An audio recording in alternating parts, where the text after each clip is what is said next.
The Chimera is going like crazy. Like, why is it making?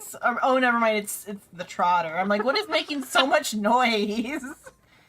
The Trotter. He's scared for his life. Look at him. Where's my Trotter pet? Yeah, I know. I'm surprised that wasn't the first one they did, but I guess because Topaz has one. I guess that would be the reason, wouldn't it? Hello, VOD watchers. I'm Xenon Lemon. Today we're gonna play Honkai Star Rail. That's the plan for today. If you like what you see, drop a follow. If you really like what you see, subscribe. If you want to stay up to date for when I go live, check out Discord, Blue Sky, and other social media for the going live message. Thank you for watching, and thank you, Future Psycho. Hello, Andre. Hello. I guess the hello there played. Sometimes it doesn't seem like they play, but if Sound Alerts was broken, it would have told me in the chat, so... Thank you for the hydrate. Okay. Where am I even going now? All that I just opened up the game things need to go.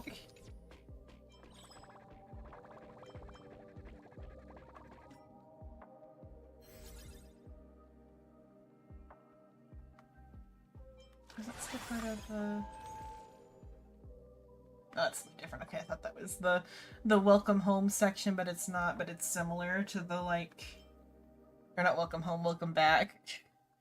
This game might as well be home. Welcome home.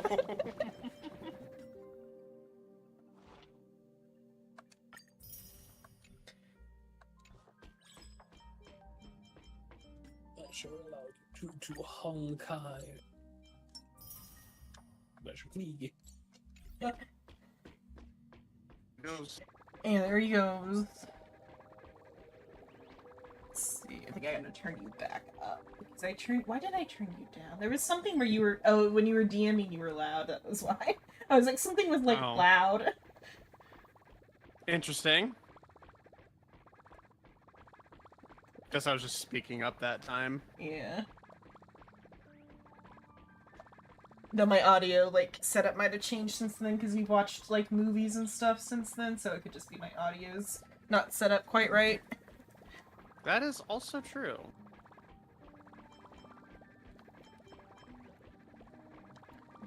Okay. Go to the missions.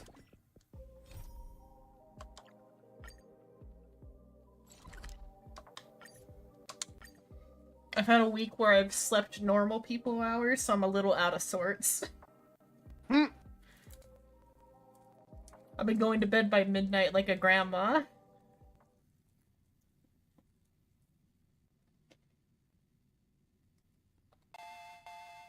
My sleep schedule's all out of whack right now. I think today will be the day I fix it finally, because my body is finally being like, yes, this is our normal rhythm that we're gonna keep now.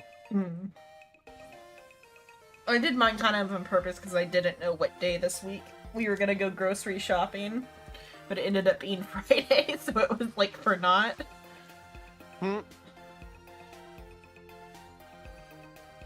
His grandma had a busy schedule this week. A furbo snapped a pic of me on the street without my consent just now. Fame isn't exactly good news for the nameless. Oh yeah, Himiko's back in the party. I was like, what? Fame isn't exactly good news for the nameless. Nothing is good news for the nameless, Himiko. We always get bad news. If we were doing Honkai, I would have joked and said the theme of this chapter is consent. Because in not Honkai, Danganronpa. Yeah. Or Danganronpa. Danganronpa was the thing I meant to say in my brain. I meant to say Danganronpa, because in Danganronpa right now, we're, it's not the theme, but it feels like the theme is consent, because, like, there's, like, a thing with the robot body and, like, a bunch of other, like, every little, like, gag kind of goes back to, like, consent. It's a wild thing to hear. Some people don't need I want to eat the you. Some people don't need to look, and some others wouldn't get it anyway. The real purpose of a menu is to make you think you actually have a choice. That's not ominous. What? No. That ominous. Unlimited free drinks for 100 credits. That's the way I'm going. Store owner is so confident. Oh, are we also meeting with... Coffee maybe. We're almost at Dove's Asheville? district. Oh, no, we're doing... Okay, we're going to her home. Whatever her childhood home, that's where we're going. They look familiar. Been here before.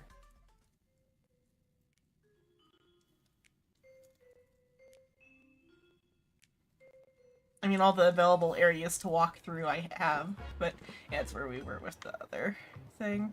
The hot pot, I want it so bad. That's such a good look. Ah, damn it! Bustling district. Is this really where Himiko lived back then? Good. I want to look at the hot pot and dream about having a hot pot that good. I would have to make shit like that at home by myself to get one that good. Nowhere in town makes them that good looking. Jeez. Damn it. Fucking I'm not even hungry this time. I had lunch at like 2:30. I'm in a big lunch too. I had like a whole chili relleno and a whole chimichanga. I'm not that hungry. I'm not that hungry this time. Damn it. I want to admire the hot pot. Oh. I don't know. Have you had hot pot? I've had hot pot. Okay, Oh, so actually, you- have I? Oh no, I was gonna say, do you know how good it is?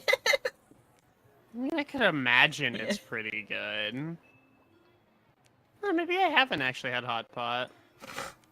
I mean, concept's pretty straightforward. Yeah, I mean, like, you could have, like, hot pot adjacent on your own if you just do, like, ramen with whatever the fuck you want in it. Yeah, I've done that before. Yeah. It's not particularly difficult. Yeah.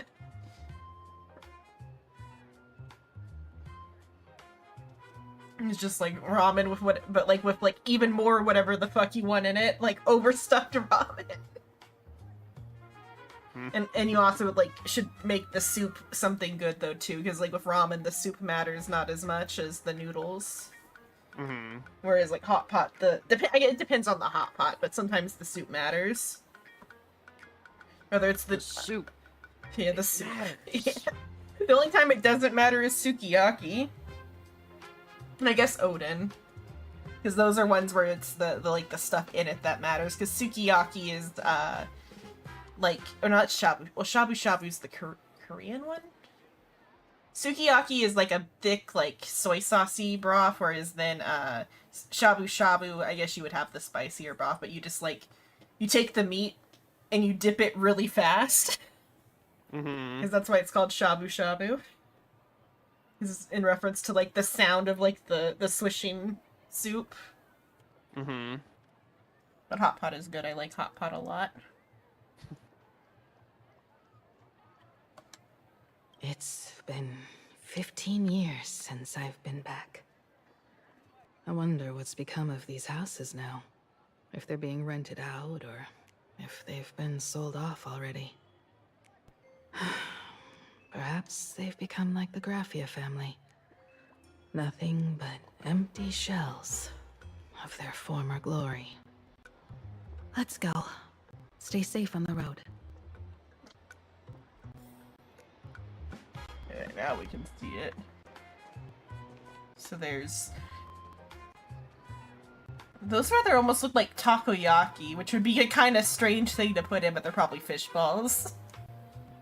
And all the chili peppers and spices, and I think there's like some leeks under the surface, and the corn, and the mushrooms, and the meat.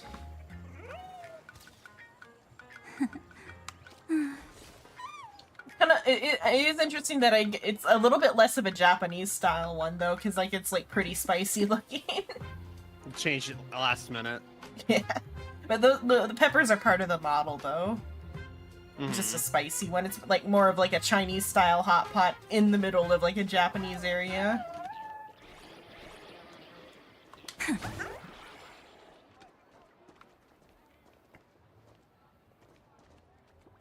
Wagyu. This one just sells Wagyu. Meat. Meat. Fiery strong, insanely spicy. Can you really handle the heat? I mean, that one would be a pretty spicy one. That'd probably be the spiciest one I would even be able to have, or would have ever had, because, like, I've had a Szechuan pepper one before, and, like, it's, like, to the point where your mouth goes numb, Mm-hmm. and, like, the flavor profile changes when your mouth is numb like that. Mm-hmm. It's a different, but though that's, I think, specifically the Szechuan pepper was, like, supposed to do that.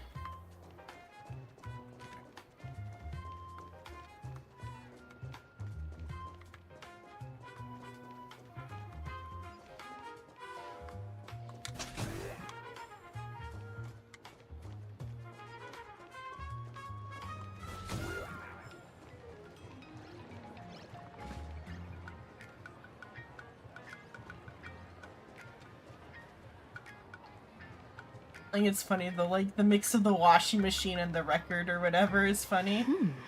But they also do something like that in place Zenless seems on to the have street in changed a Zenless. Yeah. Holy for bully! Great raccoon, you really came! Holy for There's a furbo calling out to you. Why don't we go take a look? I wonder if in Japanese they say like pompoko or something, because I'm like that is like, it's like a strange way for it to be talking. Do you not like holy for bully? I don't know, it's just like, it like seems like extra strange. Thank you This for your little interest cutie. in the Research Yeah. Society of Happy Smiles. So I wonder if in Japanese they say like Rest assured, Pompoko I or haven't something. forgotten a single thing about the compensation. This Furbo was actually waiting outside the magazine's office just to make amends? Furbo absurdo. And you are? They do look rather puntable, however. yeah. But I know I was giving them a hard time last time, but I do actually like Tanukis a lot. You fucker! You took my picture Yeah. without my consent. Yeah. Don't you know the theme of this chapter is consent, Furbo? What?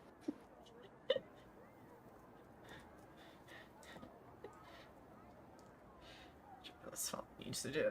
You explain the situation to Himiko. Would you mind coming into our magazine office to talk? Let's discuss compensation, shall we? Also, don't mind the paid, It looks like the icon on magazine my head. publisher has taken over this entire building. So what was it? I bought one of the, oh, I bought the, like, the 5-day login pass or whatever, which then had enough, currency to get the thingy. Mm-hmm. So that's why I ended up with it. Himiko lives here. Strictly speaking, the entire street where this building stands belongs to my family's estate. It's said that, in their heyday, the Graphia family owned property all across plain Arcadia. But by my generation, very little was left. When my journey reaches its end, will anyone in this world be able to inherit anything from me? The train. Mom! Mom! That makes me think, my grandma, because, her family's from Oklahoma, and so, like, there's, like, an oil well in the family, but, like, so many, like, generations have passed that we only get, like, maybe, like, $30 a year from the oil well. That's kind of funny. And we were joking that me and my sister are gonna get 15 apiece later on.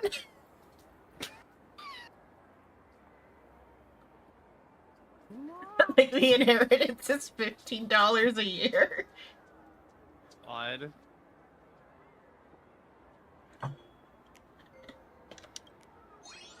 Silly child. What nonsense are you talking about? I'm your Come. dad, Trailblazer. silly. Let's go Your inside mom's the a magazine Stellaron office hunter. Yeah. and see I'm your what this little stepmom. Furbo is up to.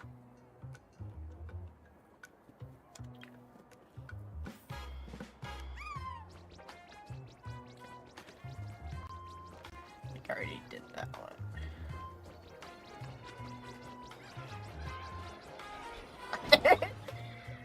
The noise. The like rankest noise that they're making.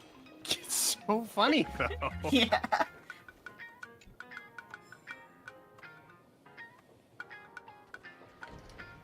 Hey there, Paraprince!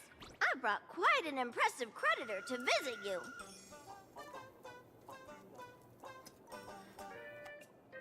Beep beep. Debt collector signal detected. I'm out of here. Don't run! It's the Gray Raccoon from the Astral Express! Furbos and raccoons. We're all one big family. Well, Tanukis and raccoons actually aren't related, so no. Previet knows we're Previet. Reminds me of a different thing. The box in the background's blinking. It's got the eyes. But, It's got eyes. Oh, I was pirating like a TV show, and like I wanted to do it on my iPad while I played games. But the only link I could get on the iPad that was like kind of good was a Billy link. But to open it on the iPad, I needed the app. And so, but because I have the Japanese app store, I can get like other apps or whatever. And so I got Billy, but when I searched Billy, Little Red Note also came up, and so I also grabbed that. I'll see what that says in a sec. But one of the, I'm gonna hide the screen while I translate that. Oh, I gotta mute the monitor. There we go. Let's see.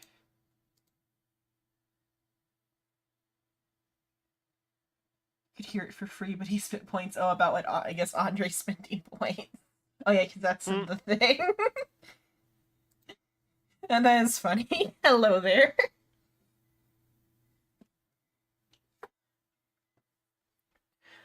But the one of the funny things with Little Red Note is so I because like on TikTok I specifically went through and liked a bunch of like DC stuff, so it would feed me DC things. So I did the same thing on Little Red Note to like get it started. And there's like a sticker system on Little Red Note, or just Red. I'll say Red Note for now. On Red Note, where it like you can like save other people's stickers. Like you click on like the it's like the reaction images on TikTok. So you can like click and it automatically adds to like your sticker archive for like messages or whatever. And there's a ton of like Jason Todd raccoon stickers. Like every reaction sticker is like a raccoon. It's pretty funny. Beep boop. Family or not, you're all just here to collect debts, aren't you? Technically. That's what you got for compensation. We can give you a free issue of the magazine. I'll take it. Gray Raccoon, that jerk of a company president ditched everyone to dodge the debts. We brothers haven't gotten paid in months. As you can see from our sorry state, even if you sold us all for Furbo Hot Pot, you wouldn't get much money back. You said the forbidden word. You have sealed your fate, little one. So they do reference at least that part of the Tanuki Hot Pot. Were you laughing when I brought up Tanuki Hot Pot before then? We can work together for some mutual Little, Raccoon yeah. Furbo benefits. After all, Verbobo Weekly does have quite a readership. Oh no, I saw the Now, Tanukis the and immediately thought of Hot in Pot. all of Plain Arcadia is the arrival of the Astral Express. Once you become the company president, Great Raccoon, Verbobo Weekly We're gonna take on all the full debt. throttle for you. Becoming the Express's Sure, why not? exclusive What's media wrong with outlet, that? churning out a string of hot scoops. In no time, Verbobo Weekly will be the #1 gossip magazine. We won't have to worry about our salaries, and Great Raccoon won't have to worry about compensation. So you're gonna give me passive credits then? That sounds good to me. I wish they would like do some passive credits. Nope. Suffer. You need to work for free. No way! No way! As your devoted fans, me and my bros sincerely want to compensate you handsomely for your emotional distress. A magazine publisher? Now that is interesting. What do you think? I think the cutscenes are funny with the buff green symbol. It's so good. Himiko also interested. These furbos may be crafty and full of tricks, but they can definitely help us out. A media outlet working for you, and a network of informants who can run around everywhere? Having a logistics team like that during the Phantasmoon games will Oh, come with so many they're like perks. Asheville's And best of all, what Yeah. are they called? They're free. Irregulars. If you, once you're out of the cutscene, literally just looking to the right, you can see the fucking door to Ashvale's office space Yeah. where he was sleeping during the thing. But they're his irregulars. Or I guess though rather they'd be his cause in like Conan, the Shonen Tante-dan or whatever, the boy detectives are like a direct reference to Akechi Kogoro. That he like his like equivalent to the Baker Street Irregulars is like very, I think it might just be called like the Detective Boys or whatever. Definitely interesting. Because like it's in reference back to like Sherlock Holmes, because Sherlock Holmes has the Baker Street Irregulars. Because even in the like that movie we watched, the kids like kind of took the place of the Baker Street Irregulars. Right. Being a company president is actually super easy. Just follow me.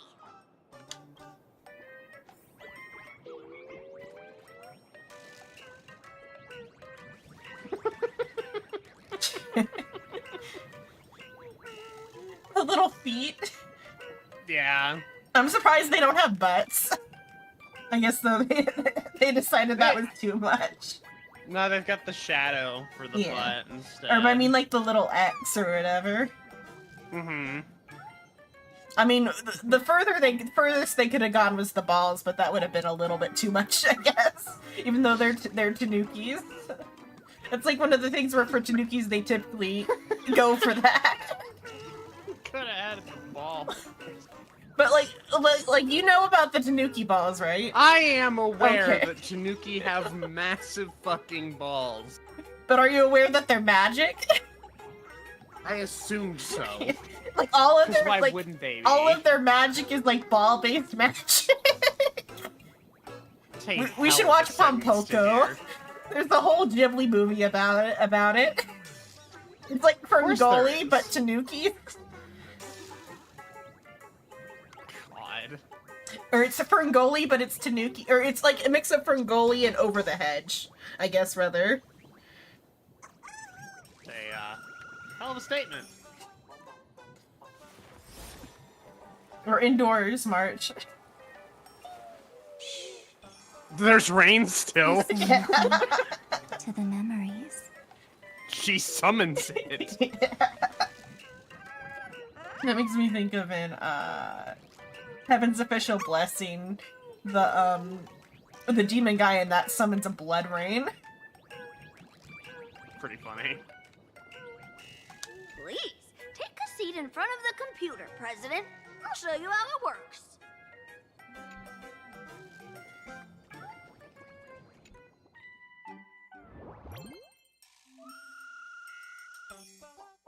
Step 1 to becoming president. Read the president's handbook. Yay, reading. And reading Your favorite. Successfully logged into the Furbocom editorial backend system. Position as president. Group chat. Remember to save any good stickers. Yourself coffee and tea in the break room. Though it's not that great. From 2 p.m. to midnight is when the magazine is mostly active. To try to stay online. I guess because it's rather than a magazine, it's like a blog now. Probably is why I'm guessing, because it's like kind of strange to say the magazine is most active between these hours. The Furbos are very obedient. As long as you know a little about management and handling subordinates, they'll write any article. But if they run into problems they can't solve, well, the staff might be entry level, but the president sure isn't. That's on you. Our Furbos and the president here. If you notice anyone else's presence, don't look at them. Don't respond. I assume, I guess maybe Asheville, but like that is like some SCP shit. Like, do not look at them. Look. Last but not least, once you're here, you can't leave. Carrying predecessor, the former president. Welcome to the Hotel California. Yeah, welcome to Hotel California. So let's see what we're gonna do. Oh no, it's a hit piece. President, don't look. Oh, hit piece like that. Not when I read it, my brain thought different words. Like it's a hit, not like it's a hit piece. Mm-hmm. It's a hit piece. President, don't look. Just shut it down. I've already written a new one. You've got your own PR team. Yeah. The Trailblazer fucking needed it. Yeah. Joining the Fantasmoon games. Just skim these because these are gonna be long and there's gonna be a lot of text, I feel like, in this chunk. Yes. Yes, there is. He's desperate for clout, disrespectful to Sparksel. Conduct a thorough investigation ASAP. Don't tell me to wait for the facts. Does it say who posted this? Guess it was like Sparksy who posted this.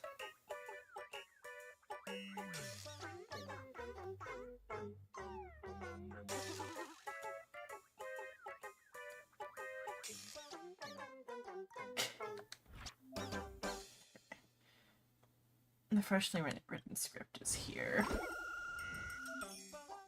Step right up. And section guaranteed.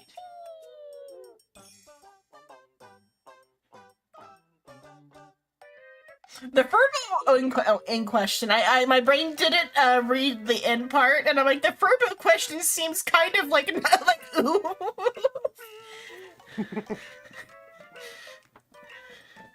But the Furbo in question, not the Furbo question. My brain. The Furbo question. My brain is What's somewhere that else. I don't know. Do you know what I'm referencing? Because that's so stupid. Fuck if I know. Nothing immediately comes to mind. I'm sure I would maybe know it, but I just don't have it. It's like a joke with about them in air quotes type of joke. Oh, yeah, I mean, yeah. That's why I was like, because the Furbo names are kind of close to that a little bit, so my brain went somewhere else.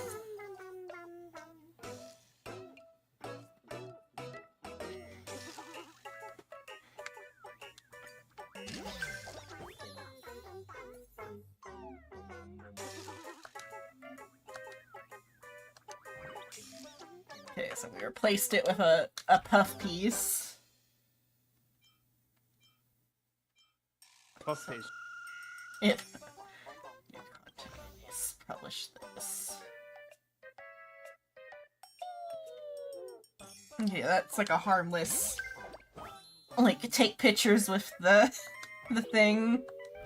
piece, and these are already published ones. What the? Hold on, go back to that post. Oh, it was just about the, or the comments, which part? The comments. Okay. It's the second comment. I just... Oh, why is for Okay. to giving birth to a photo? I saw it, like, I read the whole sentence in, like, a second, because it was leaving, and my brain went, processing, that doesn't seem right. There's no way I read that correctly.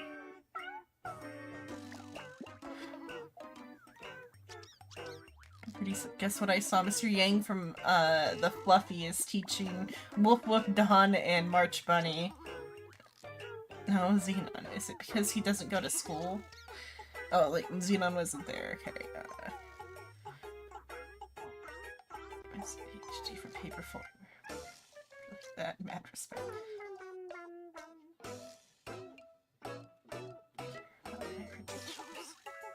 Yeah, I care. It's kind of cute though. Like, does anybody care about my credentials? I care. I care. They're getting into a fight in the comments about like like a camera booth. It's accurate.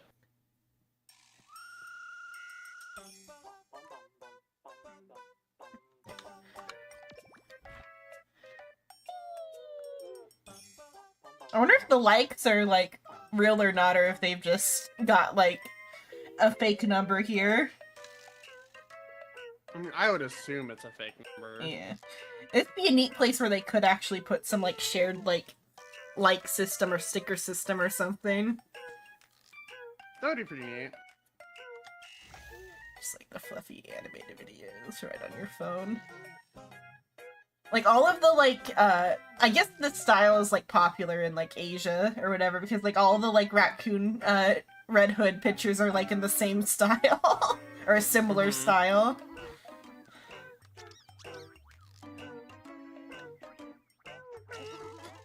We take down this one. Can we like shut down the cult via this system? God, I fucking wish. Okay. Sponsors. Oh, we're sponsored by the cult. Realistic, then. Yeah. So, wait, that means we're, what is it? We're Epoch Times. Because, even though this is, though, the Moonies and not, Falun Gong, but Falun Gong, sponsors Epoch Times. Mm-hmm. What else the... These are just our sponsored posts or whatever. Foolish TV, so that's like a TV company. Parallax Court Talent Recruitment Office.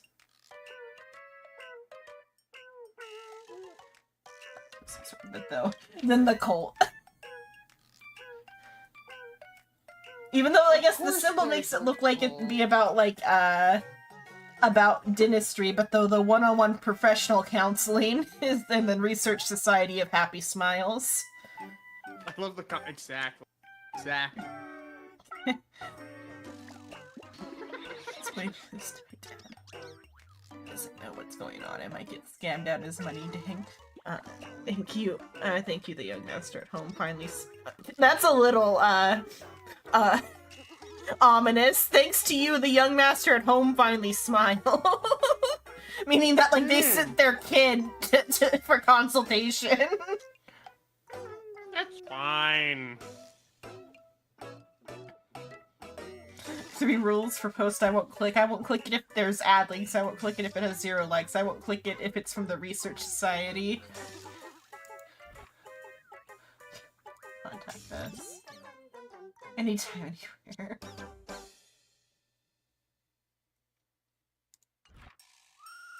This is a cute little, like, thing. Mm-hmm.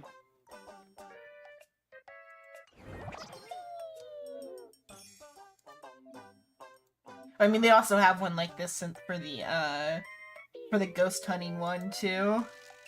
Yep. Turbo freebies. Oh, that gave me a lot.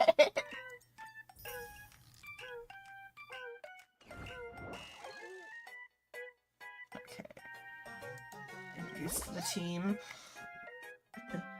Great Raccoon! Besides me and, Paraprince, you haven't really met the rest of the Furbo Weekly staff, right?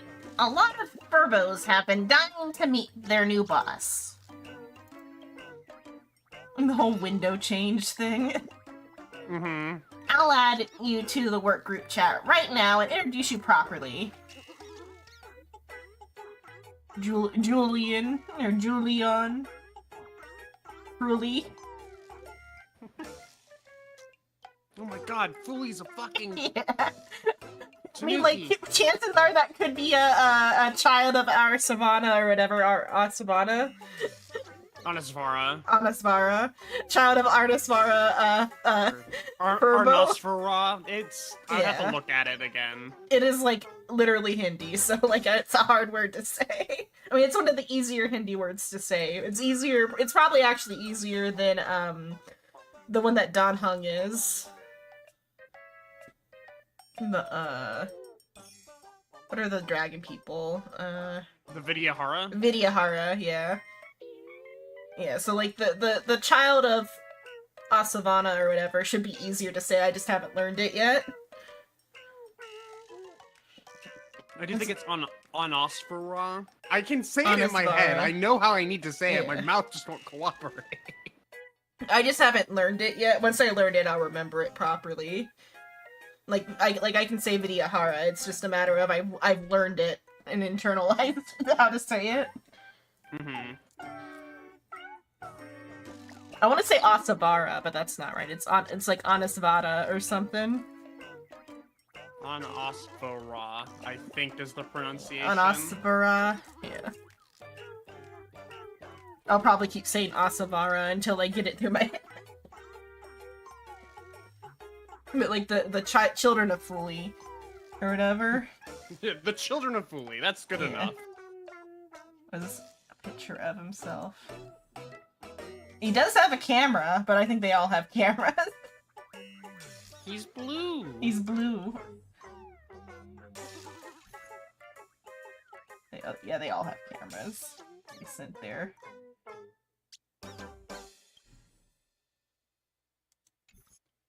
Okay. Why don't you share a photo too? Okay, then we choose our type of mysterious. Fuck off.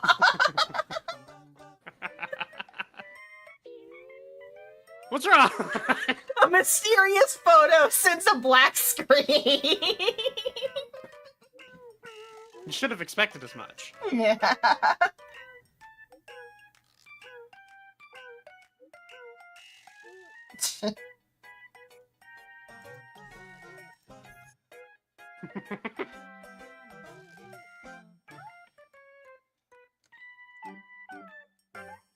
Ferblix has a lot to say. Yep. It's crazy. I love the president's micro expressions. Face could totally debut. Or didn't see anything. So... yeah, like, Furley didn't get the joke.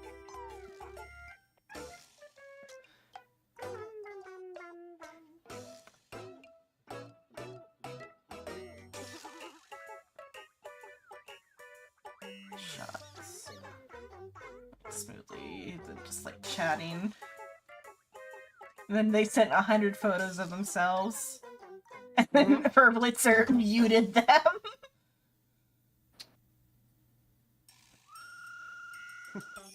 Sorry about that, boss. Yeah. Won't happen again. Yeah, we won't let that one speak ever again.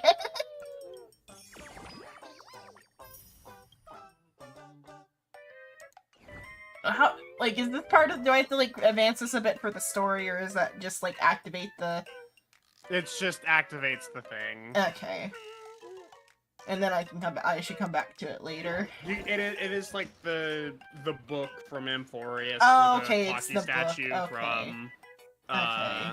I thought it was an event, so I was, like, a little concerned that I had to, like, get through, like, an entire, like, novel worth of text to, like, for the event. so it's gonna over time fill up. Yeah, you're good. Yeah. There's people out there who actually playing these ancient 8-bit games, so we gotta investigate that. And then a phone booth.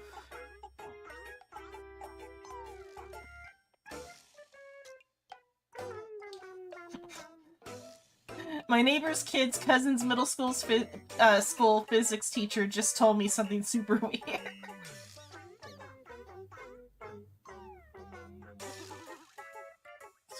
It's ringing by itself.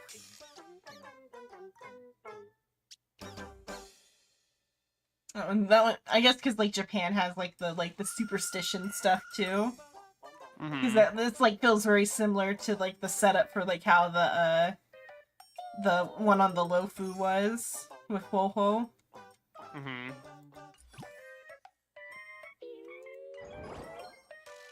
Just all Tanuki themed. We better go answer that phone and say Moshi Moshi to really fuck up the fox that's ringing the phone. God damn it! That's all it I takes. can't say that! Okay, from now on, I'm your new company president. Woohoo! Great Raccoon is our new company president! Ha! I wonder if Whatever mission you Tanukis can assign, say it. We brothers will get it done for you. Anything else you'd Probably. like us to do? Yeah, Not a probably. fox. Yeah. But though The real they're... question is, can a Furbo say it? Yeah, can a Furbo say Moshi Moshi? The answer, unfortunately, due to relations between Japan and China, the Furbo aren't allowed to say Moshi Moshi. Real. Let me Google if Tanuki can say it, though. Let's see. Change the name of the gossip. We should not change the name of our forum, because we would then lose all of our brand recognizability, even if our brand is tainted. It's for the best. In return, make sure you create some big news stories. Oh, and that journalist Furbo who wrote that slander about you? HR will fire him. We don't need an employee around here who's got beef with the company president. The Furbo who wrote that hit piece, we've killed him. You turn him into Hot Pot. Yeah, we turned him into Hot Pot. We fired him to the only job Furbos can have in this town.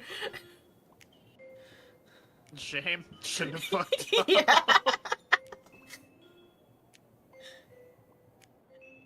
Wait, no, put him to work instead. I heard a supplicant has appeared at Graphia Academy. Should we have him take some pictures there for you? No problem. I'll arrange it right away. This Furbo will issue the order. Stay. Looks like you're already getting into the groove of being a company president. He took a breath, and so I didn't realize We're he was pretty much wasn't done done here. talking. And Don Hung and Sunday should be arriving soon as well. I'll just have them meet us here at the publishing house.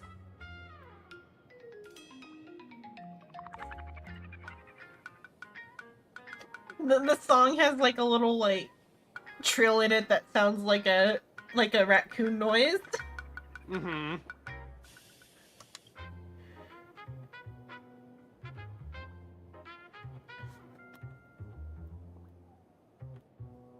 Miss Himiko, we're here.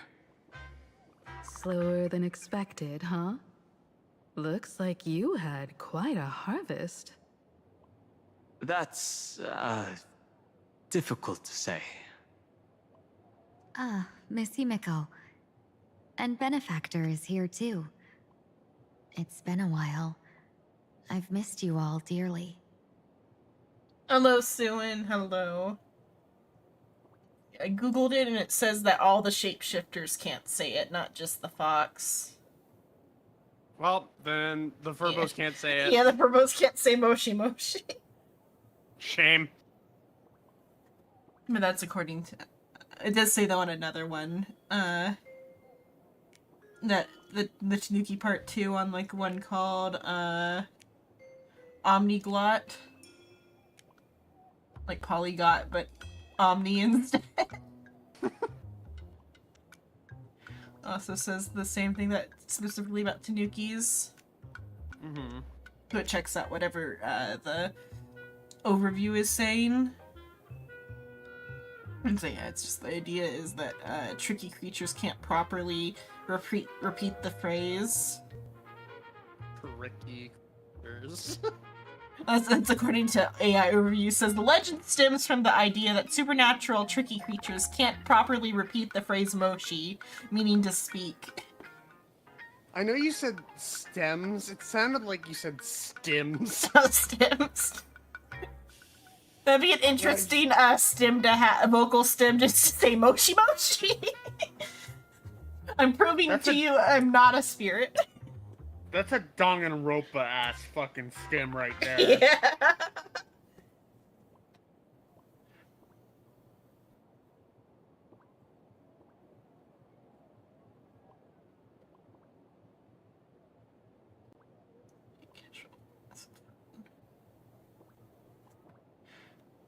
It's just interesting, but it also kind of means like speaking, but you don't like say who's speaking. You just you answer the phone and say speaking.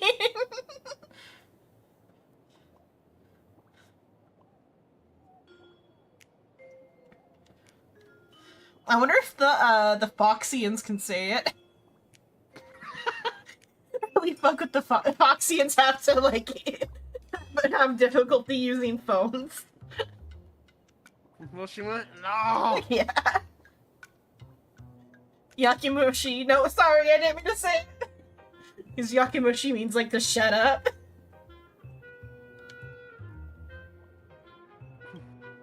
Miss How dare you. Tian, Yeah.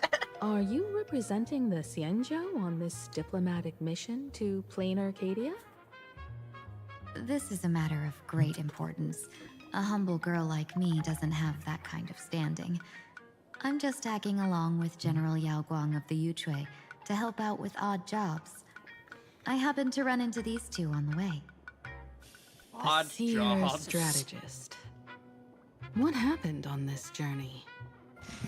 Yeah, the odd jobs thing I feel like I guess is like an Asian concept because I only ever see it like it means like a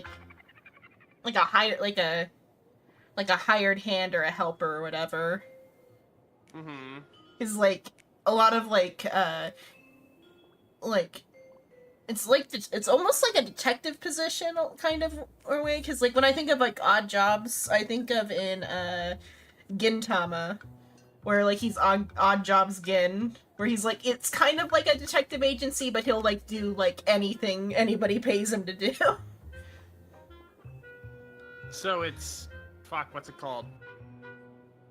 A temp? No. Gopher? Brain is trying to remember the name of website.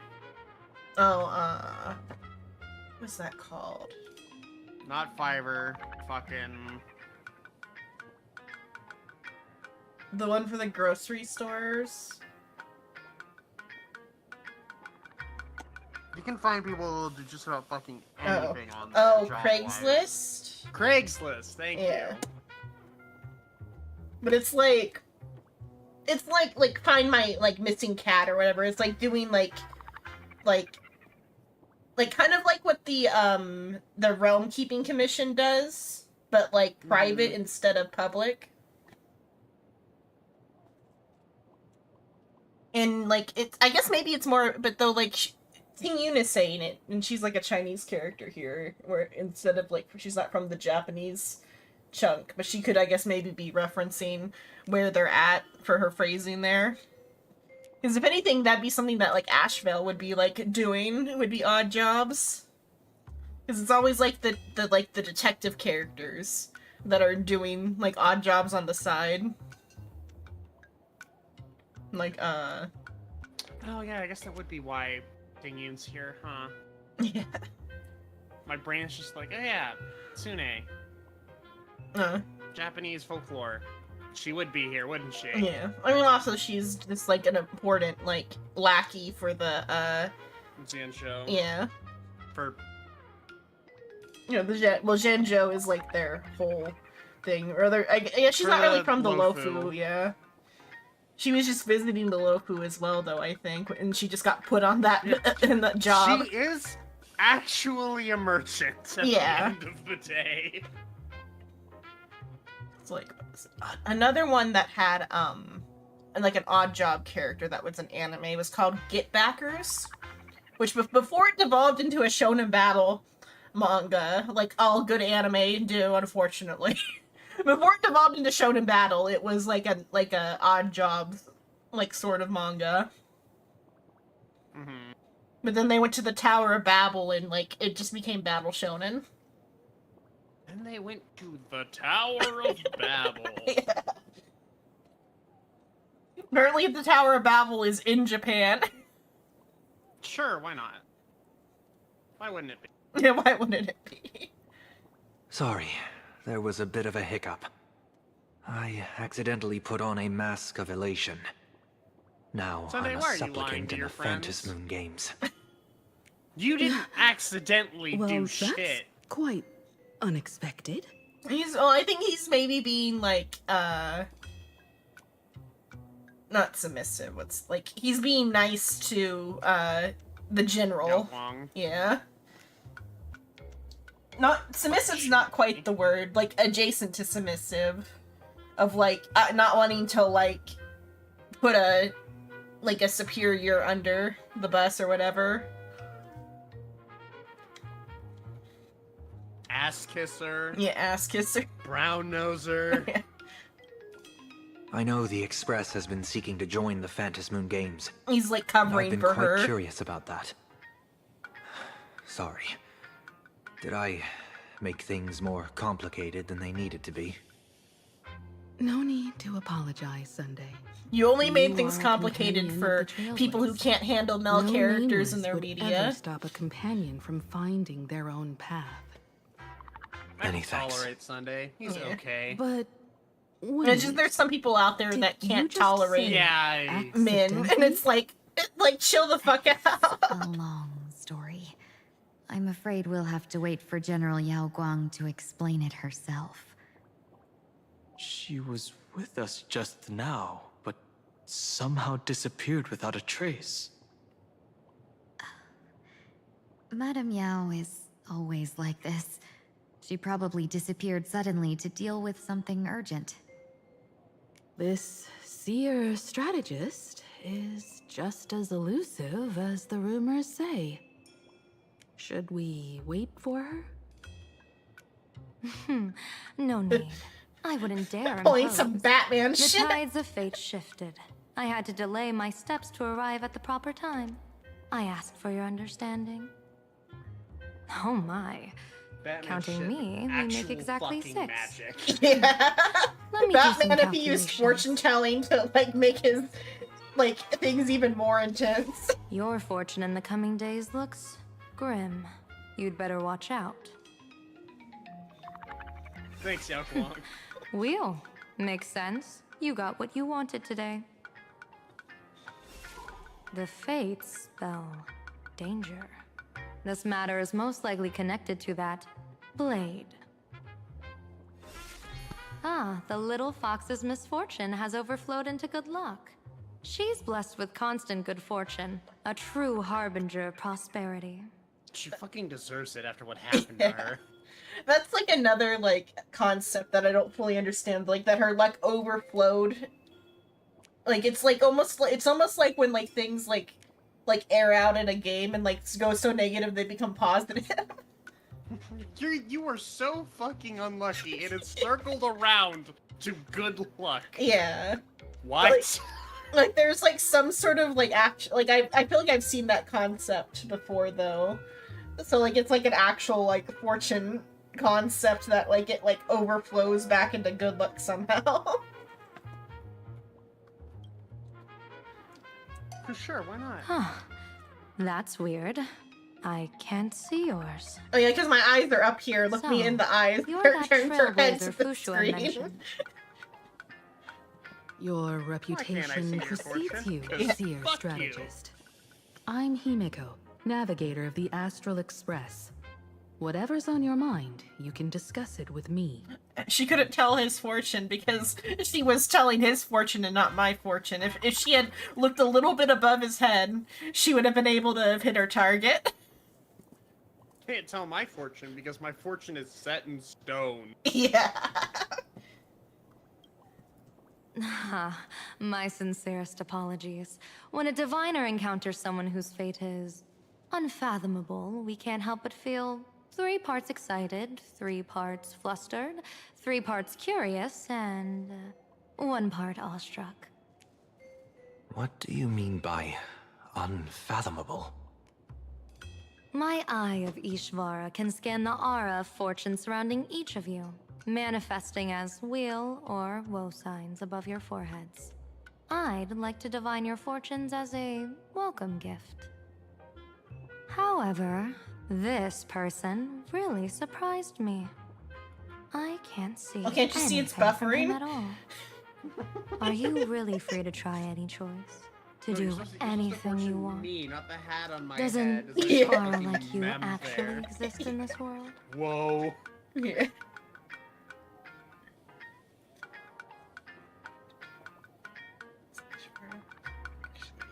I've seen Terminus.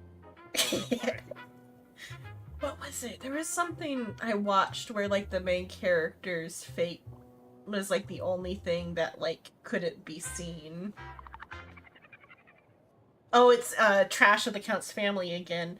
The main character in that has the same like thing where like the god of death can like see like everybody's like possible outcomes once they've been marked. But the main character, he can't see like how I think somebody could see fate. I don't know if it was the god. Some god could see fate. But like when it was like in regards to the main character, his fate couldn't be like divined or whatever. I think it was for Trash. It's a common enough thing where it could have been something else, though.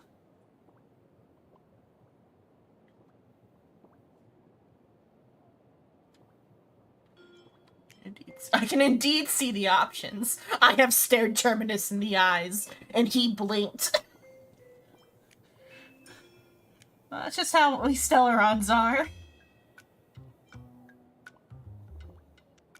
I have seen Terminus.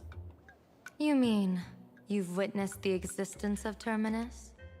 But that doesn't mean your life has entered the finality, does it? What do you think this means, General? Form, probably. Yeah. I might have been thinking of this too, because even like Elio can't like read our future either. That might have been what mixed up in my head. But I think in Trash it's also similar, where like his like fate can't be divined either. Hey, why can't I see into your future? Oh god, because it's actually my past. Yeah. What? I mean, yeah. What do you mean? Don't worry about it. You'll find out later. Yeah, you'll As find an out Ishvara, later. their mere presence in the playfield creates a variable in the game. It's both a blessing and a curse. As I said before, the weal and woe of us 6 align with the 6 lines of divination.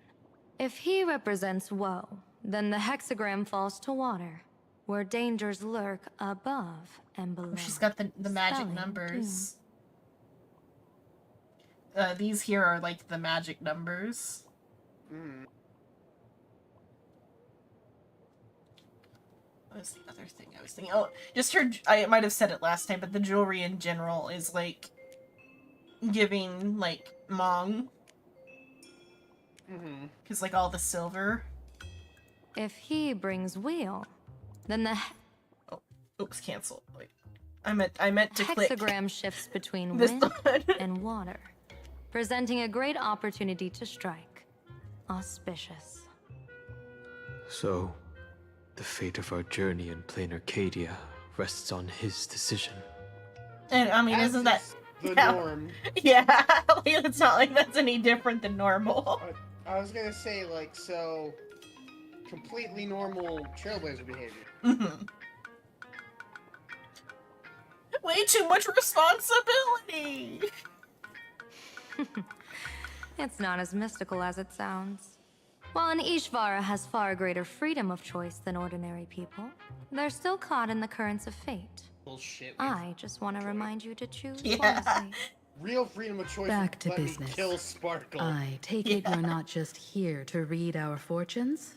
That's like my like New Game Plus theory is that like if we ever get, well, once we get to like the end of like part 1, that part 2 would be like just New Game Plus but with like choices that actually matter.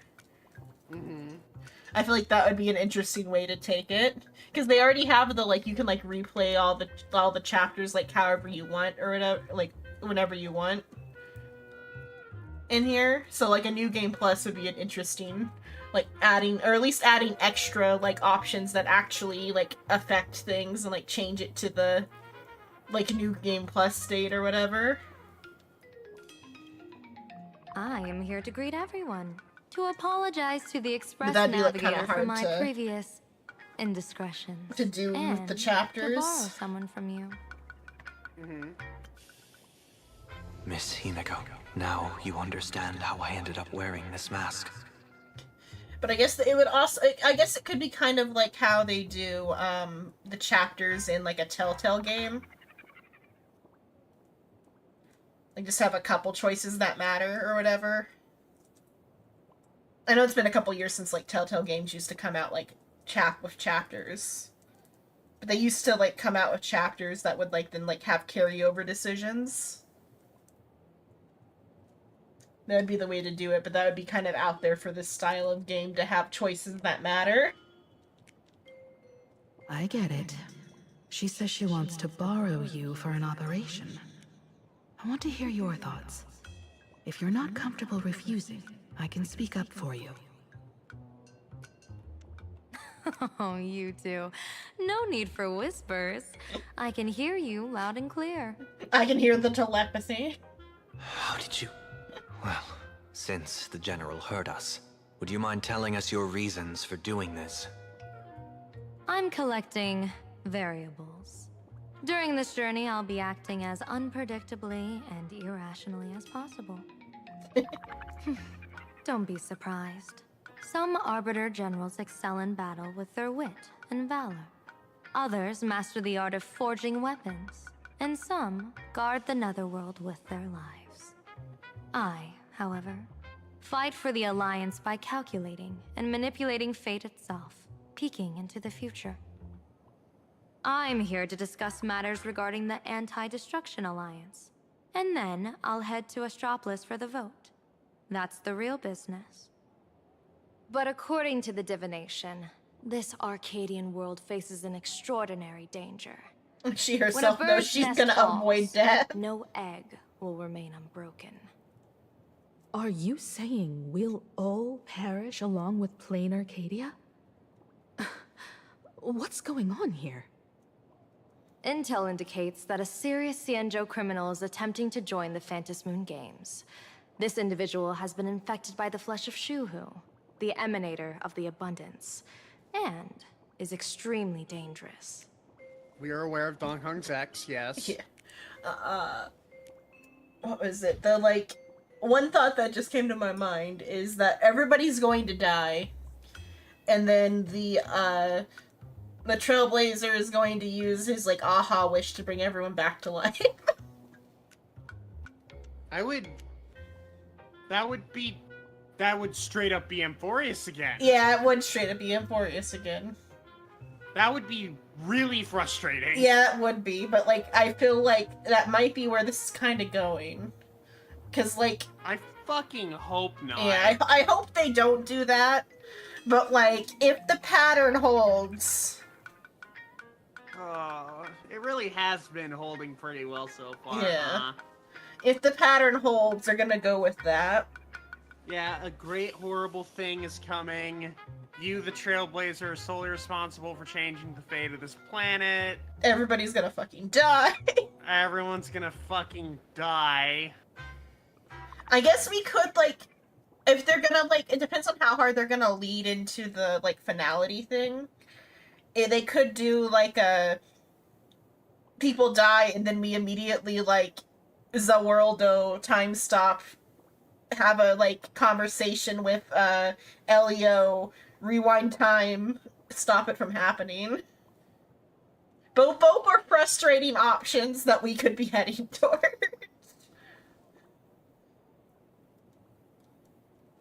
Because, like, what was it? if they go with the time reset thingy, that would be similar to what, I haven't gone very far in Time Strangers yet, Digimon Time Strangers. But, like, for the one chapter where they did do, like, the actual, like, Time Stranger part of it, that I got to, they did, like a tragedy story where, like, two characters that could be lovers but don't know that they're each other. What is it? How did that work? Because, like, you know Digimon Evolve, yeah? I know very little about Digimon other than the evolutions are so fucking funny. Yeah. It's one of those where it's like, so it's Shellmon, who is like a conch shell with like a sludge monster coming out of it, and Divermon, which is like a little like fish man. So like Divermon works for the enemy faction. And like Shellmon though like saves him and nurses him back to health. And like so and then he goes off to like to be a moderate voice in the enemy faction after Shellmon helps him like recover. And then we have a time skip. And Shellmon is now what was it? It was Venus, I think Venusmon. And Divermon is now Neptunemon. And Neptunemon is like the leader of the enemy faction that's like in the like vicinity. And Venusmon is the leader of the like friendly faction in the vicinity. And like a third like more radical enemy faction. The enemy's won, and so they're occupying, what is it, the Titans? They're called the Titans. The Titans are occupying the land now, but Neptunemon is a moderate, and so he's like being kind of gentle with the land that he's like ruling over. But a more radical Titan doesn't like that, and so she like tricks Venusmon into like sending like poison to Neptunemon, but Neptunemon and Venusmon don't know that they're Shellmon and Divermon evolved. And so like the third party like tricks Venusmon into sending poison as like a peace offering to Neptunemon. And then when you go and like deliver it, you tell him that Shellmon is Venusmon, and he's like, oh, it's like a drink from a good friend, so he drinks it without like any sort of consideration that it could be a trap. And then you go back to Venusmon and you tell her that, oh, it's actually Divermon. And so, like, the peace offering's gonna work out. Like, we're all chill now. And then she breaks down in tears because she's like, oh shit, I fucked up major big time. Like, killed the moderate party. And then Calamarimon has her, like, little celebration dance. After Neptunemon dies, time like stops, and like we get like a little rerun into time where we can like fix it and like stop him from drinking the wine like last second and confront the third party. So they could do something like that where like some sort of like tragedy of mistakes happens, and then we'll rewind back to the point where we can like adjust it. And then the timeline will like solidify. They might do something like that to play up like what happened with on Amphorius with Sam. What is Firefly with Firefly? Mm-hmm. So they might. I feel like they're either gonna do another one of those little like time like vignette things where like there's two different events happening like simultaneously, and that the finality rewrote it. Or it's gonna, like, we're gonna get to the end, everyone's gonna die in, like, the Battle Royale, and then we're gonna wish everyone back to life Dragon Ball style. Those are my two predictions based off of what Yao Guan is giving us here. According to my interpretation, his long-suppressed violent nature will eventually become uncontrollable, bringing catastrophic disaster to everyone. There's no way he could do that. And he's gonna be wearing a snazzy suit while he does That's it. the divination's answer. rather than asking And Aha's whether gonna he giggle could. like a motherfucker. We should Yeah. ask, how would he do it? My divination shows dragons clash in the wilderness, their ichor dark and yellow. While the term dragon clash could simply mean fierce battle, could it be foreshadowing a great calamity from your conflict with Blade? Perhaps this prophecy has other Be a different interpretations. dragon, though. I get it, But because, like, with my limited intel right now, I have to prioritize Blade, this most volatile and dangerous factor. I think it's gonna be a different dragon, because, like... Because Blade's... Like, the only way that Blade is a dragon is just in the, like, in reference to Donfong, because they were, like, lovers. But, like... That he's not a dragon, though. He's Nah, just... Yao Guang's just racist. Even if she was just being racist, if she was being racist, then she'd be like, he obviously can't be the dragon at all because he's just a, like, base human with, like, an effect on him. Nah, Yao Guang's just being racist. Yeah. No, she's being homophobic. A little bit of A, a little bit of B. Yeah.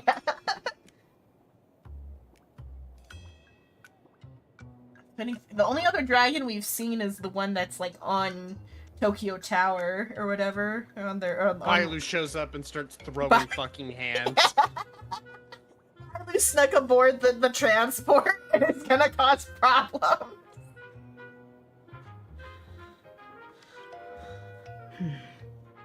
I've heard that different interpretations of prophecies can lead to completely opposite outcomes.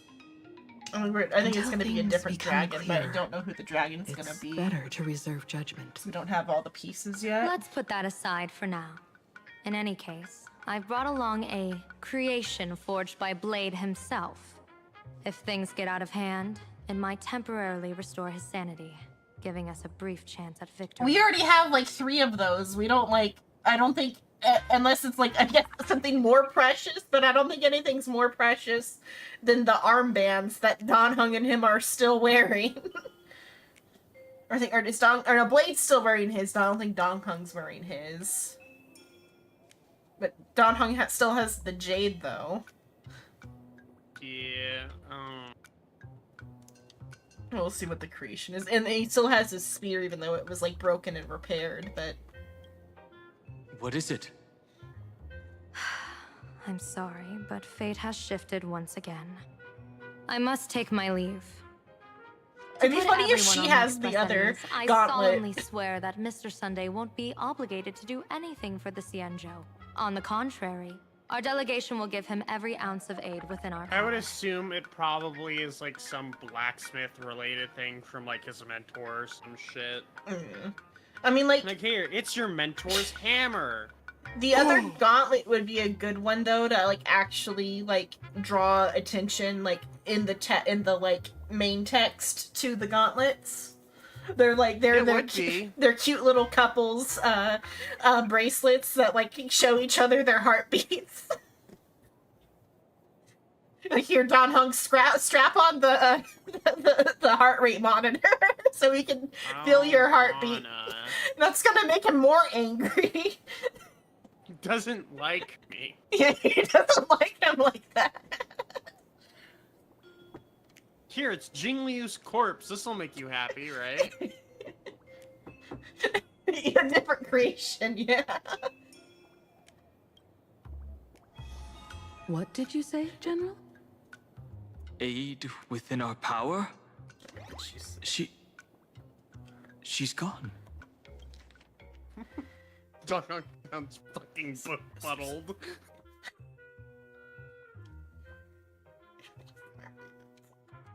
When it's like he should know the most about whatever magic she's using. Whoa, that was quick. Madame Yao must be really busy. Has she vanished into thin air like this before? It seems to be her entire gimmick. Yes. Yeah. I don't know the details myself. With Can't wait Madame for her to Yao, it disappear and often then she gets hit by happens a and fucking no one knows train. when she'll return. Like, there She has doesn't to do be it an on instance purpose. where that works against her. And she Allow just me to dies. apologize on her behalf. Yeah. That would be the best twist, is like, Yeah. we win the Phantom Moon games. I was like, I survived fate! And then she just gets hit by a fucking car. Yeah, because her fate is to die on this planet before she can leave, is what she already owned up to.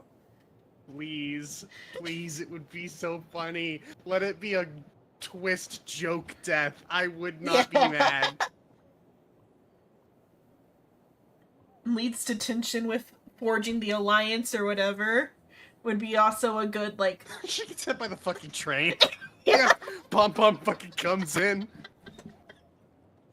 I got this note from somebody that says I need to hit this bitch with the train. Sunday screaming, how does it feel?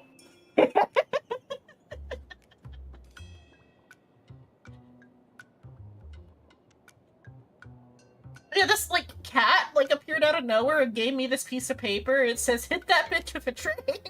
Hit that bitch with the train. I scolded it for its, bad language and it hissed at me.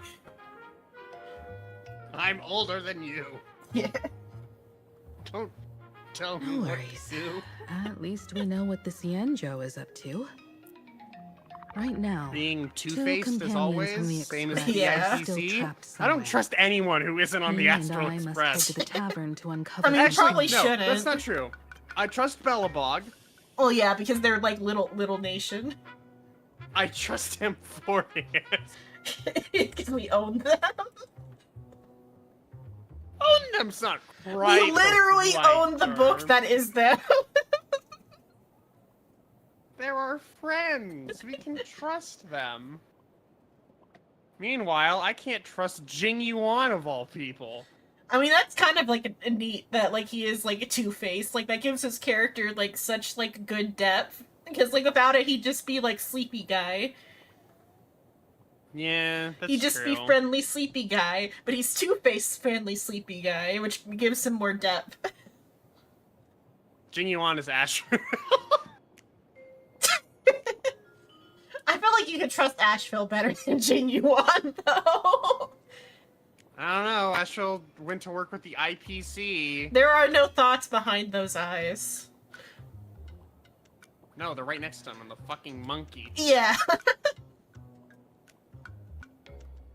I guess the other doesn't mean he's Miss Yumiko potentially needs my in with, help, like, please don't hesitate to the, ask. Yeah, like, IPC. yeah. Oh yeah, because, yeah, that monkey is from IPC. I was thinking he was a Genius Society, but now he's, the other one. The IPC geniuses. Yeah, he's not one of the fucking Yeah. Genius Society members. Are March and Mr. Yang in trouble? I'll go with you. No, you and Sunday will act together with the Seer strategist. We're not at the point where we need to call in reinforcements yet. The situation with Blade is unusual. That Seer strategist's concerns aren't just baseless worries. That is one interesting thing about Honkai in general, is that, like, the factions are, like, gray. Which is, like, Yeah. a neat thing to have, like, the factions be that way. Although, it is interesting in how, like, there are people within the Xian show I would trust. Yeah. Because they would 100% put their morals over the Xian show alliance. Yeah, like Sushang, or even Guanai Fong. Yeah, or Guanai Fong, because they're not in particularly high places of power. Mm-hmm. The judges are iffy. Tingyun, yeah. The judges are iffy because they're, like, very moral bound. I'd say that maybe Huohuo might put her morals over. Would put her morals over because if she didn't, Mr. Tail would go, "Hey, dumbass, what are you doing?" Yeah, but, these people are your friends yeah, and have done more for you than the Xian show ever have. Yeah, but Hanya and Juyi are, like, would definitely side with the Zhangzhou over us. Yeah, they're a lost cause in that Yeah. regard. Who else is there? Yang Qing wouldn't side with us. I feel like it would depend on the situation, actually. I hate to say it like this, he's been groomed by, Oh my god, I forgot his fucking name because I've Yeah, been doing really Jingyuan. good. Jingyuan, yeah. Yeah, I mean, but that's how, like, mentorship works, though. Yes. But yeah. I think it would depend on the situation, probably. Because, like, he also, like, has, like, some, like, sympathy towards, like, Jing Liu. That's true. Literally Like, took one of her fucking attacks. Because, like, the High Cloud Quintet took their morals over the, like, state or whatever. Mm-hmm. It made them, like, war criminals, but, like, still. Who else? Who else is there? Yu Kwang. That one's circumstantial. Wait, if it was war related, Kong, okay, yeah. or Kong, yeah. Yeah. Sorry. It was the Q got me, so I was like, who? But yeah, Yukong. Yukong. Doesn't sound right. I want to say Yukwang. My brain is like, yeah, that sounds correct. It's because it's like a play on Yukong. Or not Yukong, Wukong. It's a play on Wukong. It's like the same, like the Kong is the same Kong as Wukong. Yeah. I could see her switching in the event of like a war situation. Yeah. Cause she don't like war, which is reasonable. Yeah. Pulling up the data bank. Yeah. My brain. Hujuan would definitely, I think it depends on what her reading says, like what the outcome of the reading. If her reading is like, if I switch up, we get a good outcome, I switch up. If I don't get a good outcome, I won't switch up. Yeah. Biley would switch up in a heartbeat. Yeah. But she'd side with whatever side had candy. I mean, that's true. Ching Chang is the wild card. I think it depends on her mood. And, like, what you have to offer her. Asleep. Yeah, she's just asleep. Fei Zhao is a toss-up because she's the general, so she's obviously been indoctrinated. Yun Li's a toss-up because her main motivation is unrelated to... Yeah. I think Fei Zhao's... It would depend on, like, what the issue is. Because her main motivation is rather her people than it is the Zhangzhou in itself. True. And, her followers, her two followers would side with her regardless of whatever the outcome is. Moza and, Hot Pot Man. Cho would just follow fucking Fei Zhao. Yeah. Because their motivation is her. I don't even need to think about Jing Liu, because obviously she's not actually a Jianshou. Yeah, she's already betrayed them. Her thing would be, I think she might still have, like, a loyalty to the people a little bit. Yeah. But, like, she doesn't have any loyalty to the state. That's all of them. Yeah, is that all of them? That's all the playables, at least. Yeah.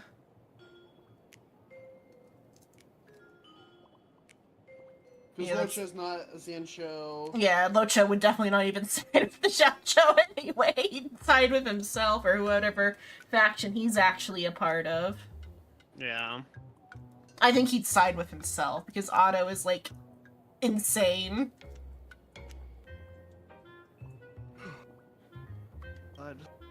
I don't want to see the Phantasmoon games bring catastrophe to my homeland.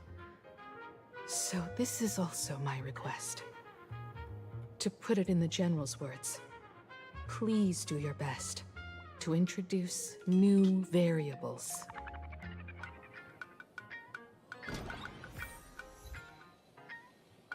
Let's see. IPC people are also hit or miss because, like, their allegiance isn't very strong either.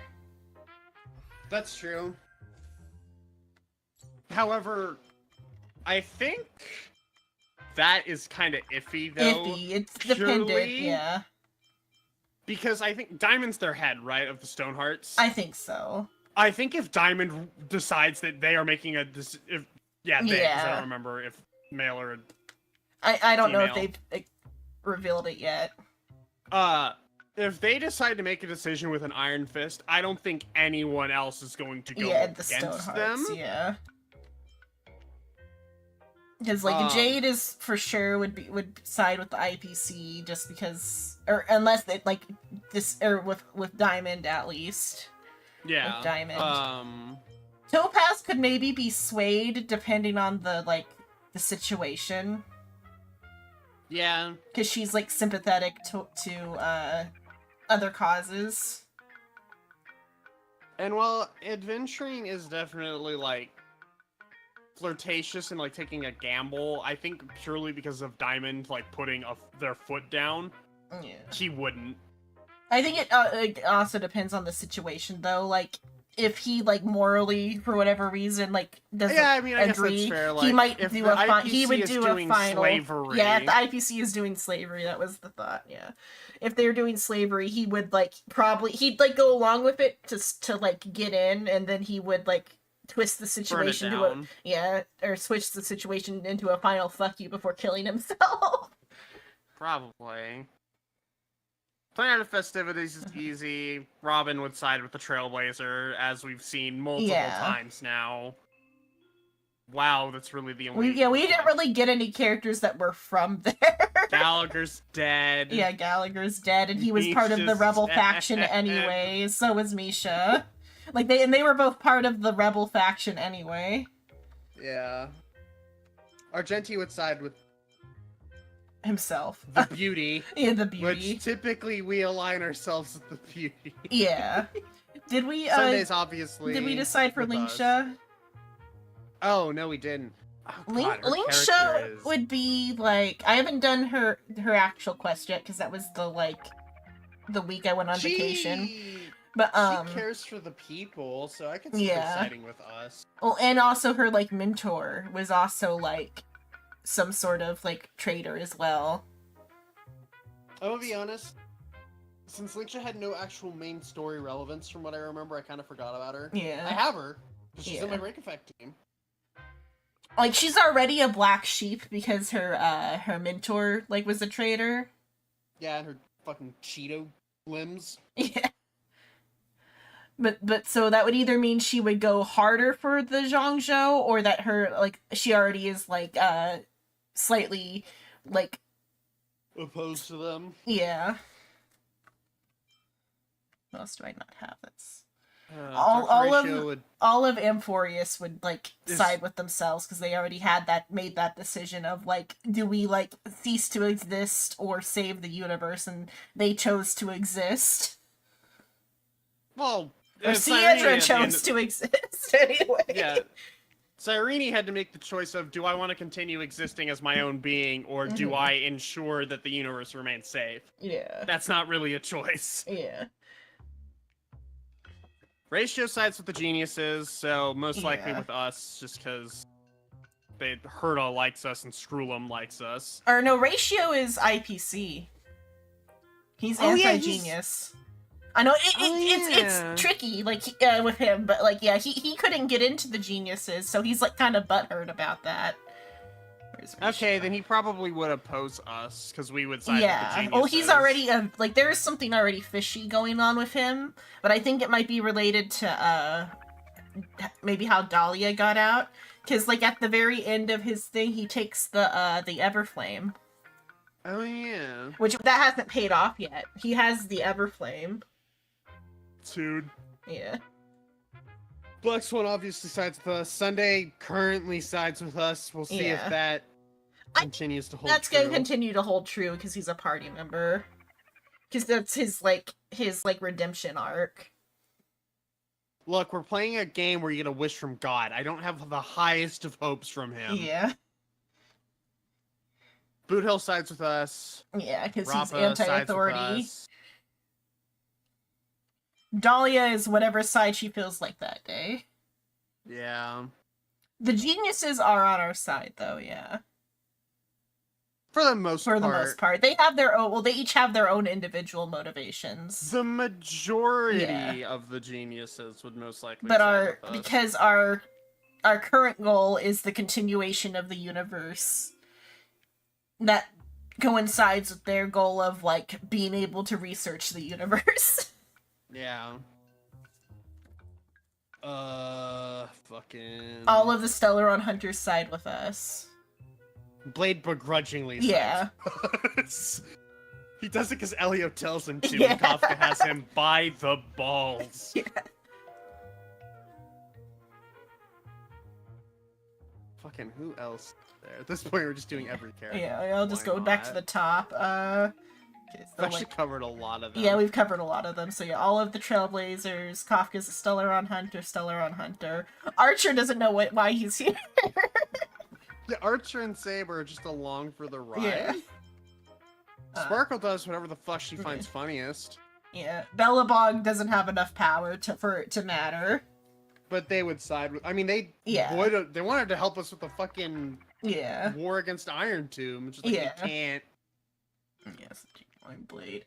Shonyan Ching. Argentine. Ron May with the geniuses, but Ron May is also like she'd be the like most likely of the geniuses that we have playable to like cut us loose. Yeah. Stellaron Hunter. Acheron sides with Forgets like why she's here. yeah, forgets why she's here, but then sides with us because we're funny. Odd. Firefly would side with us regardless yeah. if Stellaron. Yeah, regardless of Stellaron Hunter stuff. It would probably get her killed, but Yeah. Develop them. It's all. well, Crisis Heirs. Yeah.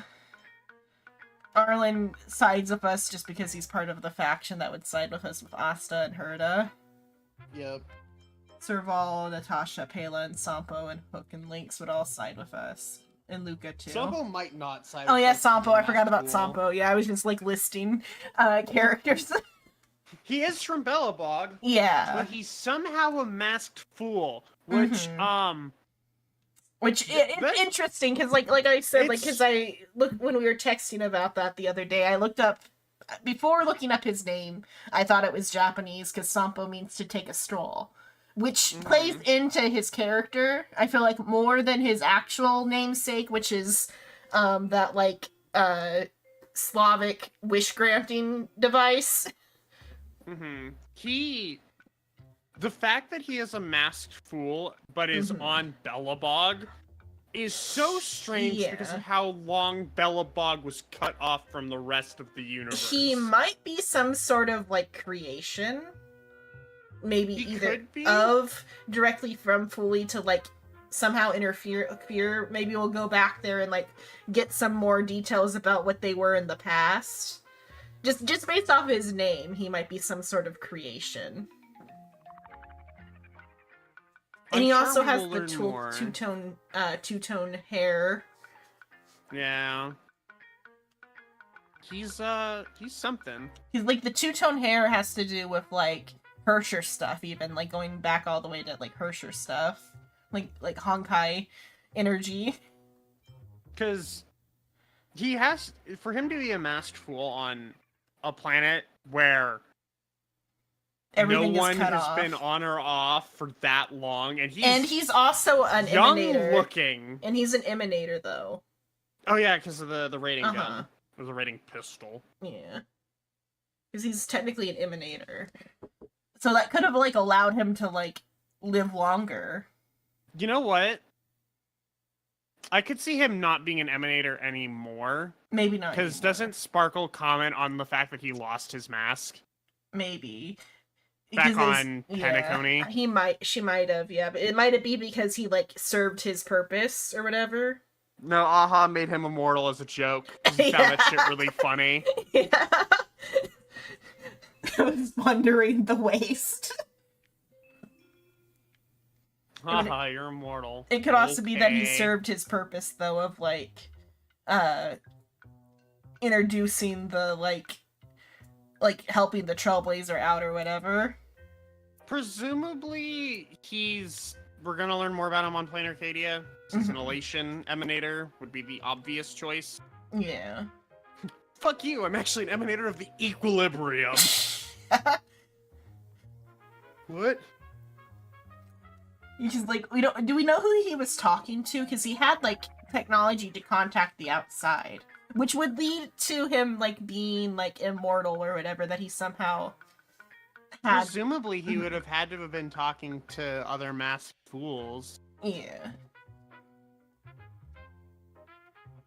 Because then there's also like the science. Like I know it's not Hook, but like there's the scientist that made Sparrog. Hook's, or yeah, from like right at the start of all the bullshit. Yeah, like or near the start. That character had like physical details in her like portrait that like matched Hook.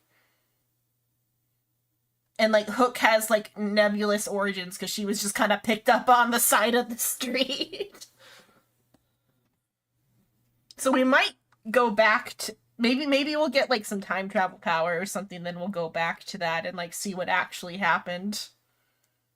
And then everybody's gonna have like ancestors or like previous incarnations or something. So they don't have to like make it totally new characters. Everybody gets a 5-star and it's their previous reincarnation. Oh, did you see the Elation Trailblazer? I haven't seen it yet. We get a lightsaber. And by a lightsaber, I mean we get a big-ass glow stick. Because there's no way it's a lightsaber. It's gonna be like a fucking idol support stick. Yeah. That we beat the shit out of people with. Well, that's all the characters that are out.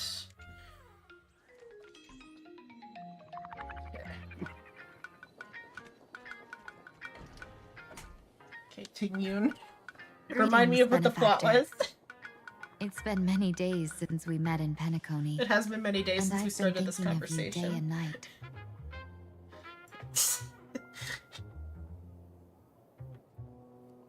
It has in fact been a while. Yeah.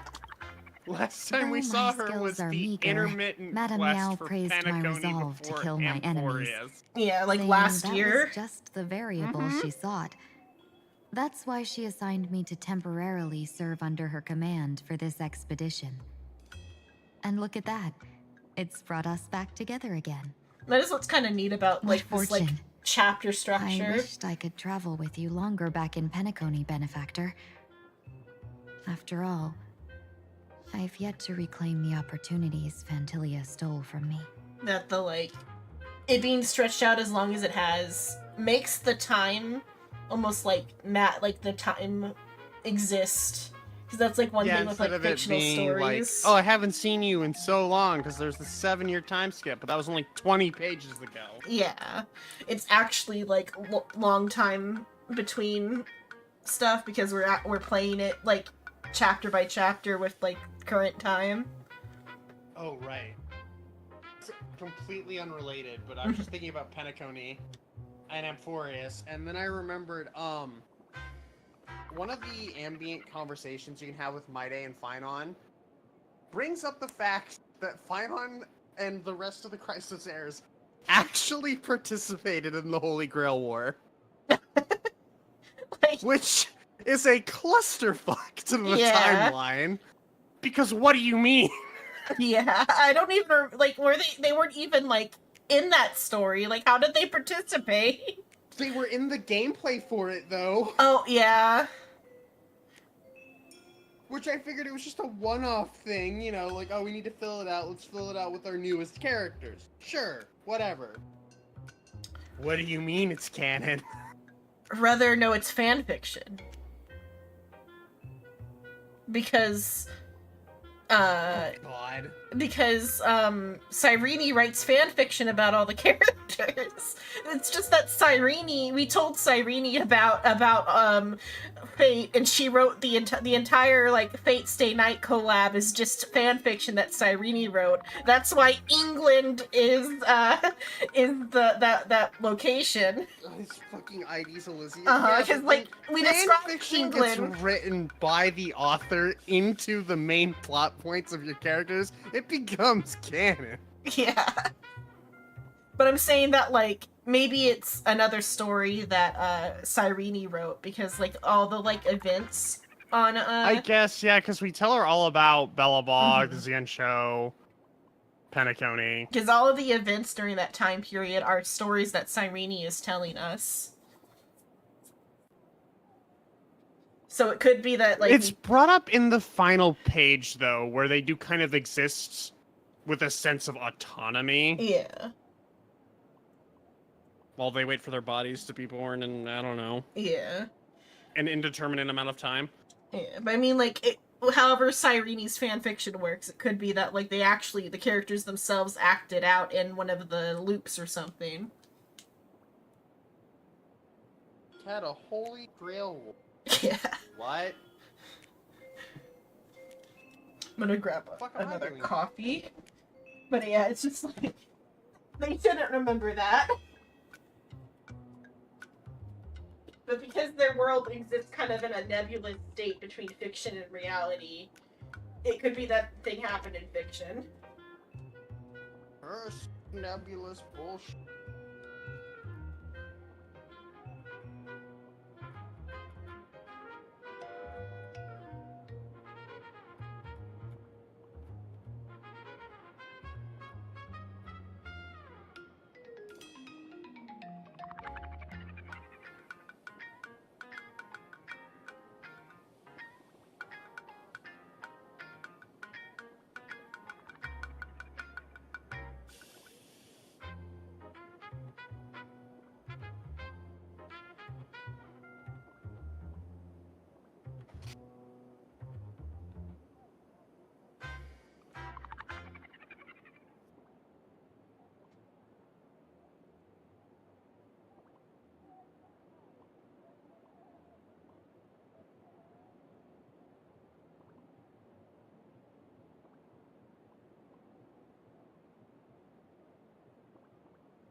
I think I put more creamer in my coffee this time. Because the air makes it hard to tell how much I'm putting in. Because I didn't have quite enough on the other cup and it was a little too bitter still. Mm-hmm. But like I said before, it's the same time. It's because I don't put sugar in it.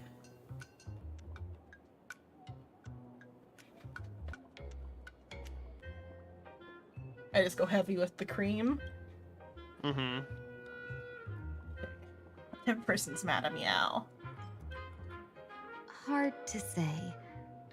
Like the divinations she casts, she's a riddle shrouded in fog. Apart from the ever-absent Patina Justice, she's likely the most mysterious of the Arbiter Generals. Oh, okay. That's somebody's name. I was like, what the fuck did you say? Those are words you Yeah, just those spoke are at me. Because like without the over thing that tells us that that's a general. It's just like, apart from the ever absent Patina Justice. The what? Yo woo. Is that we still haven't gotten to see the other girl, Fu Hua. We still haven't gotten to see Fu Hua. She just spoke before. Yeah, we do love introducing a character with like 2 lines of dialogue, and then we don't hear from them again for 2 years. Yeah, and even though we still have, it's gonna be like, unless she shows up here, it's gonna still be like even longer. Maybe she'll show up in the next intermission chapter. In a year from now. Yeah, a year from now. Because like Fu Hua's kind of important to like their whole overall stuff. I haven't like seen fully how she like plays out in Impact Third, but like she's got some sort of like important like power. Like, so it's like a fate power too. Because she like activates it and then she has to fuck off. Because like activating the power like forces her into her fate or something, and then so she has to go and do her fate because she activated the power to like save the day one time. Mm-hmm. But though I think she must appear later because she's got other battle suits. Because that'd be funny. It'd be like a hell of a payoff if she disappears in chapter 4 of Impact Third, only to appear here again. But I'm sure she appears somewhere else in the meantime. Because then also, Kazuha from, Genshin is, like, kind of an XP of her. His color scheme is. Mm-hmm. But I guess in the same way that, Venti is to Wendy. It was just their color schemes being the reference and not, like, anything about their character. Well, I guess their personality is a little bit, too. But if anything, like, Sampo also has the same colors as Wendy. Except the two-tone hair's green instead of, white. Mm-hmm. I'm sure there's no mortal danger. Please forgive my jest, benefactor. Being around Madame Yao has gotten me into the habit of cracking jokes all the time. Her actions may seem inscrutable, but she always provides what you need ahead of time. That's why even those who grumble still carry out her orders with diligence. In truth, doesn't she seem more like a shrewd merchant than a diviner? But then, when have any Arbiter Generals ever been ordinary? As it's like all of the generals we've met so far have been like Really fucking weird in their own yeah. right.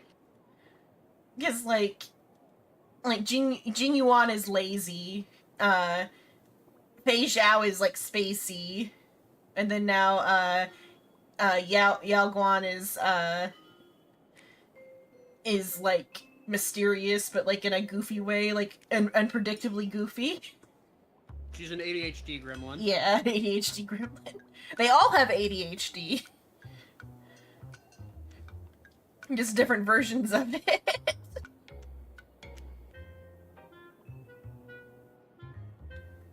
It was like,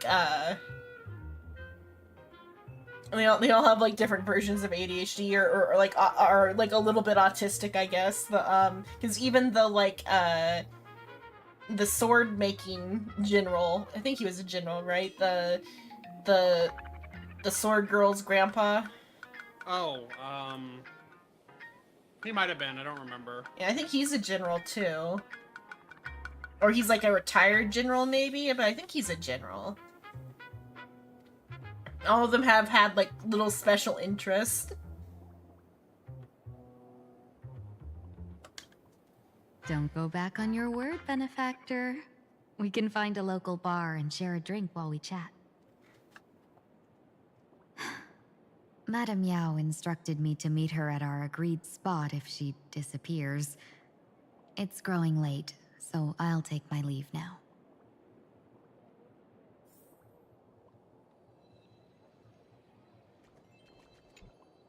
I understand Miss Himiko's intentions. I'll leave March and Mr. Yang in your care. Blade's appearance means the Stellaron hunters are also on the move in this world. From everything we've seen, this mission to play in Arcadia is of the utmost importance. I will accompany General Yao Guang to uncover the Stellaron hunters' schemes.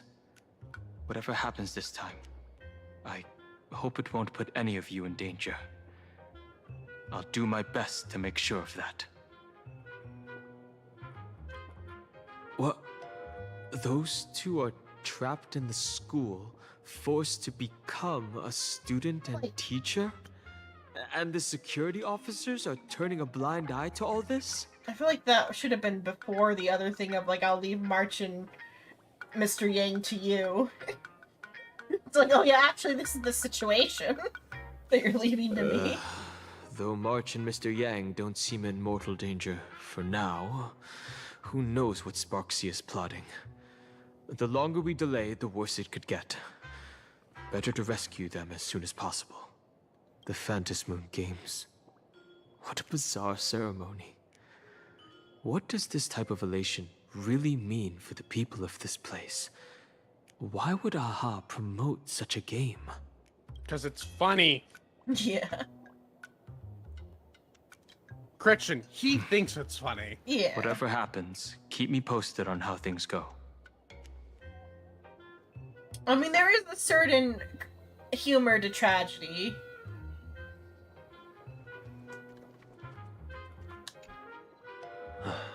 Mask of elation can reflect the shape of one's soul. Sonny, can I see your mask? Sure. In Penacony's decorative arts, ravens often symbolize the hidden desires and whispers of humans' dreamscapes. I don't know, it's in reference to his, like, parent or his, like, adopted dad.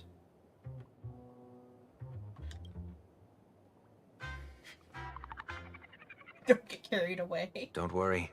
I once tried to ascend to godhood myself. I won't be dazzled by the honor of an audience with a deity. I don't believe you. Yeah. I was gonna say, he's saying, yeah, I was like an inch away from being a god once. Yep, and Aha might take advantage of that, though, too, because, like, that would be, like, an exploitable weakness in his, like... Man, it'd be really funny if you fixed the fan. You could fix this planet. Yeah. And still order. Wouldn't it be nice if you could still order on the entire... One wish, and you don't even have to, like, sacrifice an entire planet of people. I'll just make it happen. Just use the... Oh my god. Aha would be like, hey, just use the IPC's network that's already been laid out. They control most of the universe already. Yeah. Overthrow the Aeon of Preservation. Yeah. Quillpoth, that's his name. I remembered. Oh, yeah. I mean, that would be, like, because Quillpoth's name is in reference to the Bible, or not the Bible, but, like, Abrahamic text as well, or whatever, because it's in the Quran instead. Not Quran, the other one. Quran's after. One's the Jewish one. Torah, the Torah. It goes Torah, Bible, Quran. That's the order those books those books came out in. And they both, like, they all go from each other. My lack of care about religion. Don't remember the name of the books except for the Bible. The Bible. I remember them just because, like I said, they are a trilogy. But, like, it's just that the Christians don't want to, embrace the sequel. It's kind of like Star Wars. Look, the sequels suck, okay? Yeah. Except the prequel was actually written before everything else. Star Wars, if it was written in order.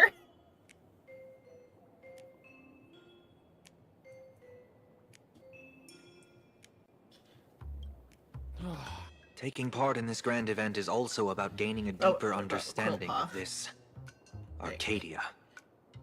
Just as one cannot miss the Charmony Festival when visiting Penacony. I think Quillpoth relates to, like, the Tree of Wisdom. Let me see what that was. Because in...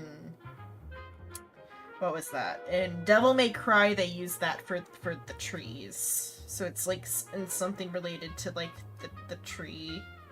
Not Tree of Wisdom, it's something in the Zohar... The World Tree. Fuck, sorry. Zohar, the Lunaric Kabbalah... Kabbalah is like the system. Kabbalah. Yeah. Kabbalah is like the magic Quillpoth system. Are the representation of an evil or impure spiritual forces in Jewish mysticism.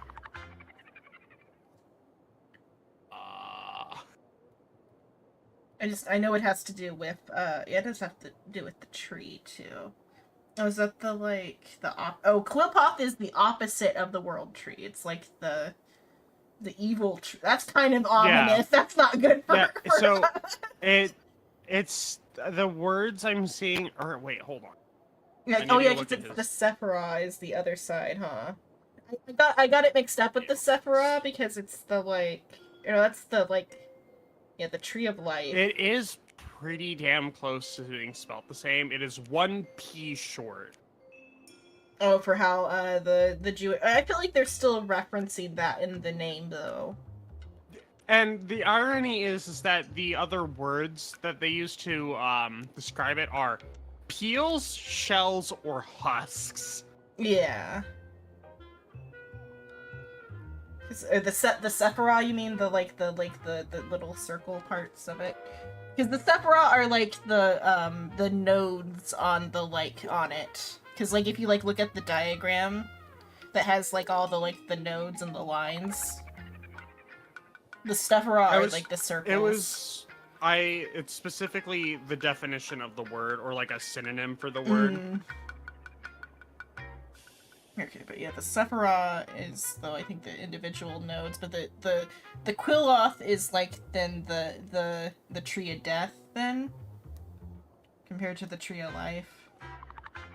I thought it was the tree of life, but it's the tree of death. Yeah, that doesn't bode poorly at all.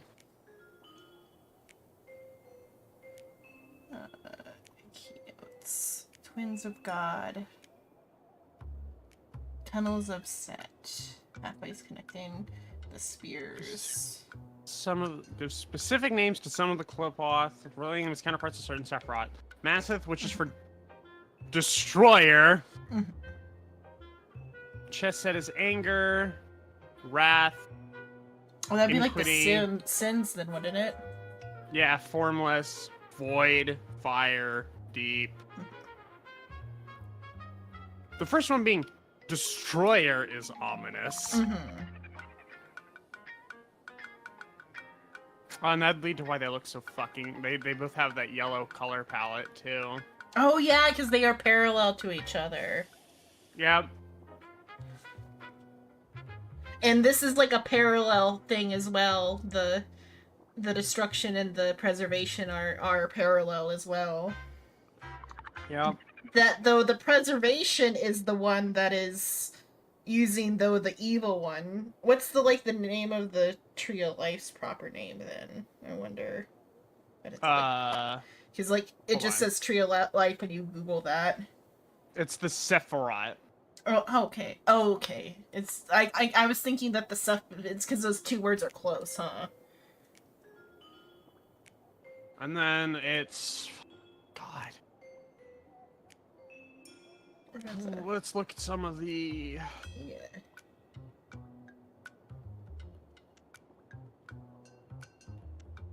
Oh, and that, the things are born of the golden blood, though, too. I am not familiar enough with these terms, or the thing as a whole. I'm somewhat familiar with it because they use them in, Lord of the Mysteries as well. The fog is a Sephiroth.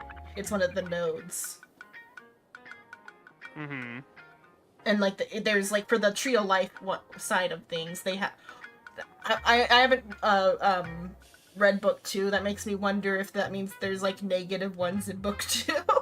but each of the the positive ones on the Tree of Life has a different kingdom of God or whatever in Lord of the Mysteries. And again, Honkai or Star Rail definitely draws from the same inspirations as Lord of the Mysteries as well.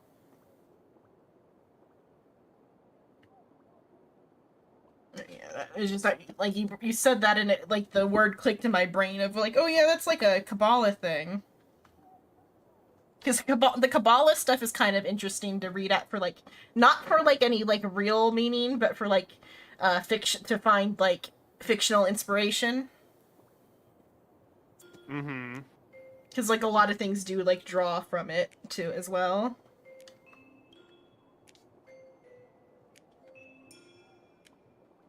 All of the Kabbalah stuff is really neat, kind of in a fictional sense.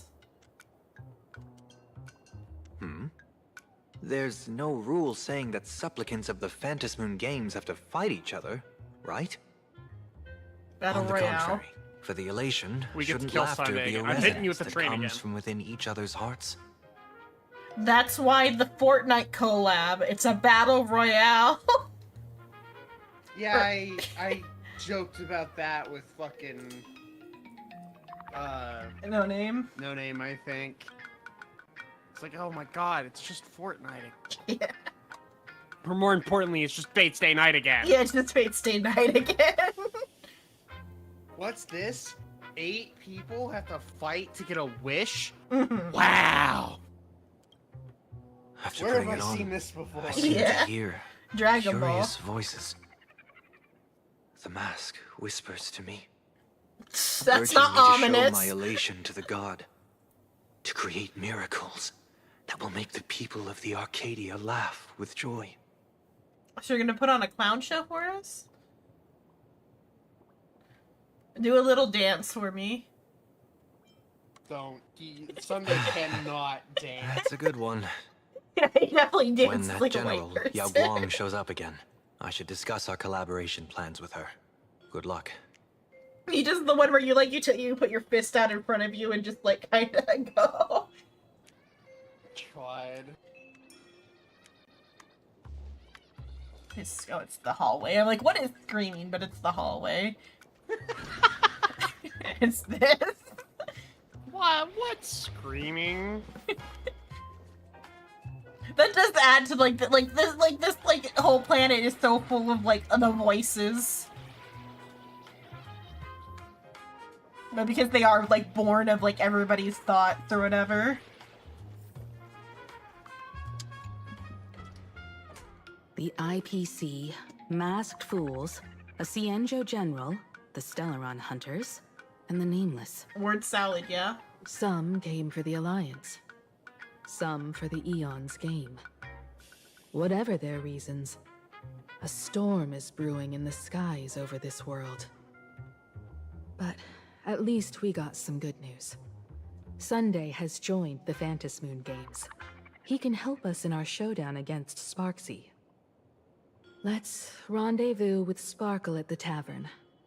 We must uncover thought why we were almost Sparksy done. No, entered I the forgot Phantom about the Moon tavern. Games, and what sort of Sparksicon she's got planned for Graphia Academy. I don't know, the rate I'm doing this one, I might finish in time for the next chapter, and it'll be like there was no time in between. When I was little, We're approaching I because it's heard the of tavern few in urban there. legends. Yeah, then I have to do all They the say event stuff, though. The entrance to the tavern exists behind Dice every game! We love single dice door in game! this Yeah. land. And next week is But those who D&D aren't anyway, invited so I can, like, or skip out on haven't found their destined Honkai for path that week anyway. can never step inside. True. This time, we already have the Fool's invitation in hand. As for the key to open the door, there's a silly rhyme on the back of the business card. For revelry and drinks galore, no need to search from door to door. Heed the Fool's riddle with care to find the key that leads you there.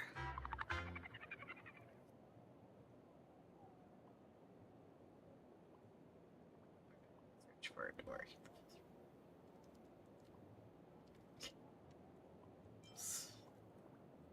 Worse than rap. So, about the Fool's riddle, got any leads?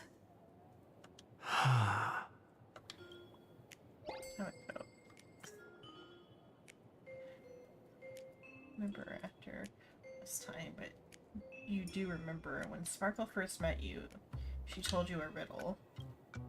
Whether they look up or down, the moon that humanity gazes upon in the sky is always the same Phantom Moon. Oh, we have to jump through, like... Oh, we have to jump off a bridge! We have to fucking kill ourselves! Totally not, Pinacone. Getting to the, like, the rebel zone by dying. What's wrong? Nah, it's just like, this is like the third world in a row. That has been, like, not quite cookie cutter, but, like, they, like, are, like... I guess maybe they're probably doing something with, like, rule of threes or something, probably. Looking up makes sense, but looking down? How exactly do you gaze at the sky? Reflected in water. Oh, it seems fate ties you to the tavern. I get it now. The answer is Dovebrook. Time to go jump off a bridge. Yeah. Every time I see the fucking emoticons. Many generations ago, the Dove Brook was already a river flowing with countless legends. It's no surprise the door to the tavern lies hidden among them. Just looking over here. What's over here? Oh, we can just kill her on the street. Okay. What's this? Just stuff.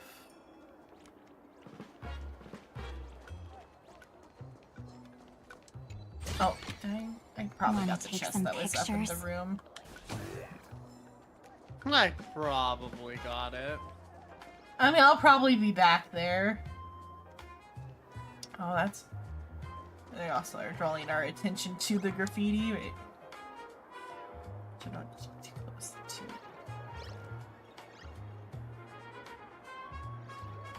But, like, it's in reference to, like God touching Adam or whatever. The finger point thing. Which they've already done that, though, like, a couple, but it's a famous enough, I guess, visual. Yeah.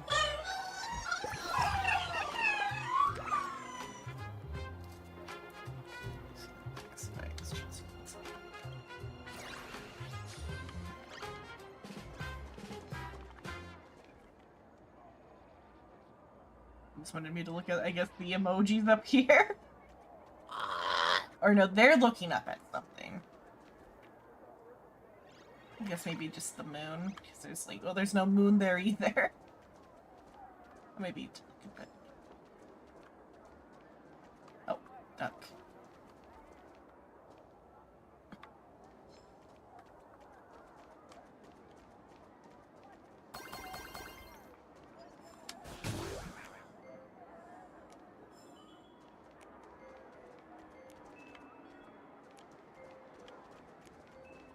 Legend has it that the master painter Graphia once drew water from the Dove Brook to wash her paintbrushes. Many later artists followed suit, hence its other name, the Painter's Stream. I wonder what's in here.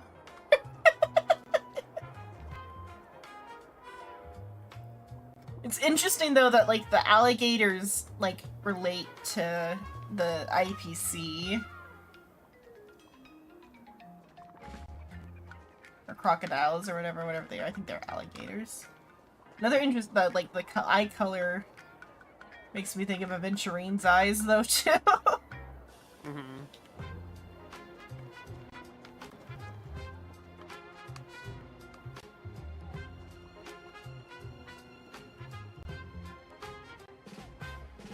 No, the music's coming from right here. You got the trumpet and the drums. He's so sad on his drums, though. Yeah.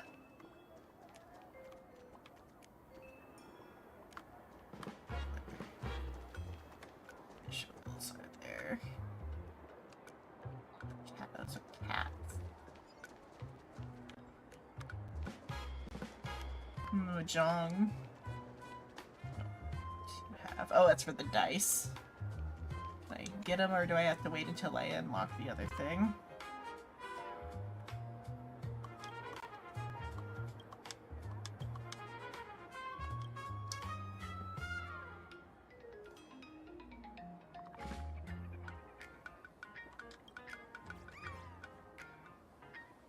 Social assassin.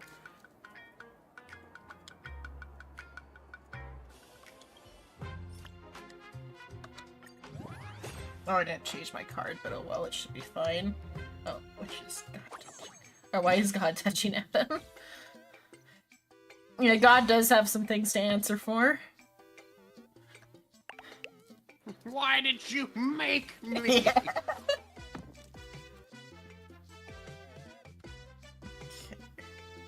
is it? I want 4s. So it was... I've already forgotten how to play this. It's not the... How do I re-roll? Switching the mouse help me. Or is this is defense though, huh? Because he's a Yes. Yeah. So you don't get to reroll. Yeah.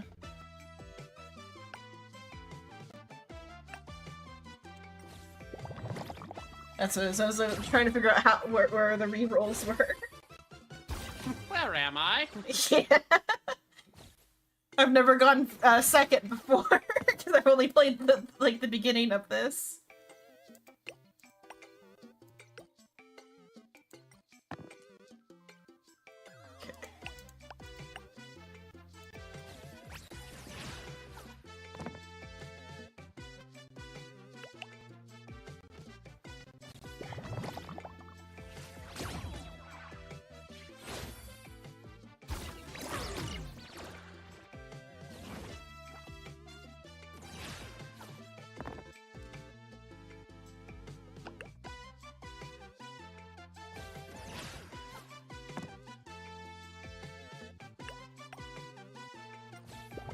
More drama.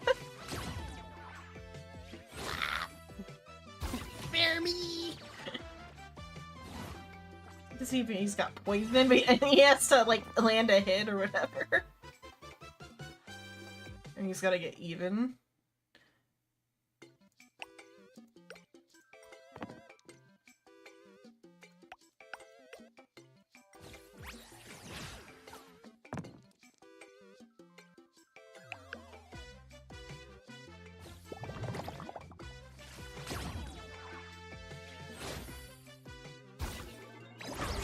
Like, I did, like, the two Maxima rolls in the Nook and the rice cooker.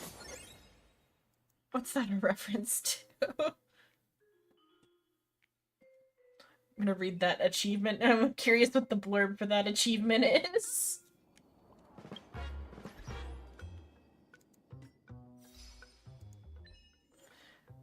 Oh, that's not even the one I can... Stories of Editorial. This one. Nanook in the rice cooker. Defeat an opponent while maintaining full HP. Yeah, I don't get what the meaning is. It must be in reference to some meme that I don't know off the top of my head. Yeah. I'm not 100% sure yeah. either. I'm imagining someone like using a rice cooker as like a shield, but that doesn't seem... I'm sure it's a meme I don't get.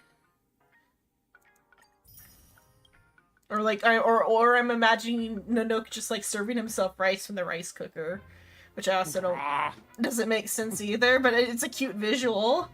Just the idea of Nanook interacting with a rice cooker in any capacity is a cute visual. Because him doing anything that's like mundane would be funny.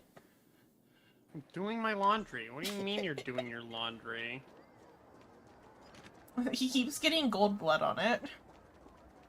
Business isn't going well at all.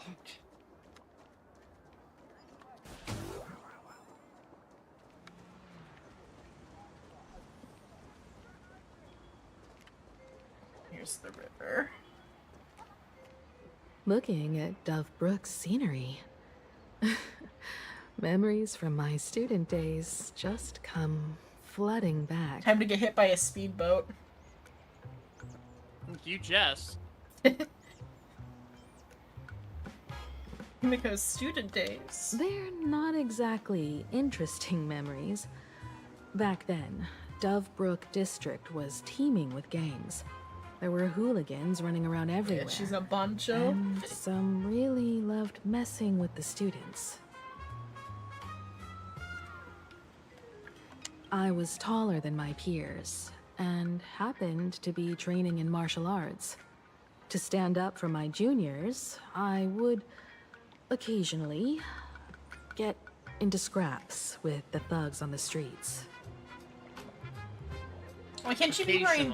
Yeah, I wish she were... Like, that's one of the few times I wish she was in her school outfit, because then her skirt would be longer. Because boncho, or like, boncho-type girls with Yankees. Yankees have long skirts.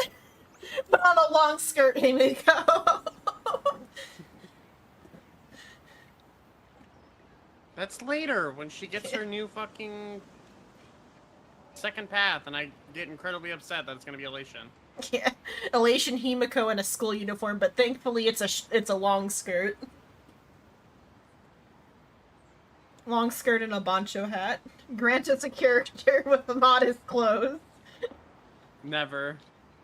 The people who fell into the She goes Dovebrook blonde. River would cover the I mean, that'd be surface awesome. like bean sprouts in noodle soup. That'd be more like It all feels like it was just yesterday. the going blonde would be more of a Galru thing than a Yankee thing, Yeah. but I guess they could like combine them, give her a spray tan and put her in a long skirt. That'd be horrific. Yeah, I know. The one character that has melanin and it's a spray tan. No.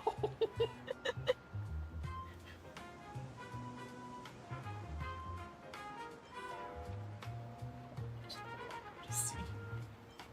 Himiko Noodle Master.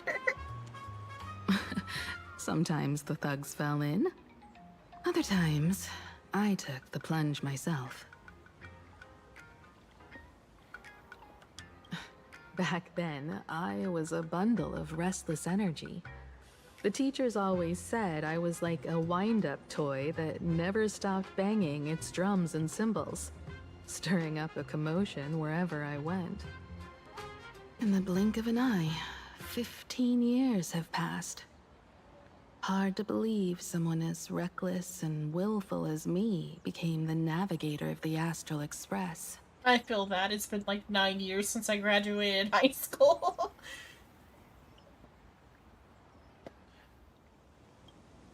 Now's not the time to wax sentimental. We've reached the banks of the Dovebrook. So, where's the tavern entrance hidden?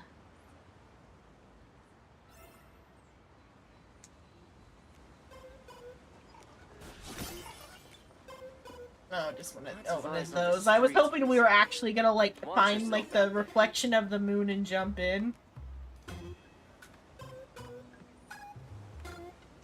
Maybe we'll do it in the jump puzzle. This one's is like angry at their the couple. Relatable. He's eating dog food. I fucking love how he's just spinning. Mm-hmm.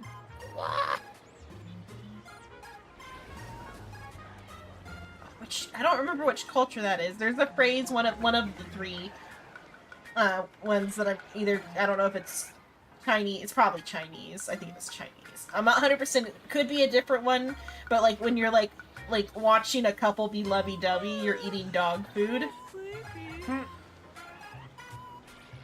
Hell of a phrase. And like they're all like it's like this dog food ass situation type of like comments. Not that exact phrasing, but some like phrasing similar to that. Whenever like a character's gotta watch like a lovey-dovey couple. I think it was Chinese, but it could very well be Korean or Japanese because I don't remember what origin that novel had. It's just I've read it in some novels.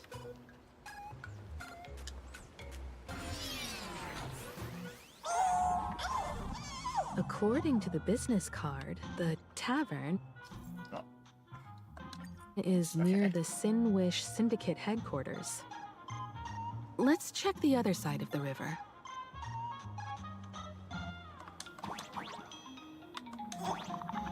Oh wait, I have the bow.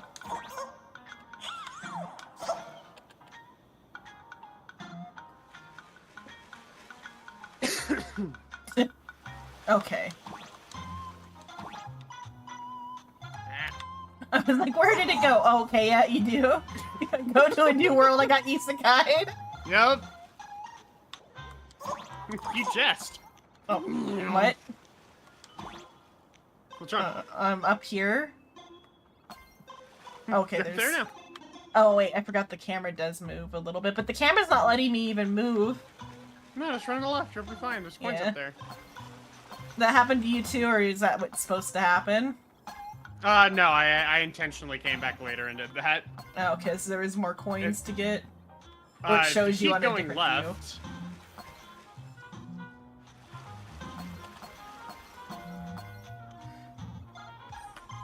It is a completely other fucking thing. Yeah.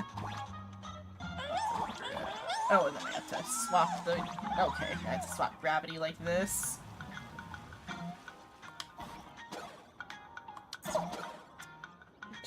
Oh, I could just... it's like complicating it. Then I accidentally... How'd you find out that this was here? Can you see it from, like, the other side or something?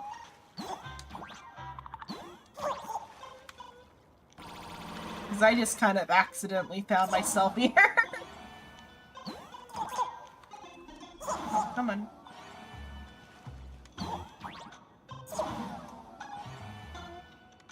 I did not mean to be in hard mode.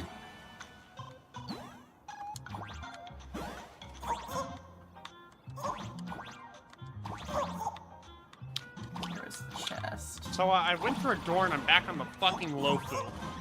What?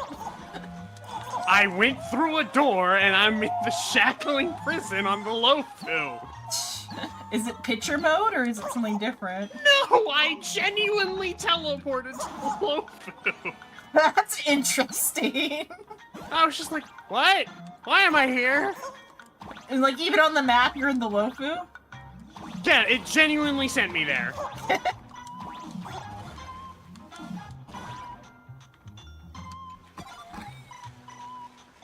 Oh.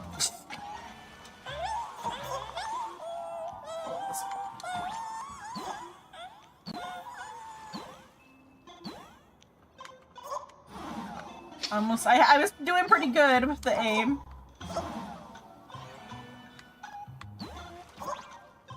Okay. Come on. That one's, okay, that one was, I had that. Just gotta, like, thread the fucking needle.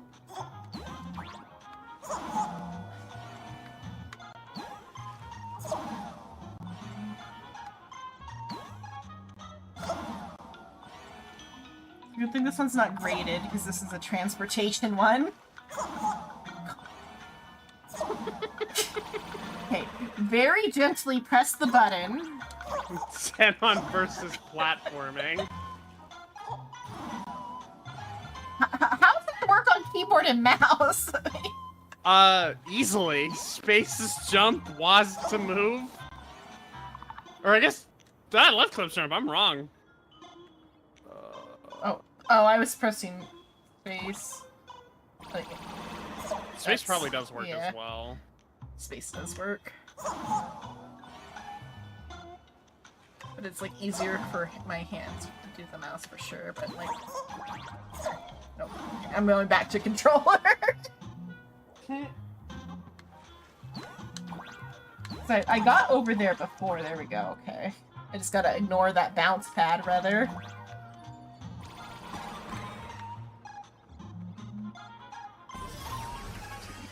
Oh. This is probably not where I was supposed to be. Oh, wrong way. Okay. Accidental secret. We love secrets. Okay. If I fall through, I die, right? Oh no, it's down here too, okay. Yeah, it's mirrored. I kind of figured it was, but at the same time... Just don't get hit by a fucking car. I gotta get those coins down there now, though.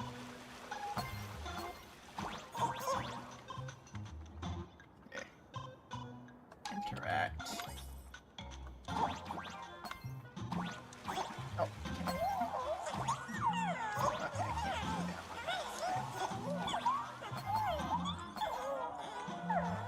Squares screaming.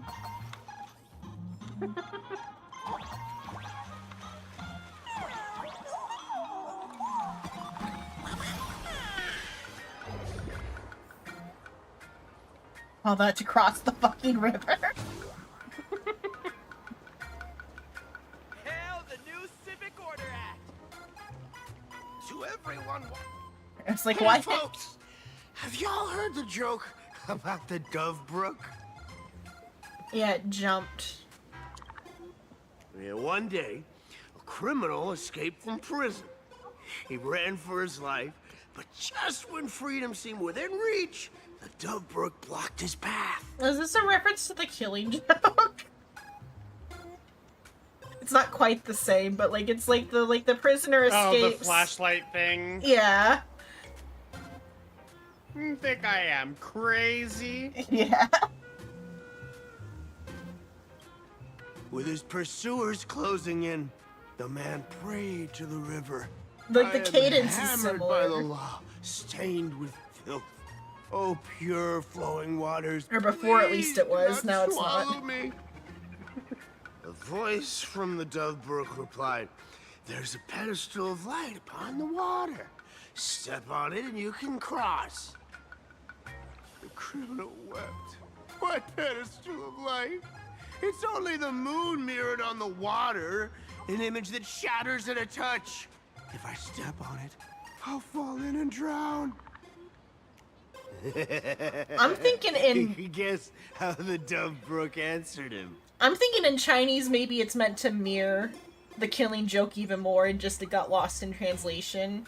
Because, like, it mirrors, like, quite a bit. It does mirror it a little bit, Because, like, it's like an escaping prisoner and, like, one guy says one thing.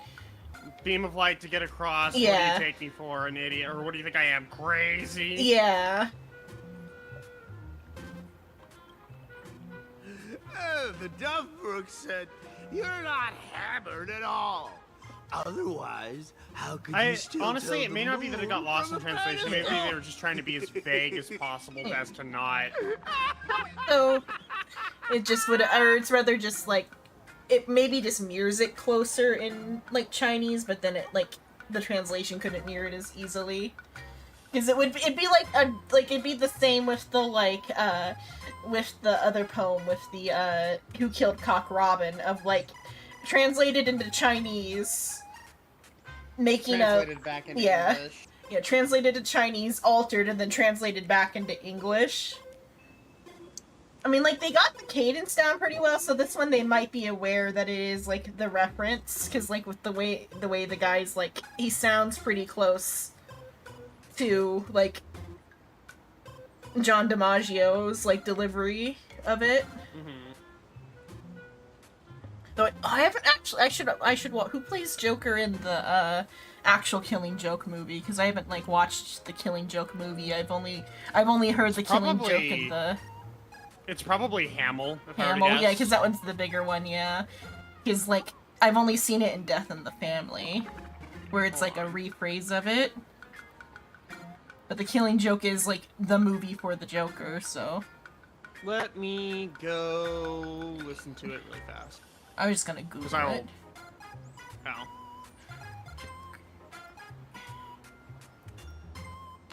It's Hamill. It's Hamill for, yeah, it comes up as Hamill. I heard him go, "God damn it." Yeah. I should probably listen to that later, because I've only heard the cadence of the one in Death of the Family. Yeah. We're talking about the lines that were just said here. But hello, Melanie Toast. The lines that are said here mirror a joke, because my current hyperfixation for the last year has been Batman and related stuff. But there's a joke in Batman that the Joker tells about, like, two prisoners are escaping prison, and, like, one, like, jumps over, like, the ledge to the other side, but the other guy's, like, nervous and doesn't want to jump. And so the other guy says, like, "I'll hold the flashlight on, like, the like, place to walk, so you can, like, jump over." And then the, like, first guy says, "I'm not crazy," or something along the lines of, "I'm not crazy, I'm not gonna, like, trust you to, like, not, like, pull the light away and kill me," sort of thing. What do you think I am, crazy? You just take the light away when I'm halfway across. Yeah. And, like, the cadence mirrors the version that's in one of the side movies, but I guess you, though, listened just now to the like, one from the actual movie. Does it mirror that cadence as well? I listened to the first 3 seconds to identify if it was Hamill or not. I want to say the cadence is rather similar. Yeah, because, like, assumably the John DiMaggio one is referencing the Hamill version of the monologue. Yeah, one day, A criminal escaped from prison. He ran for his life, but just when freedom seemed within reach, the Dovebrook blocked his path. But though the voice here is closer to John's voice, I feel like, than Hamill's, because Hamill's is like more whiny sounding, isn't it? Kind of, yeah. Because this is more like gruff, like DiMaggio. With his pursuers closing in, the man prayed to the river. I am hammered by the law, stained with filth. Oh, pure flowing waters, please do not swallow me. A voice from the Dovebrook replied, there's a pedestal of light upon the water. Step on it and you can cross. Especially that, like, step on it and you can cross part of it. Yeah. Criminal wept. What pedestal of light? It's only the moon mirrored on the water, an image that shatters at a touch. If I step on it, I'll fall in and drown. Guess how the Dovebrook answered him. The Dovebrook said, you're not hammered at all. Otherwise, how could you still tell the moon from a pedestal?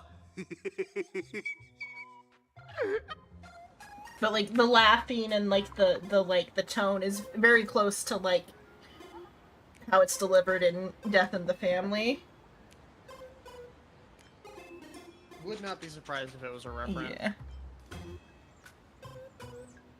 Like well, especially because like Sparkle definitely the themes around Sparkle and Aha definitely suit the Joker.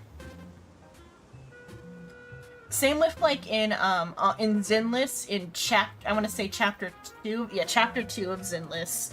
There's another like monologue that has a similar like cadence that kind of mirrors, only like a couple lines less so than this one, mirrors the one from the Joker movie where on the late night TV show. Some of the cadence mirrors that in when Anton is on like the variety show to like promote the construction company. It's at the beginning of chapter 2. It's like a very small moment. I thought that the sound reminded me so much of the monologue from the Joker movie. Mm-hmm. And like both, like I feel like it's a pretty popular, like globally, both things are.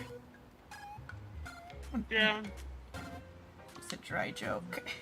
It's fine. You don't have to buy me a drink as long as I can make you laugh. Because then now his like cadence is like totally different from when he delivered it. That joke sounds like a hint. Could he be a fool from the tavern? Maybe if we find the fragile moon he mentioned, we'll find the way into the tavern. The moon's reflection. So fragile it shatters at a touch. I mean, though it was already like apparent, like what we were supposed to do from like the two riddles we already had. I guess that riddle's in case you didn't figure it out yet. Sparkle's riddle says this. Whether looking up or down, they all see the same phantom moon when gazing at the sky. We've gazed at the sky already, so next... Oh, would you look at that? The reflection of the moon on the fucking water, Himiko. From this angle, the moon's reflection is right here. It does look strange in the water. If what the card says is true, and the fool's riddle is the key to entering the tavern, then this moon must be the door lock. Come on, let's take a closer look at this strange moon.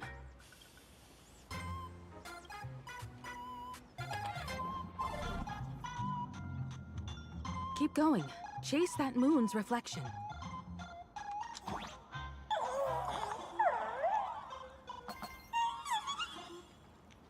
A little bit.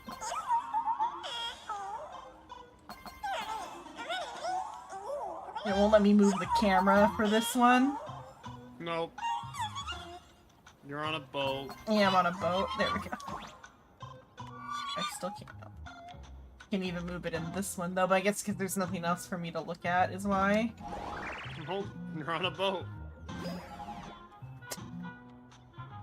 Looks like the fools are guarding the moon's shadow tight. Find the Oh, switch we're like and blast through the obstruction. in the moon here. Shatter the moon lock, and we're one step closer to the tavern.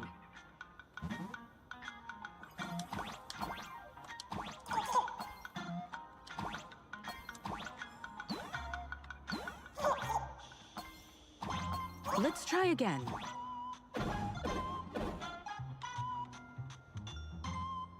Something's back there. Is that a key? The moon is about to break. Let's try again. The key has dissolved into the water. The water's surface is about to change. Look, the tavern's shadow has appeared. And it's parallel to the, like, Yakuza.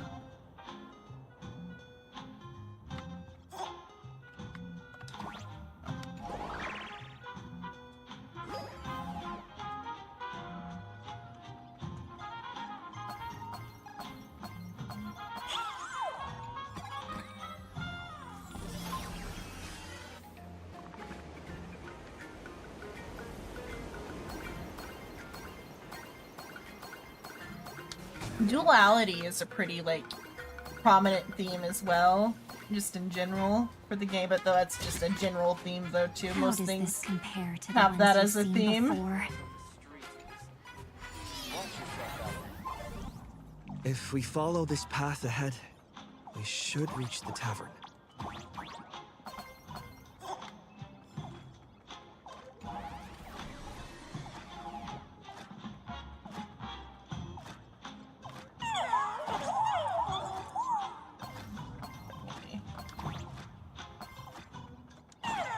Watch out!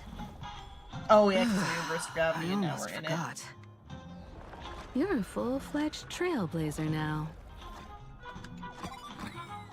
it. Oh, she did that thing where like where you're in the car and the car's about to stop real hard and like your mom like puts her hand out. Yeah. Fucking. Yep. It's like, I'm an adult who can hold my back up. I don't need you to, like, stop me further. I have a seatbelt on. Like, what is gonna happen? Put your hands back on the steering wheel. Mother, I'm fine. Just because I'm hard leaning into the chair doesn't mean I'm gonna fall forward with gravity. Welcome. Please laugh to your heart's content.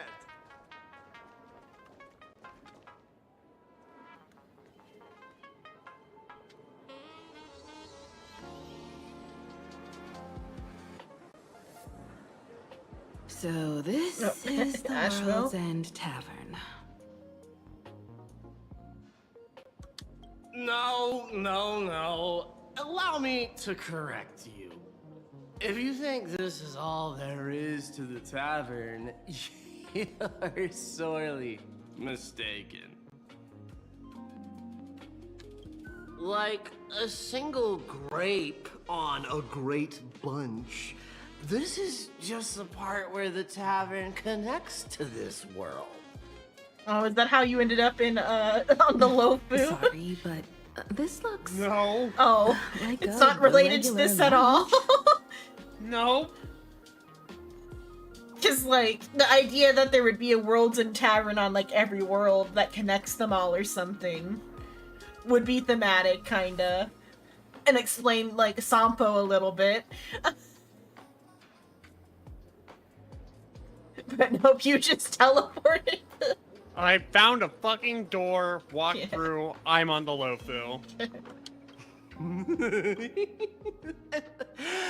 so-called plain Arcadia isn't really an Arcadia either, but who's complaining? Life goes on, doesn't it?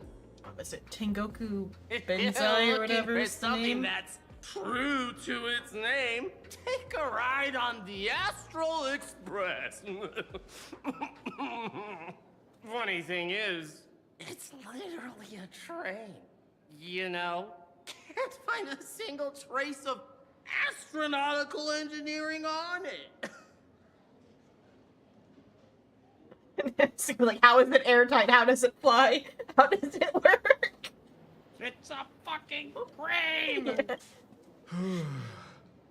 Wait, you two are navigator of the Astral Express and the raccoon on board, right? I've seen you in the news. Raccoon under the galactic baseball. Nice to meet you.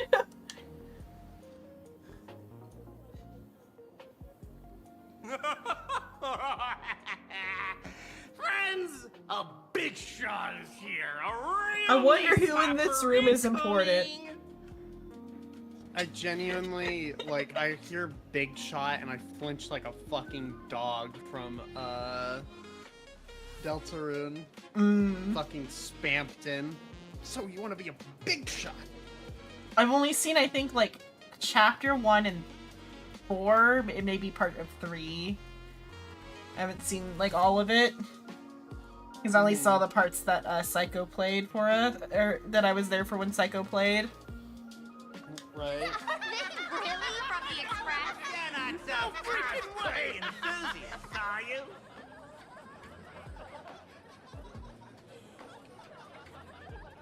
Express folks come to the tavern too? Do they even have the sense of humor? Hey, can I get your autograph? Sorry, sole of my foot. I'll never wash it again. Everyone, curb your curiosity. These two are my guests. Even the most mischievous among you should know when to stop and mind your manners. Oh, well, if it isn't Little Sparkle. We've all heard your joke. Take the mask from a masked fool, and what's left but a fool? Oh my! Wouldn't a masked fool be better off without the fool? An empty mask sounds even better. No? Kill the guy for being a little rude. Right. There he goes. Yep. It's the most Sparkle thing ever. Yeah, just kill the guy.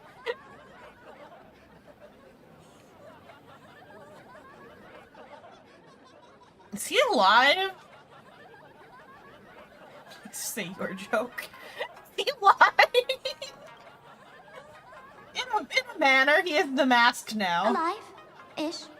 It depends on how you define alive. Most fools won't even admit they're alive. So he isn't exactly dead either. Oh, he's Schrodinger's fool now, okay. He's become Quantum.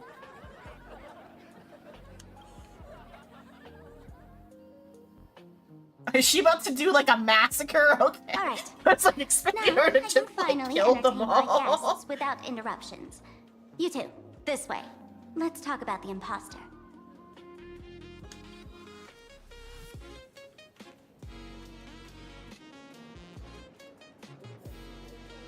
Please laugh to your heart's content.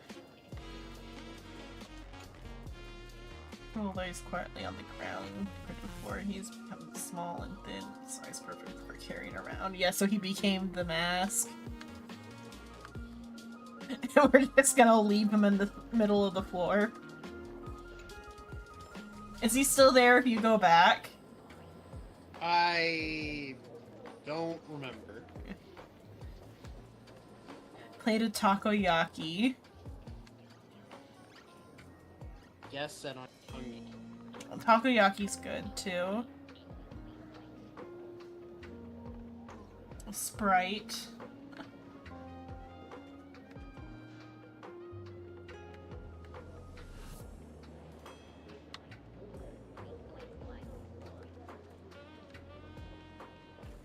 I dreamed of a stellar jade.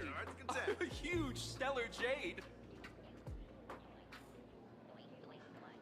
The way he started the cadence on that was like, I dreamed I was a butterfly, but then it was just of a stellar jade. Give me the same old. Some dry jokes. Shake it, not stir. That sounds like Gallagher. Be the same voice actor. Get some use out of him both more. I'm still underage. I can't touch the terrible jokes.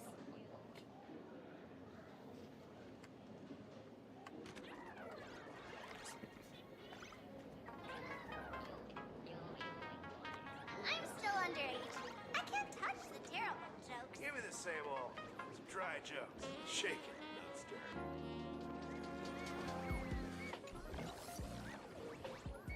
Okay, I need whatever it is that lets me through there. I dreamed of a stellar jade. Oh, let's talk to A huge stellar jade. Asheville. The man's wary gaze sizes up the young person before him for a moment. He offers a slight nod in greeting. Your curious gaze circles him. Is that thing by his side a talking monkey? A slumber nana monkey? What's that? Kid, I believe you're confusing me with some other primates you've met. Oh, sorry. My mistake. I like that it like narrates for him as it like as he is the narrator, but Yep. I need to read more of the Hoguro Adachi stories because I bet I'd probably get a kick out of. I should probably get on that before more chapters come out for this because they'll make Asheville more interesting. Give me the same old. All right, you two. First round's on me. What'll it be? It would additionally be helpful for Hemlock as well because I haven't actually read that much, like actual read stories. I've just watched shows.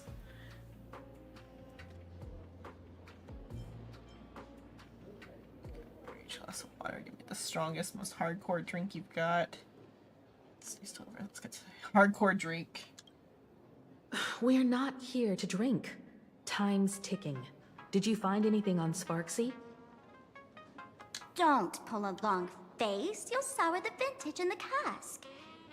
While you were gone, diligent little Sparkle was gathering intel non-stop and didn't waste a single minute. Sparksy. She did come here disguised as me.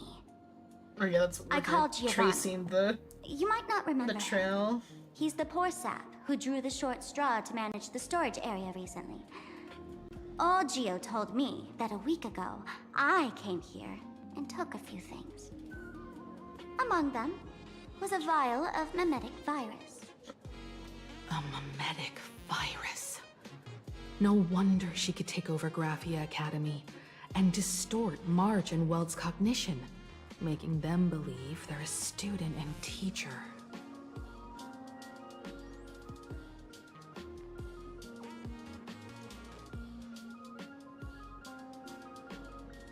She wants to undercut Dr. Primitive's business. Close enough. This so-called Sparksicon is a front for spreading a mimetic virus. Knowing that isn't enough. What type of mimetic virus is she spreading? What are the symptoms? We need more on her plans and actions before we can counter it. Thought of that already. So I visited a few friends and learned where the imposter's been haunting. To dig up details, we'll have to get hands-on. Because like I brought it up when we did Slumber Nana Monkey. There's a Chinese novel I read where the cure for like a mimetic virus I like was that. not present for Slumber Nana. Oh, you weren't? Okay.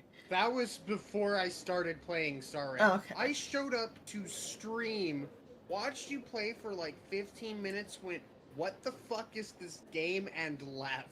I might have brought up another time I've definitely brought up the like, and then there was a ninja. though before. Probably. Yeah.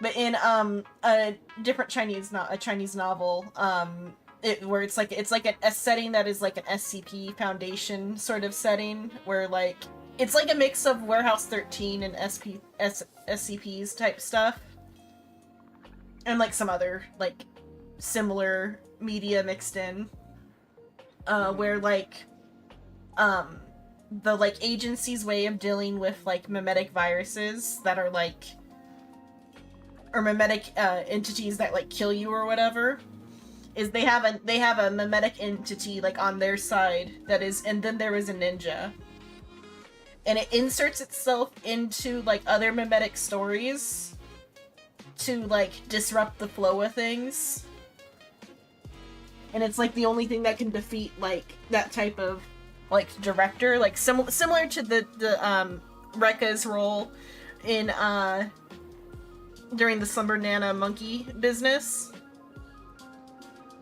How Rekka acts as like the director for the for what's going on there. In the Chinese novel that I read, what's that one called? That one was The Human Test, I think was what that one was called. Not sure, because it like the first mimetic or the first entity that he runs into at least is the Human Test, where it's like in a random like exam room, the guy, he was going to take the exam to become a civil servant, but it's like in a randomly decided exam room. The test is not the exam that like you're supposed to be taking. Instead, it's the Human Test, and it's got like a bunch of like philosophy questions. And if you pass, you become a certified human, and you get like a certificate. And then if you fail, you like become a creature. But like the creatures don't look any different than a person. It's just that they like mentally devolve into like a creature. But like they lose their like right to be human, to be considered human.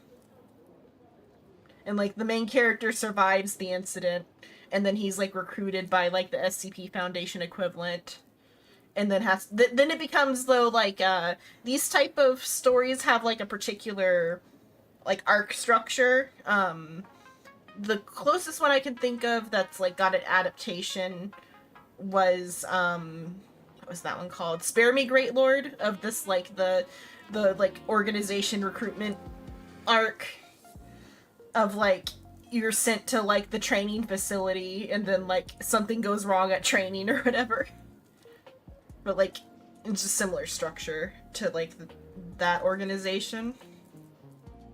But at the end of his like training seminar to join the organization, the director, a person who has like the power to like control people via like the like subtext of a like a director scene or whatever, like he can like freeze everyone by saying cut, and like when he says action, everybody acts according to his script.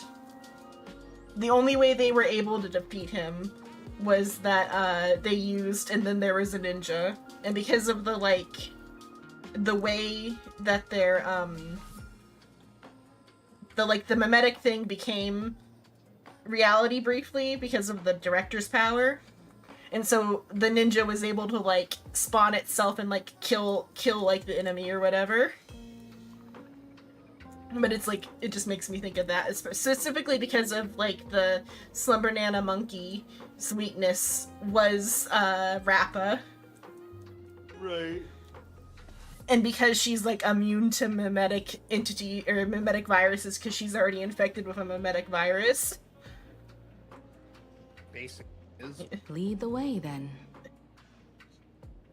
Yeah, Let's or move. basically being the mimetic virus goes with it. So I feel like it could just be because like both are maybe referencing some sort of like old fiction thing where they used to like just insert ninjas into stories. But I feel like that's like an older story trope that I've never experienced. I've only ever seen it joked about. Abandon all despair, ye who enter. If you want to pass, then amuse me. By the way, hate to ask, you're not aha themselves, are you? This one was just the, like, abandon all despair instead of abandon all hope. Abandon all despair. Yeah. Good. Get rid of Danganronpa. Yeah. Fuck. That's right, I am, haha. We gotta amuse it. What does that have to do with anything? That's right, I am, uh-huh. No, you're not aha! You got that smooth talker air, but you're not. No, the Trailblazer does not have smooth talker air. The Trailblazer is fucking stupid. Yeah. Kalis especially. Yeah. Of your hand would cure my melancholy. You can't do that, can you? Oh yeah, in the parts where Kalis is independently controlled, or rather for like on the the Felspar when Firefly's walking around, does Stell is Stell just as bad in that part, or is she like not quite as stupid as Kalis in those like parts? It's been a bit. At the bare minimum, the tone she gives makes her sound less stupid. I guess. Well, because she's definitely like, but that might be more on the like side of like, because she's got a more masculine likeness to her like way of speaking, whereas Kalis has a more like fruitiness to him. Yeah.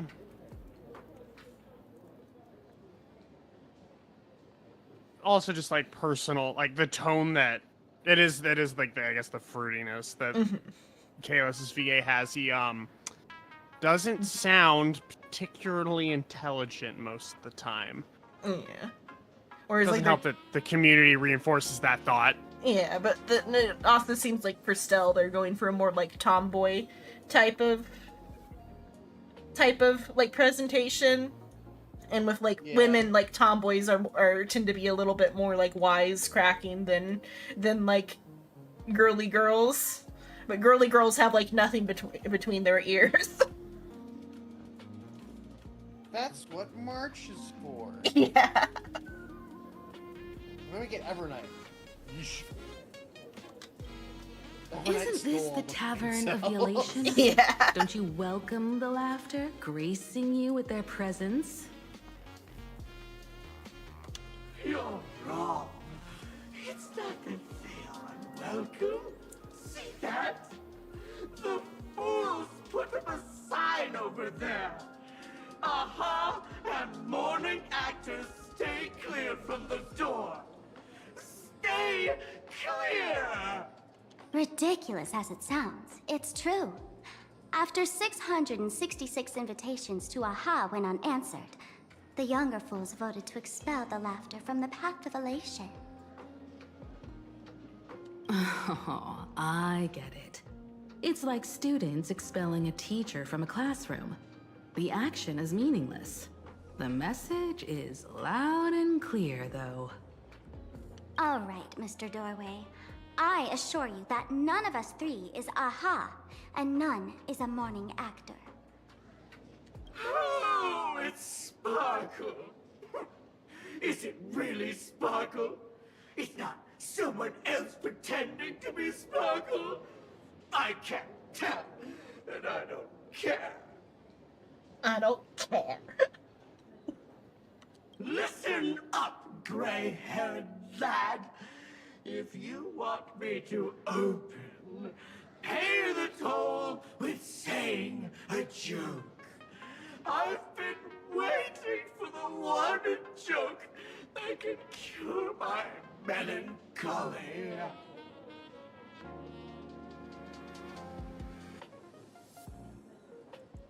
I can't think of the one from Monty Python that kills you from laughter. Now, amuse me. You let out a deep sigh. Looks like you'll have to show them what you're made of. Oh, my favorite one for this type of scene is in Black Butler. It's not in the actual one. I don't remember what actual joke he tells.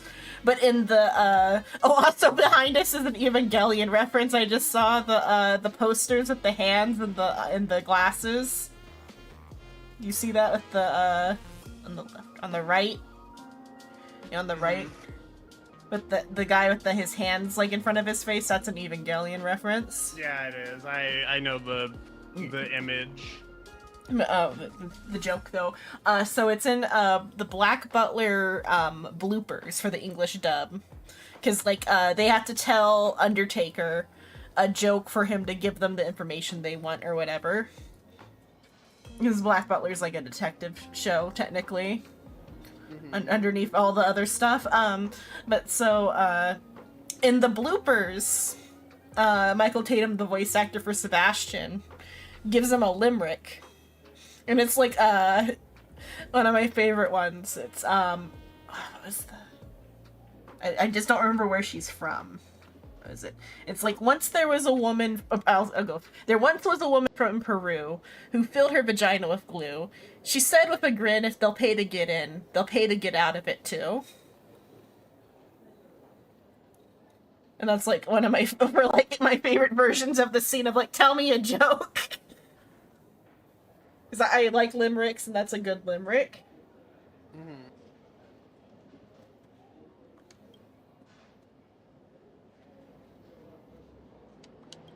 Joke. But a joke, no way. This says a joke. Be adorable and open the door now. A joke. And then? Another I said joke. it. A joke. Oh, poor child. A bad joke is more pitiful than melancholy. Want a joke? No way. What? Didn't catch Spoiling it? No joke, Mr. Doorway? Or there's no way I'll tell a joke. Interpret as you like. By Achivili above, I can't believe I've come to explaining jokes to a door. That is like way too much personality. Which, again, this entire world has been concerning. I said this back in 3.7. I was concerned for the story direction going forward. Or I mean, I'm concerned like in a like not metaphysically, but like more concerning that like we're possessed is my concern. Something is wrong. Yeah, something is wrong. So I guess though that like you said, like it could be that like the writing direction is like going in a strange way. I think they just need to get Shoji out of the fucking writer's chair. Yeah. Get him out. Yeah, it's either, like you said, it's either what you're saying, or they're pulling a long fucking con of like dividing or like separating the player from Kalis/Stell. The thing is, I don't think that's gonna be received very well by the people. Regardless, like I think even the CN community will hate that. Yeah. Because maybe if they do it just right, but like, because he's supposed to too be... many people play this game for shipping themselves with the characters, and if you disconnect the player from Kalis or Stell, people are gonna get pissed. Yeah, because it's not like with like Kiana, where like in Impact Third they like change up who's the main character or a perspective character all the time in Impact Third, to where like Kiana can be her own separate character without the player being an entity in the story. But like this feels like they're trying, like it's either, like you said, it's either the writing is going in a strange direction, or if it's purposeful, they're trying to like establish the player as a separate entity.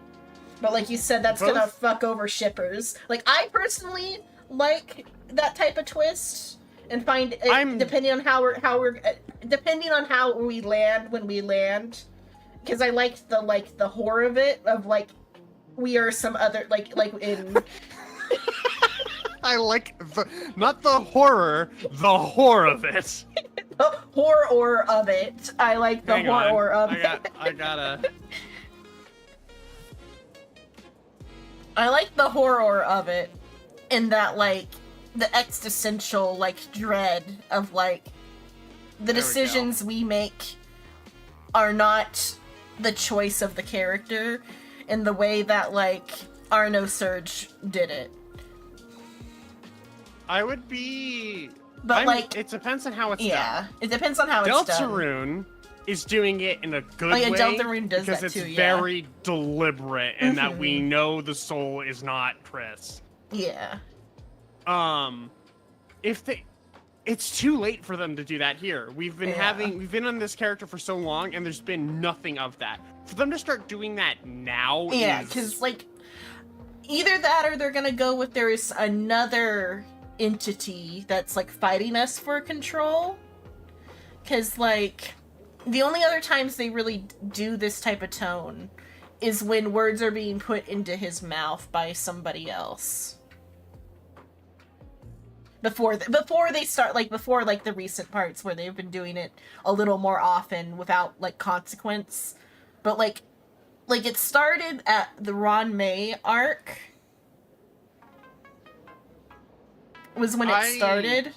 But like that was purposely with Ron May, that was done purposely, in that way we like it was counter to the things we were choosing. Yeah. And this is a very personal gripe that I understand is why it's not the way it is, because it's a fucking gacha game. We are coming hot off the tails of the Trailblazers' most traumatic fucking sequence of events they've ever experienced. They were in a shitty situation for their perspective thousands of years. Why the fuck are we happy? We are cracking shitty jokes. We are playful. We just killed something that ended the fucking universe, and we're cracking jokes. So, like, if they do something with it, could be maybe that something is maybe something from the planet is influencing us or whatever that is causing the jokes to be cracked, and we're gonna like have a big emotional breakdown where the mask cracks or whatever. It would be like the only way to like resolve that tension. Doesn't like get resolved in a way that was like this was being forced on the player, and it was just the writing. This game's gonna fucking suffer for it. Yeah. So unbelievably hard. It's already suffering for it. Yeah. People are like, Well, luckily they like let you kind of like jump around chapters now, so like in the future people can skip this one. The only thing is now we have to suffer through it for the like arc, and then that might make people drop it until the next planet. Yeah. It's why I skipped the dialogue, because I was just like, this is really. I want to hope that there's like something going on, because like I'm gonna hope it's first chapter of a new planet, Growing Pains. Because that we had that on Amphorius as well. That like when we first arrived, it felt a little like not quite right. But then once they did get into it and got all their lore established, it was really solid. Yeah. So we'll just have to hope with that. I need to go back and do all the Impact Third stories just kind of on my own to like see where the patterns are for that. And like how like their writing has evolved over the years.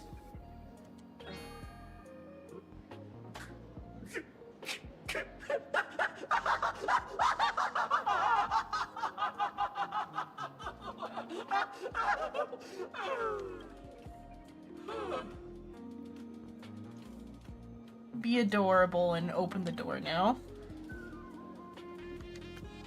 That's like another thing, like what you said, like the Trailblazers should be like upset.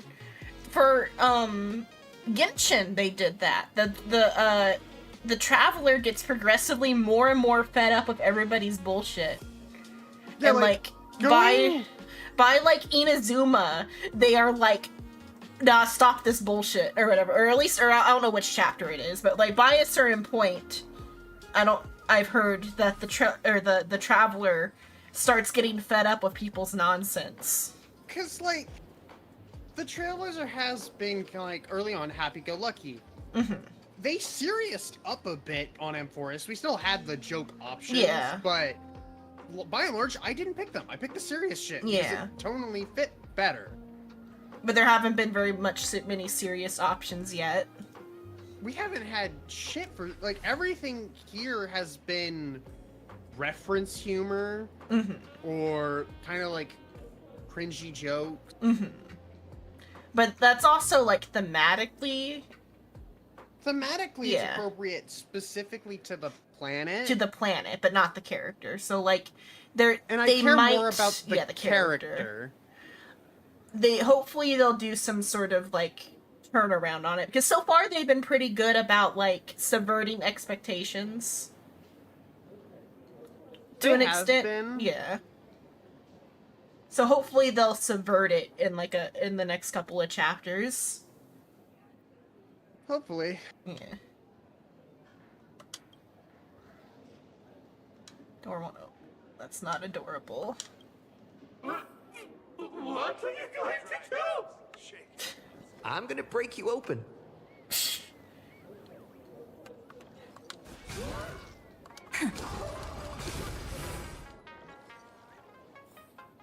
I'm gonna break you open.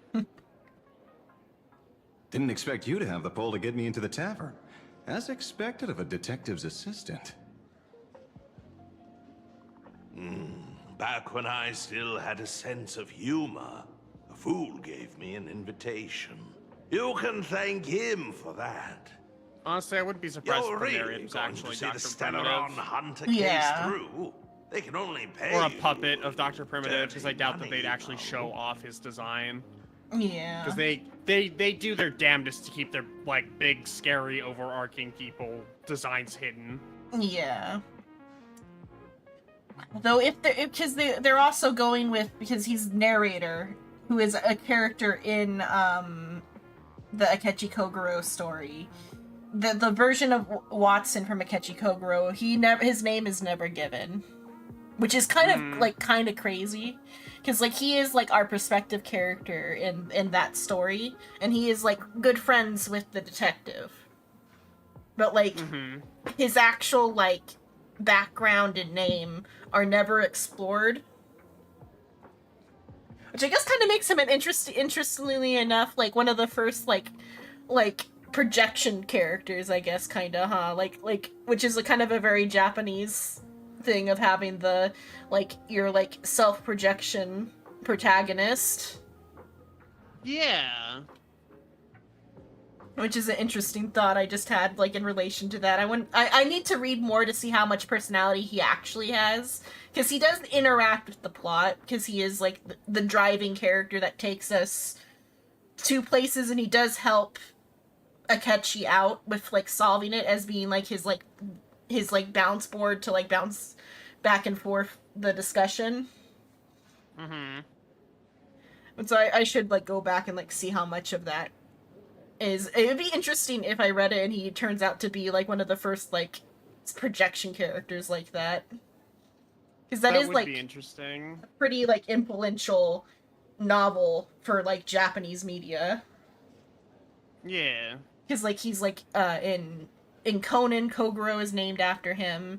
In Persona 5, Akechi Goro is named after him. Every single time I hear Persona, I can't help but just want to go Persona. Persona. But the like Akechi from Persona is like, but he is like a subversion of him, because he ends up not being like a very like good detective. He's just like named after him. But then it ends up like being more of like a Moriarty type of character. What else can I do? I guess the boys though he's need the meant to money. be like Credits aren't black or white; they're ones and zeros. I guess whether he's meant to be like a, because like Sherlock Holmes is in like against Arsène Lupin, so I guess it's just meant to be like the detective is the villain to the thief. Is more what they were going for.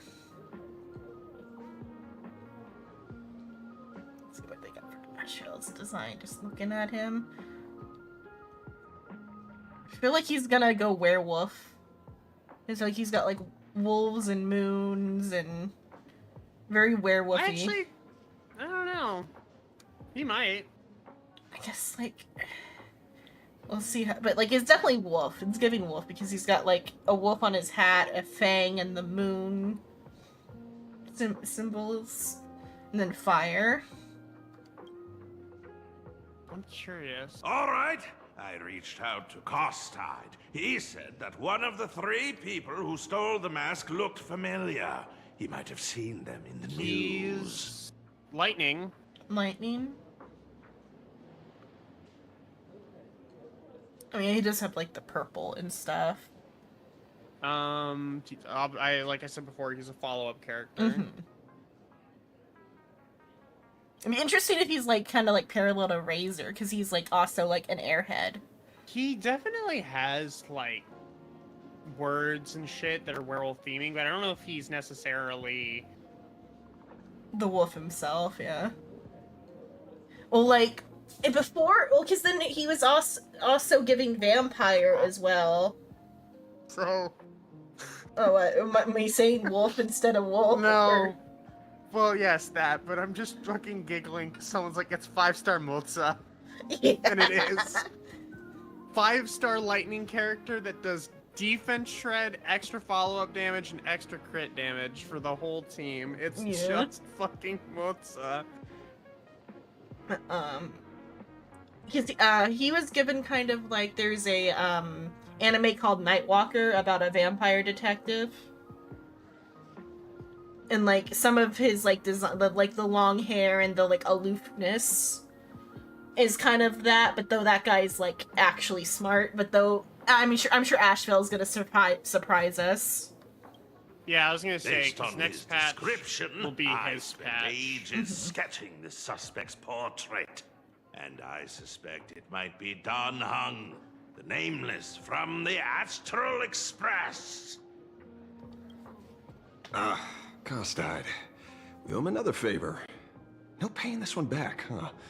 Speaking of which, Don Hong. That's a Xianzhou name, isn't it? Where have I heard that name before?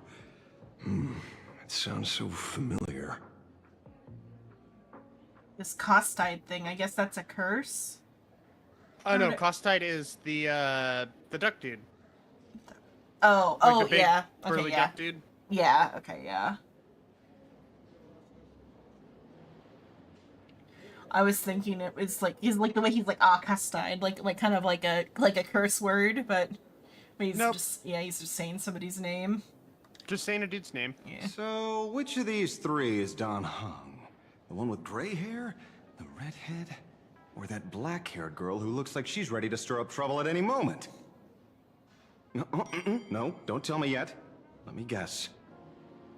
I know a bit of the Xianzhou language.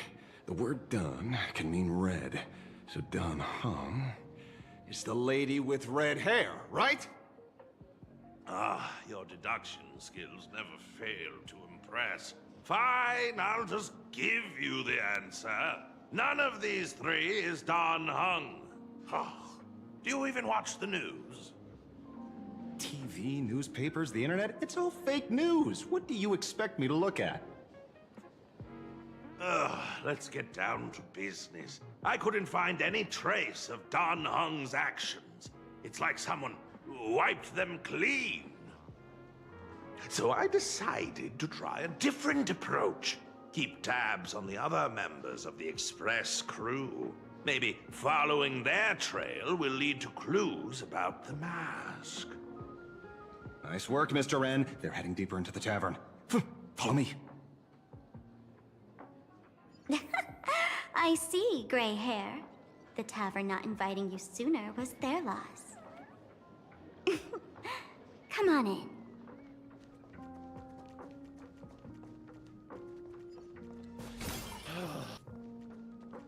Is the drink in these barrels really brewed from jokes? Yep, you know your stuff, man. Just heard some rumors, that's all. Here, I'll send a sparkle. I hate that. Sounds like it's Sparkle's bathwater or some shit. Like... Actually say it says... Lifting the flimsy lid reveals a Sparkle doll with a painted face sitting upright in the center of the barrel. My sincerest thanks, Miss Sparkle, for keeping my mask. I shall one day return the favor in full.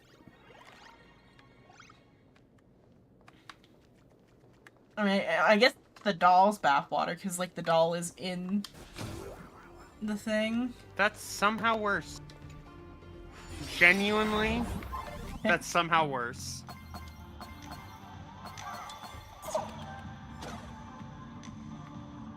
I don't know how you managed that, but... Or what? For it to somehow be worse.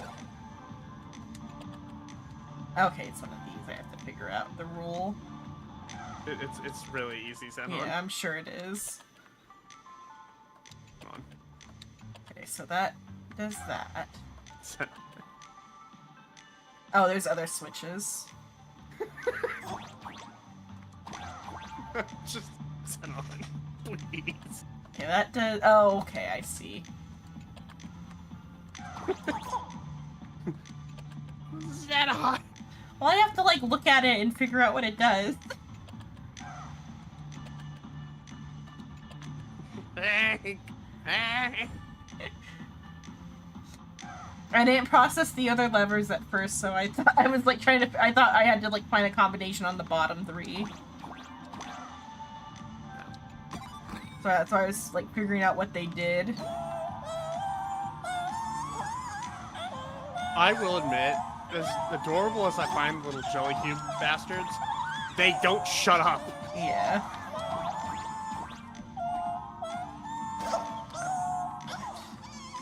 Shoot an arrow. Yeah. Okay, like that. Okay, because it bends. It goes around the corner. Yeah, they're trying to teach you that so you can solve this puzzle. Yeah. Oh, I can just get it from jumping. Oh wait, these can also. I forgot that that could do that. I'm listening to these fuck-ass cubes and losing it. Like, I can feel myself getting gradually more angry.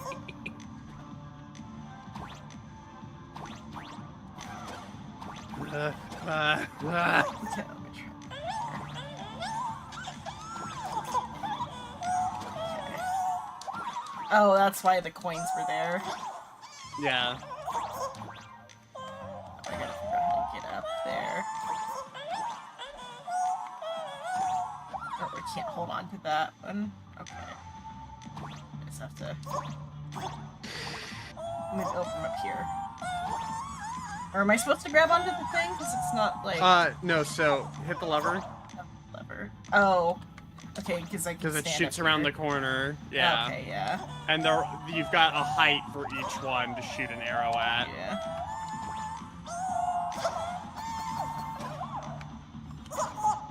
Oh, the jelly keeps fucking me up. And then you go all the way to the top. And... Yeah.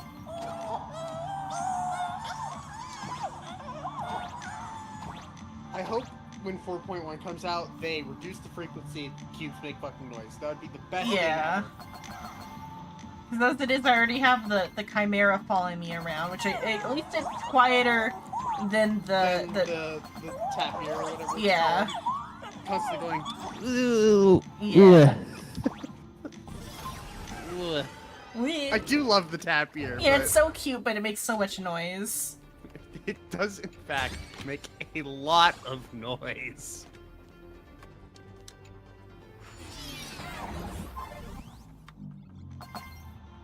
I do not blame you for being like, ah, go away. I can't shoot here.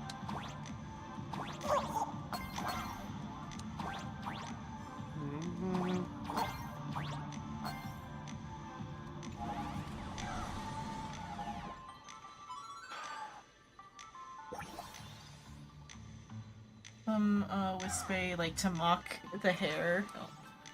Fast. I'm trying. Did you get Yao Guang or not? I don't remember. No, I didn't. Okay. Instead, I got, Evernight, Eidolon, yeah.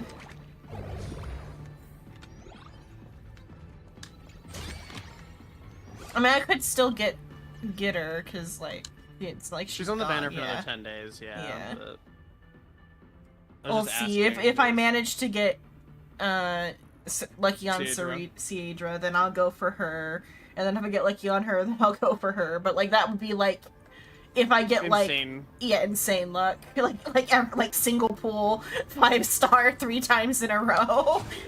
Yeah. As I've already vocalized, I'm not pulling for the Elysian, you know? Collection room? Isn't that a legend? I'll only pull if I have, like, a substantial amount of leftover after getting my, like, makeup characters. And I'll just grab them on makeup another time. Because, like, as this shows, over time it's only gonna be, like, easier to get the makeup characters. Yeah, because they bring them back in groups of 3. Mm-hmm. And I'm sure eventually there'll be like makeup tickets. If I continue to play like regularly, I'll be rewarded. I can't remember if it was a joke leak or not. I saw a posting that Argenti, Silverwolf, and Yunli were going to be joining the 50-50 banner loss pool. Like, yeah. I mean, I could see it because they are like lower tier enough to where like they'd be fine to give out for free, because like it's not like they're all that useful unless for like a party. Like they're fine for a party, but they're not like top tier like the Memo Sprite party is. Then like what is like I guess the second best party, probably like currently it's probably the Elation team right now because of all the specific buffs for them that they get. I guess might be Finon's team. Oh yeah, Finon. Yeah, I should maybe try Finon for getting to the like the actual end mode, because I've yet to do whatever the end mode is, because I haven't had all 3 indie game modes beat at the same time yet.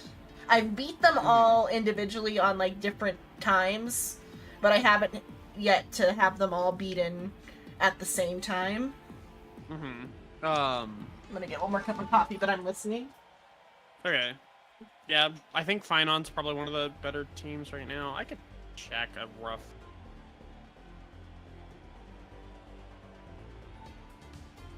And it does vary mode to mode.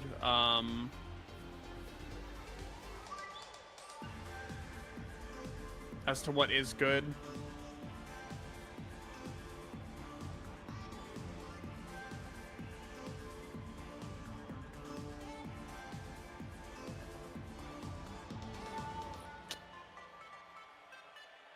Oh, right.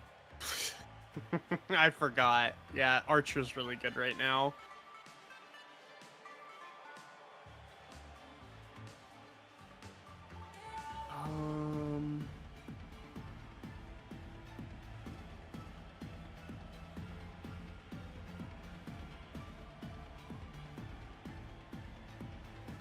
Archer's good, Dot's good, Remembrance is good, because Dot just got a shit ton of buffs. I tried to use Archer to get through the double bosses, but it just didn't work out. But I think because it's just he's not good for the particular boss that I put him on, probably. It also depends, obviously, on like dedicated supports. Yeah, I mean, I have the recommended team for him now. That's good. Yeah, obviously, grain of salt, just because of how, like, tier lists work. Yeah, and that, like, to some extent, you could, like, up until, like, the very last level, could use, like, a 4-star team that's just, like, kitted right. Yeah, Remembrance is, I think, tier 0 across all 3 modes. Yeah. Dot is tier 0 for Pure Fiction and Memory of Chaos. What's the Dot team? Do I need Hycillans, probably? Hycillans, Black Swan, Kafka, Hyacinth, or Huahua. So, who would Maybe be Don Hong. who would be a substitute? So Don Hung is a substitute. Oh, is the like sustained though. Who would Yeah, be the substitute for Hysilins? Hysilins? Uh-huh. Oh. Like Hot Pot Boy, maybe. Though he's the substitute for Cypher. Let me check. Because like I didn't get Hysilins, but I have everybody else for like Dot. What's? Let me just look at. I missed out. I should have pulled. I didn't realize. I didn't know Tribby was gonna be like so good. I need to get Tribby on like whatever her next rerun is, because like Tribby is what I'm kind of missing for like end game content. She is pretty. Yeah. Hello, Pridwin. I just really like you, but fuck it. Because I have Black Swan and Kafka. I guess I'm sure Linksha's probably the support I need or whatever. Joshua works. Ron May works. Oh yeah, Robin May. works. Cypher works. Tribby works. Yeah. Hysilins is the best. Yeah. I could try with Jiao Cho on like some of the stuff too, like and Kafka and stuff. A lot of the time, people are dropping Black Swan instead of dropping Hysilins. Oh yeah, because I Black Swan is just okay. I mean, she did just get buffed, so she's a lot better now. Yeah.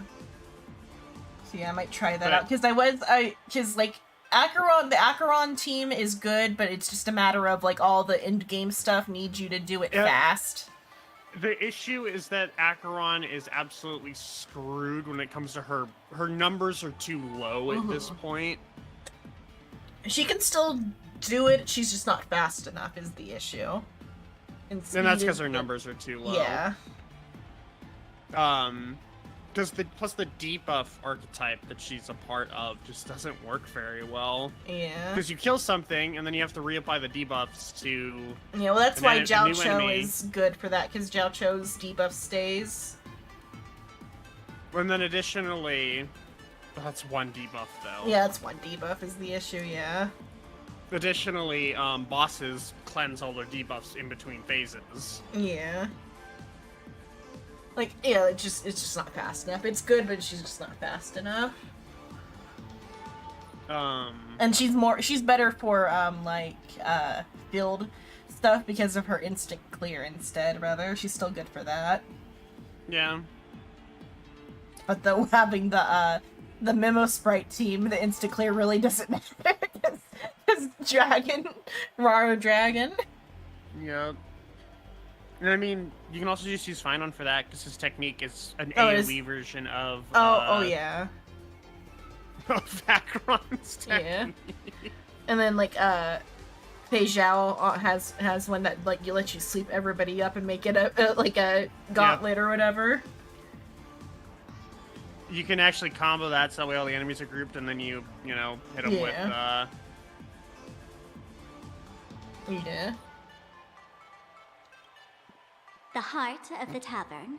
Not that it Plain matters, Arcadia's because dazzling we'll see on dance this floor. one. There are some tasteless masked fools who consider this place the secret to keeping the laughter going. If life's cruel, don't beg for fairness. Dance! Shake away that sadness until it's all well mixed with the joy in your body. That huge light orb up there. For a tavern, it's as essential as the Phantom Moon. That's a Stellaron. If we get the chance, I can take you inside for a real eye-opener. My guess is that's the 2 Stellaron. months ago, some idiot, after downing I mean, hundreds wouldn't of be drinks, actually... had the bright idea to knock it down with a super overlord spinning Technically, top. there was no active Stellaron when we got to... that we know of. We knew that there was a Stellaron on, Amphorius. It was used by Lygus and he fucking detonated it.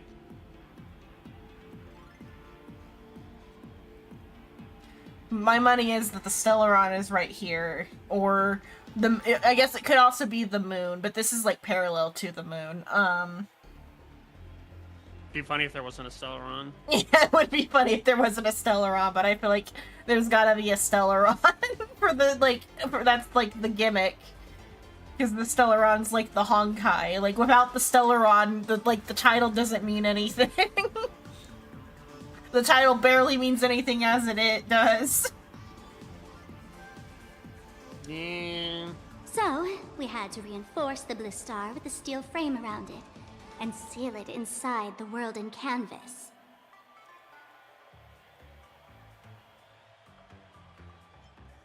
Aha, take care of it. Aha! Aha would detonate it. Weren't they banned from the tavern? Aha would detonate it as a nuke joke, a nuking Japan joke. Yeah, he would. It'd be kind of funny. And given the Laughter's personality, if they took care of it, they'd just egg someone on to blow the place sky high. This fool you're talking about. It wouldn't happen to be Sparksy, would it? If it were, I'd already be tied to that light orb as the scapegoat. Anyway, You sacrifice the next things stop to it? is the Golden Confessional. The eyewitness says Sparksy was there. The Golden The masked fools Confessional? believe in religion. What kind of What? place is that? Haha would think religion is the funniest Where thing you can let fucking go ever. of all Yeah. your worries. Well, He looks at the words cult won't do and it thinks it's justice. funny. Let's go see it That's for why it yourself. survived. Yeah. Yeah, that's why it didn't get shut down. You know, we should really shut down this cult. Nah, Aha thinks it's funny. It Yeah. stays. Because I think that is like one of their the commentaries they're making is like the not willing to like shut down a dangerous cult. I mean, we don't know that they're dangerous. Uh-huh. We just know that they're a cult.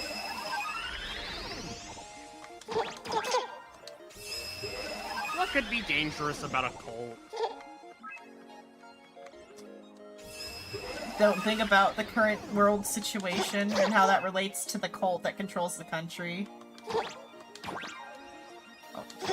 How could a cult be problematic? Okay, sorry. The Doomsday cult that controls the country. What's wrong with a little bit of cult? That's a tree. That's a tree.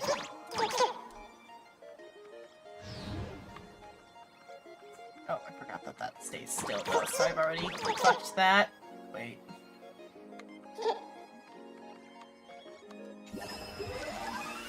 Okay, it only resets that one. Okay, so that a little bit of gold stays still.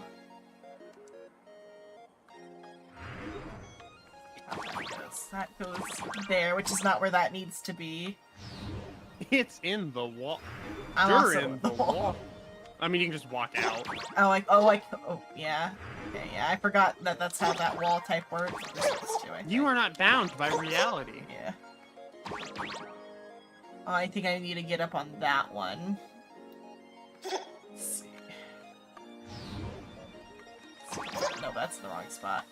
Oops.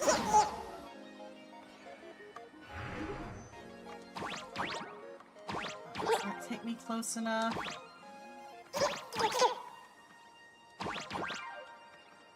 Just gotta, like, land. I just gotta land it. You can do it, One more Xenon. time. I believe in you. It's cause, like, it's, like, a single spot. Okay, there.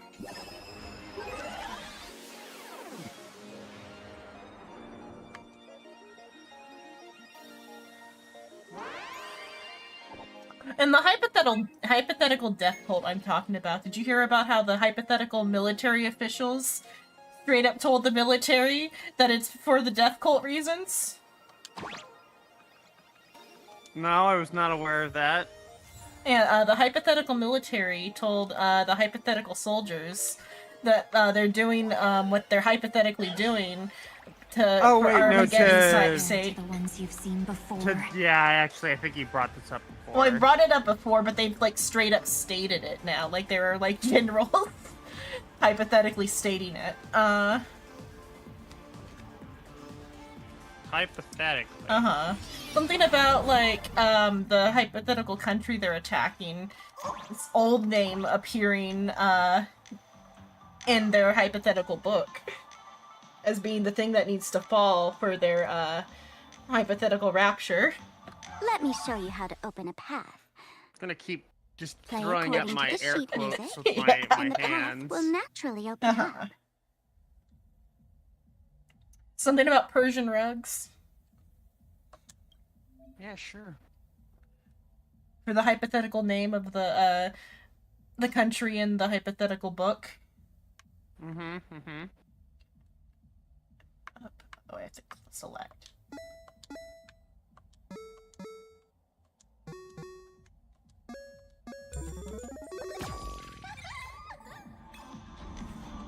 The steel frame actually opened.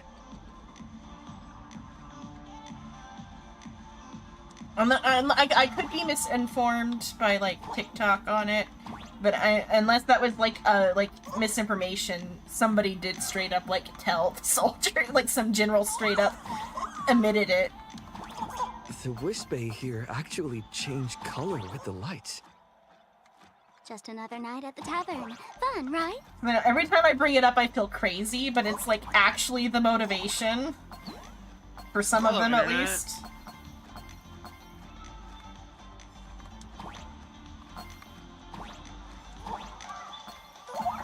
I think the word used was Armageddon.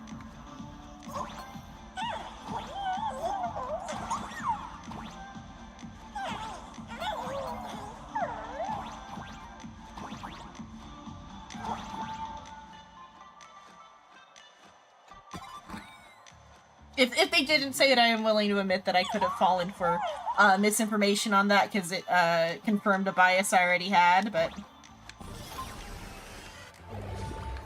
Oh, Jesus.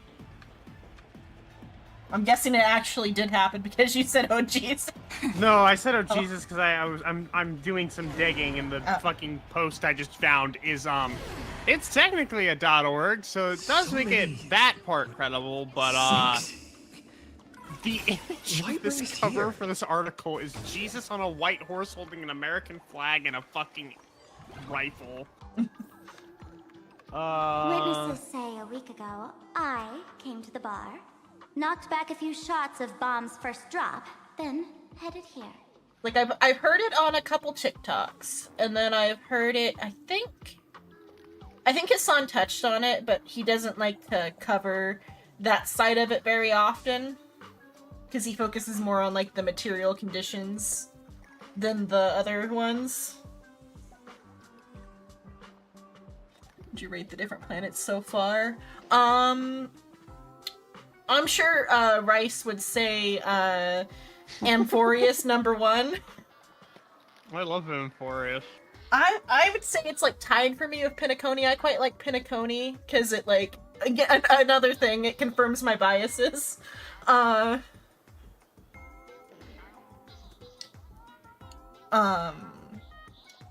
me think. I like the Zhangzhou okay. I like more of the side content on the Zhangzhou than the main Zhangzhou story. Because the main story is a little bit of a mess, but that's I feel like I don't know if they like did their like follow-up story post-talk or not. If the follow-up story was always intended, then it like redeems itself with that, it being like a secret plan by the Vidyahara to reinstate Dan Heng as like the leader or whatever. I feel like that ties everything together to make more sense. But without that piece and of that, it falls kind of flat. I like the war dance. War dance is like a fun bit of lore about the Foxians. That part's a cool arc. I mean, you also just like Omegaverse, and you loved all the references for that. Yeah, there's plenty of Omegaverse references in that. the I also like that type of like xenobiology or whatever, like alien shit. But then Eurilo is pretty solid. It's a good Eurilo is a really good start. And then the space station is pretty atmospheric, but is also like tutorial zone. Have we been to, so did I get all the ones that we've been to so far? Because it's Space Station, Eurilo, Zhangzhou, Amphorius, and now Plan Arcadia. Yeah, that's all of them. Yeah. Plan Arcadia we haven't gotten to see too much. I like some parts of it. I like the parts that are like obviously like Japan. And I'm interested to see where this like detective side story's gonna go with Asheville. And I'm what other parts am I looking forward to with this?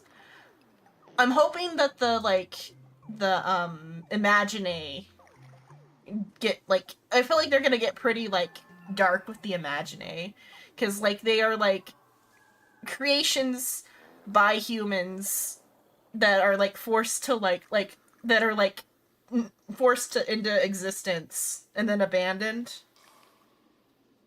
And then also, but they're also like unable to like reproduce on their own, so they are like still like reliant on the like other people for like their like existence.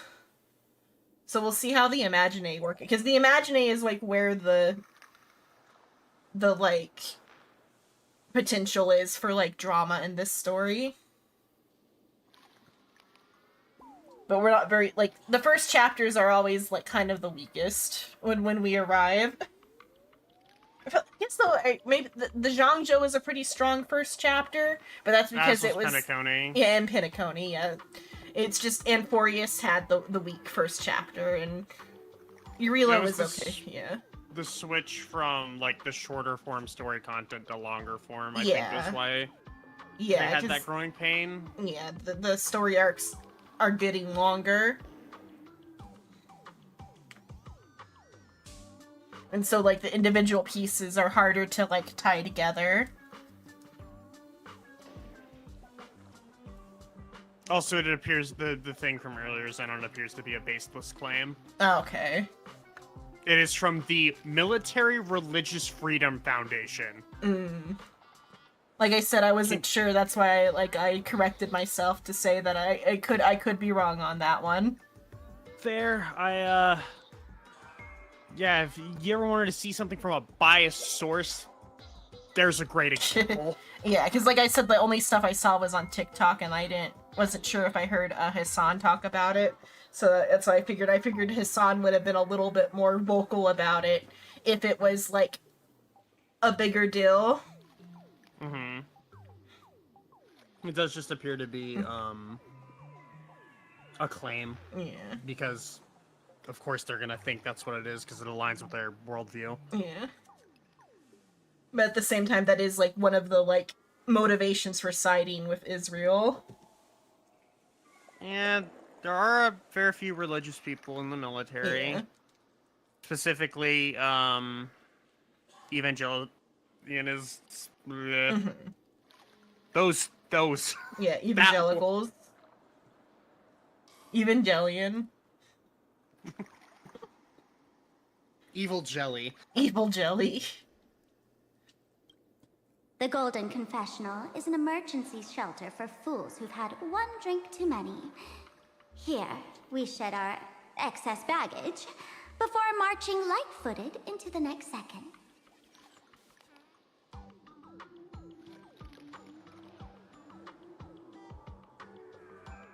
This is just a back. The Golden Confessional is okay, the that's- Golden Confessional, not some random bathroom. Hi, Sampo. Well, if it isn't my old friend. Sparkle said you'd be coming to the tavern. Old Sampo's heart is bursting with joy. One interesting parallel here with the bathroom is that because I watched a video about Dream Barbecue recently. Mm-hmm. Like the whole goal in chapter 1 of the Dream Barbecue is to get to the bathroom. Oh yeah, I remember that. Yeah. And they did reference, they are aware of Dream Barbecue because they referenced it right the week it came out. Yeah, they did. Yeah. But I think they it's on their radar just because they probably have a Google alert on the word Inna or whatever. Because it's one of their god names. That's actually very true. That's why I think they would have been aware of it. Me to inviting my #1 buddy to the tavern for a drink. We have had, and we've had this absurdist toilet humor before back on the space station though. That would have been before Dream Barbecue. The toilets being teleporters on the space station. Yeah, I care very little for this type of humor. Yeah. It's good sometimes, but it's gotta be done just right. It's good in Dream Barbecue because the entire thing is absurdist. Yeah, here, it is a great example of why. Yeah. Again, so if the writing choices do lead up to the Trailblazer having a crash out, then it will be acceptable. But for now it's just absurdist for absurdist's sake. But I mean that in itself is very aha. Sampo, it's you. Miss me, old friend? A little. No. Hello, Miss Himiko. Long time no see. A little bit, only because I like his voice. Even though it's a different voice actor than it originally was, I think. When did they meet? Mr. Sampo, hello. Assumably on Yarilo. What business brings you here this time? I just don't remember it. Yeah. Hello, Chaos. Hello. Assumably maybe during the part where his Himiko went down during the negotiations with the IPC. That is true. I kind of forgot about that. No business. Just here to repay an old favor. Ms. Fool here sent me a message asking for HELP. Someone's been parading around the tavern impersonating her. Well, now, this is some juicy news. Miss Sparkle's usually the one impersonating others. But look how the tables have turned. The trickster's getting a taste of her own medicine. Yes, the turns have tabled. Shush, Sampo. I brought you here to repay a favor, not to gossip about me. Oh, shame. I've suffered the embarrassment of losing my mask myself. Thanks to Miss Sparkle's mercy, I didn't end up stranded, so here I am today, ready to help you out. No questions asked. All right then, let's get to work. Get to work? What are we doing?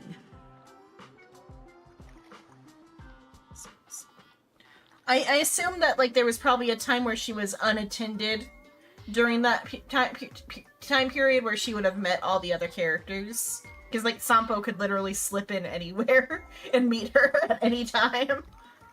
That is kind of how he operates. Yeah, he's a little bit slippery. Just a little bit. Mm-hmm.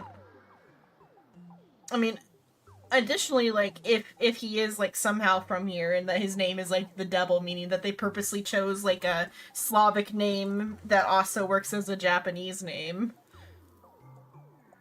would be an interesting twist as well. Yeah. Cool. Especially since the Slavic name implies a lot. Mm-hmm. And even the potential Japanese we'll fish name. around in these thrones where humans dump their worries and find the worries that Miss Sparksy left behind. But even the like his like if his name is meant to be like a play on the Japanese word to take a walk, would mean that he literally could just be kind of anywhere. Yeah. And so far he has kind of been everywhere. Did he go? I think if there's been anywhere we didn't see him. Yeah, because did he go to the Zhangzhou with Luca, didn't he?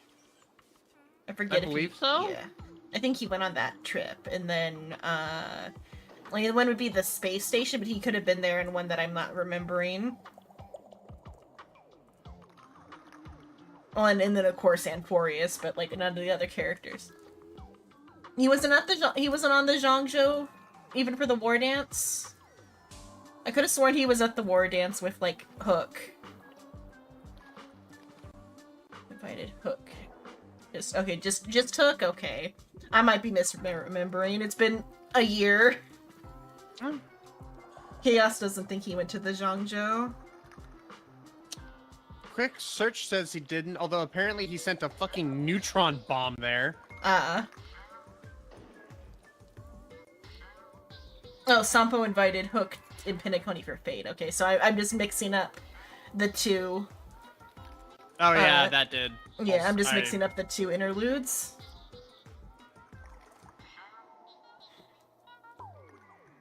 But we're questioning the like validity of the Fate incident, considering Rice had interaction with the Amphorius characters where they remembered participating in the Holy Grail War. Yeah, Maide literally says to Finon, yeah, but your wish for the Holy Grail War, and I had to look at that like, what? What do you mean you guys remember that?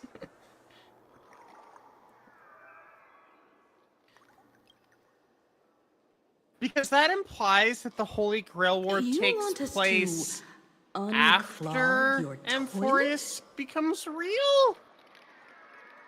Or within one of Cyrene's fictions, one of those two options.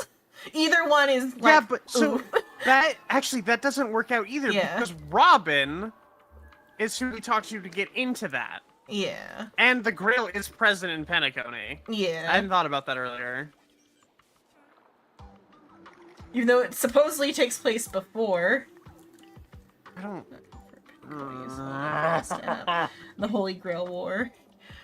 Or similarly, he's talking about that they, like, gave their, like, interactions about the Holy Grail in, like, one of the, like, actual, like, fight... Or when do they, like, what part are they referencing? Because I didn't do all of the, like... I didn't complete all of that content. Maide literally... I don't remember the exact dialogue because I was too busy... Actually, I think I sent a screenshot of it to No Name. One moment.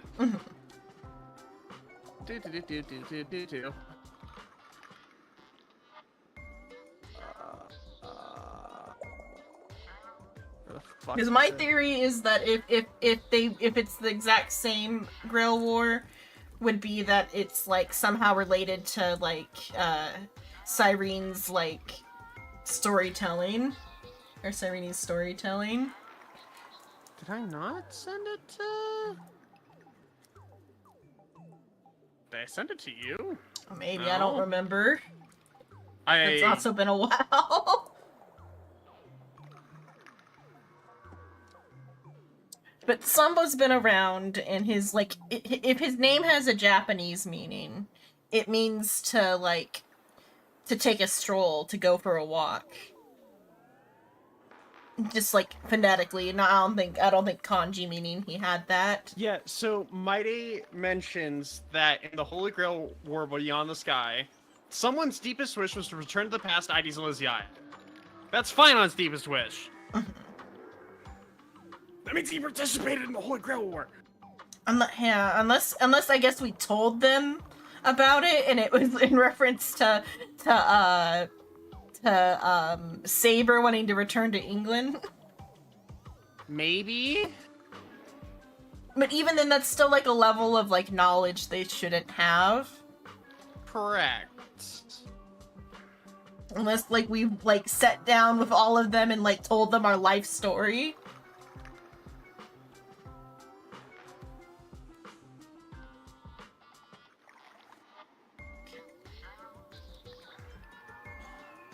Don't make these kinds of jokes. I'm not joking.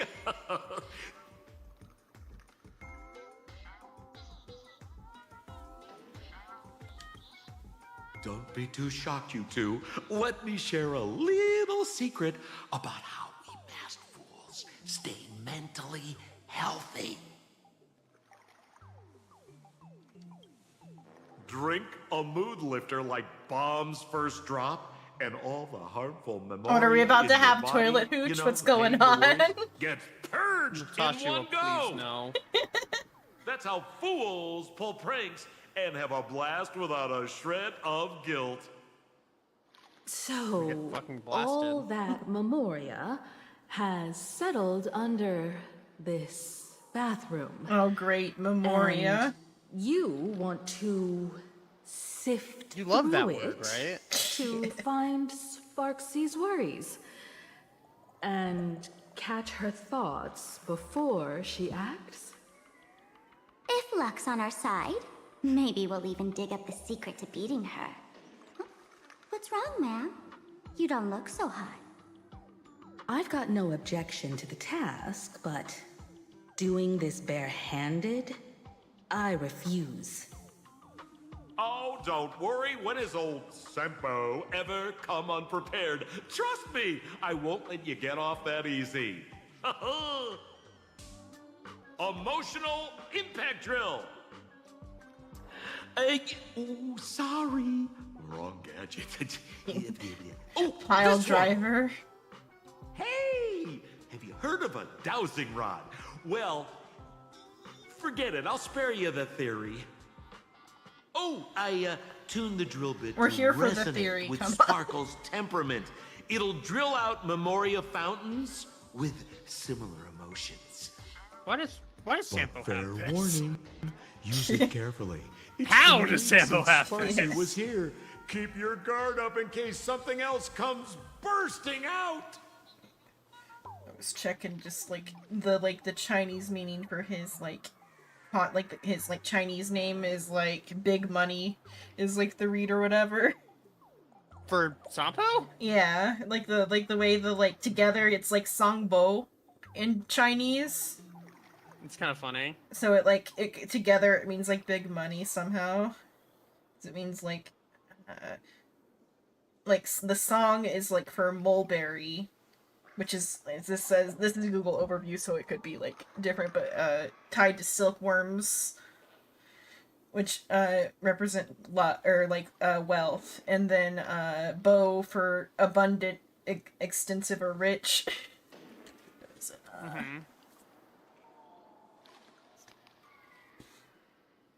Which though plays into the Finnish meaning of his name as the device that creates wishes or whatever, or makes gold, whatever the Sampo was.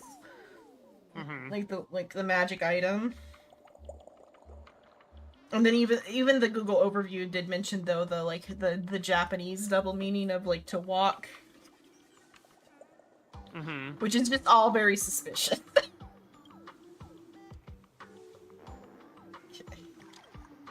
Well, if you ask me, leave it to luck. We don't have time for luck. My radar says that pompous imposter would pick the highest spot to vent. Exactly. The golden. Oh, that was the. Give it a try. Among Us reference. Yeah. Yeah. Bro, pick a spot to drill and start mining that gold. Sampo.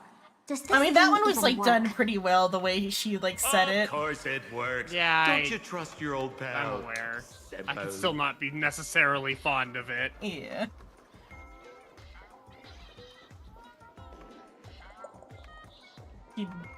Track in here has fart noises. So I saw a video that it was like one of Sparksy's tracks where they changed it into a salsa. Hey, gray destroy hair. the thing. Where are you headed? The back rooms. I fuck. You know what? That'd be preferable. Can I get it? Hey, hey, Oh, wait, no, I have to great use hair. wait, Cyrene. There we go. I just wanted the breakable. You put it out of my reach. I crave the breakable. Yeah, I crave the breakable. You can't keep it from me. The toilet. How dare you? Yeah. The toilet humor parts of this remind. Well, I guess like it's like toilet humor is a type of humor is like the reason, but it makes me think of Do you remember Captain Underpants? I am aware of it. Yeah. Yes. I was like at the right age for like the books. Not so much the movie, because like they made like the movie or show or whatever like way too late for like the like key audience for Captain Underpants. But like there's like a lot of like toilet jokes with that or whatever. Like a lot of the like humor was like toilets funny. Even when it was coming out, I had no internet. Yeah, well, you would have been too young, I feel like, probably when it was coming out. Like I said, I was like probably at the exact age where like it was like a good introduction to like comics or whatever. Because like they're half novel, half comic. And like a lot of it is like very like humor based or whatever, because like there's like it's like activity books mixed with comics mixed with a novel. It was like a really fun little like ADHD thing. But part of like the like activity section was a bunch of jokes and stuff. All my best dad jokes are from Captain Underpants. How do you make a tissue dance? Do I have to deign this with a response? Put a little boogie in it. Yeah. What is it? What nationality are you when you're on the toilet? What? European.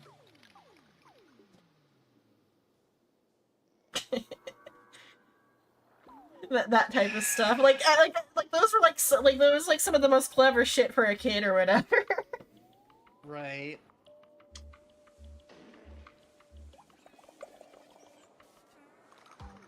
Yet it took me like what was it? I only finally got the like chicken crosses the road like not embarrassingly not long ago. I always thought it was just an absurdist joke. Like I thought the humor was that it like that it wasn't funny.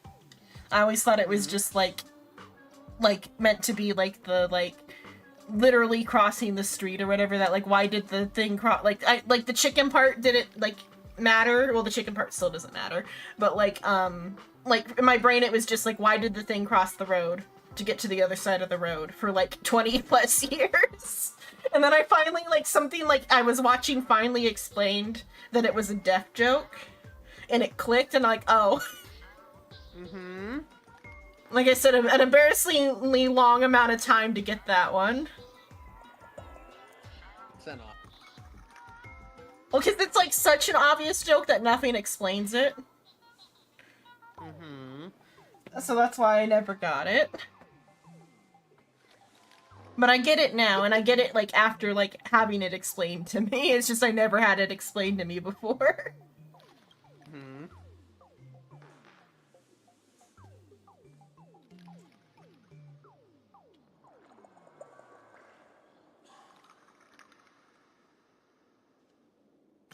But like knowing it makes the joke like infinitely more funny, because like I said, I just thought it was like absurdist for the sake of absurdist or whatever. Because a lot of jokes are that way. A lot of jokes are that way, that is true.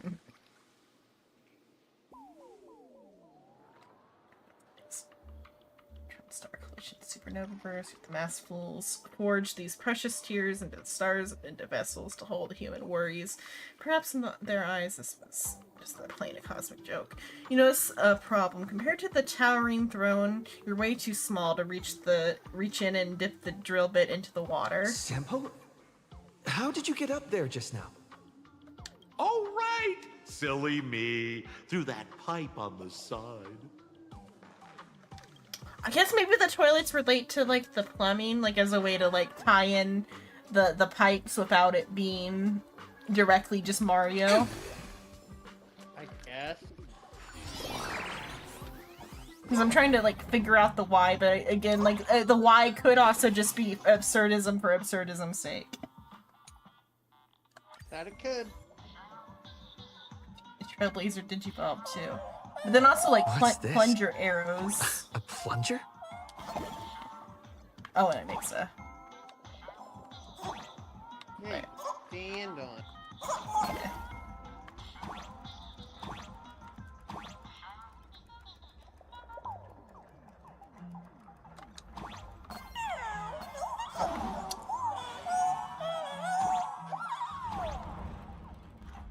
Oh wait, is it gonna... Okay, just gonna go back to the top.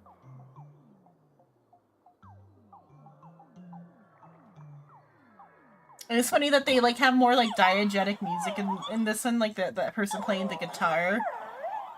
Mm-hmm.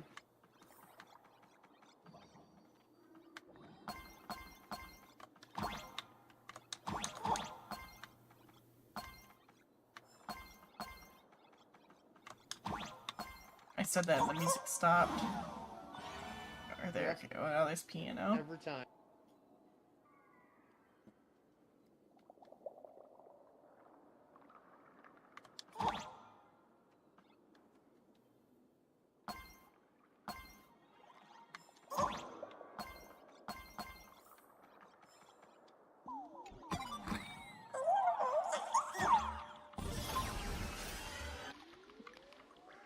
Like, I immediately walked off.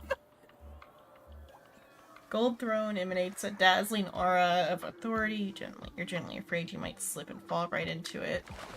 Forcefully thrust the thrill into the toilet. Suddenly, the toilet starts gushing water violently. Something emerges from the drain. Come out, Sparksy's worries. See? What did I tell you? The imposter's worries have appeared.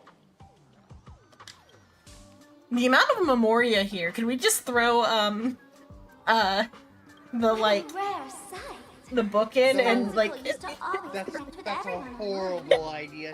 The second you said the amount of memoria that's here, I knew where you were going with this. Sorry, but we're your haters. Oh, I had another thought. If we get the wish is just gonna be to like make Emporius real, unless something like else is more important by the time we get there. Which I feel like it's not a good thing to give Aha that power. No, it's not. Yeah. Which I guess could be our next conflict, or a conflict for the in-between.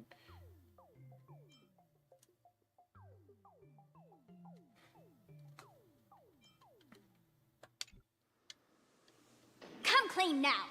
What are you planning to do with that mimetic virus you stole? Use Sparksicon as a front to turn everyone into mindless zombies or dancing monkeys? How could I ever harm my dearest, most beloved fans?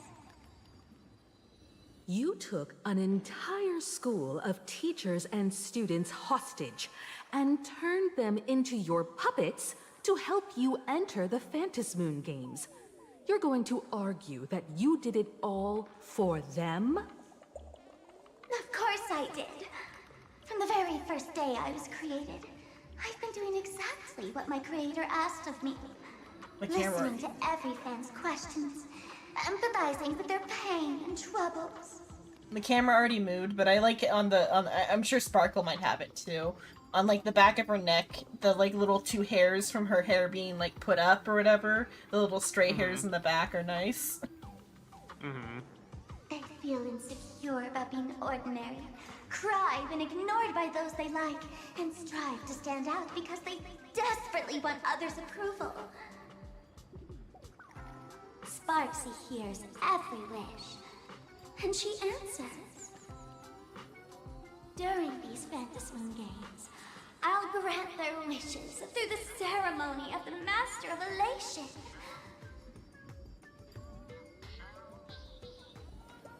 A mimetic virus. I'll give each of them a choice. The choice to become me. Holy Evangelion. Because deep down, every one of them longs to become Sparksy. To wear this dazzling mask, capture the internet's attention, and bask in praise. You must have heard that saying. In the future, everyone gets their 15 minutes of fame. Now, that moment has come. Sparksicon will turn every spectator into me! For reals? She plans to use a mimetic virus to turn everyone into herself? Oh, the answer was right there in the riddle all along. You know, I gotta say, that's very Sparkle. As expected of my Her master, you're absolutely bonkers! She's straight fucking losing it. Yeah, at least somebody's I'm right losing there. it. I'm right there. Yeah. If I don't get the most glorious, fully voiced fucking crash out from somebody, Yeah. I'm going to lose it. Yeah, I mean, so far crash outs have been like real. The crash outs have been like the highlight, the pinnacle. I mean, they have to beat Fine on crashing Yeah, they out have to at the beat nook. Fine on. I mean, he won a fucking award Yeah. for his. Cause like he beat Sunday's crash out. No, Easily. yeah, easily. His crash out harmed a god. Yeah. Sparkles is gonna kill Aha. Subsume Aha, subsume Aha, become Aha. She uses the whatever, like she could like take Sparksy's plan to turn everyone into her, flip it, use it to turn Aha into Sparkle. Please no. I'm throwing darts at a board. That feels like a direction we could be going. If she gets her Joshua, way. please no. That is the worst timeline. The worst time to be tooting your timeline, own horn. Just thinking about being turned into a copy of you, I can't even force a smile. This is an elation. This is so elating. This is so elating. But the explanation point, rather, the period should be there, and the explanation point should be here. This is so elating. Bro? What part of this is elating? The part where our brains seep out from our ears. The part where I put the gun in my mouth. The IPC. This isn't Persona. Every me seeking Gotta joy make it on the Persona. Arcadian internet. Contrary to popular belief, the masters of the Phantasmoon games were never us, the supplicants, but the spectators watching us. Sadly, We better get a vote as a community for what happens. Once horizons wide, Let's Jason Todd this situation and kill someone. nothing they hear or see feels fresh, That would interesting, be or so thrilling enough. fucking funny. Like, that would be good, because, like, that is, like, the most epic moment in all of comic history. In others' eyes. I'd pay good money for that. Blockhead went something cringe. What's the most cringe thing I could say with an uwu voice? Pick a line from this fucking patch.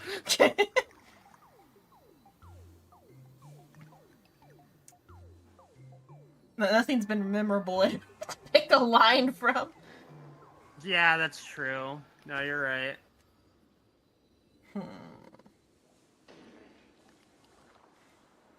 See you tomorrow. That's cringe in a different way. That makes you feel physical pain. Yeah. Yeah, it does.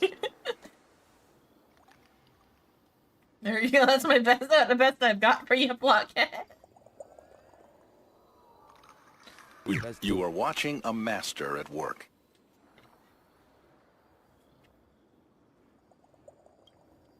So the world's like a derailed train, racing toward thrills and madness. Nameless of the Astral Express. Am I wrong?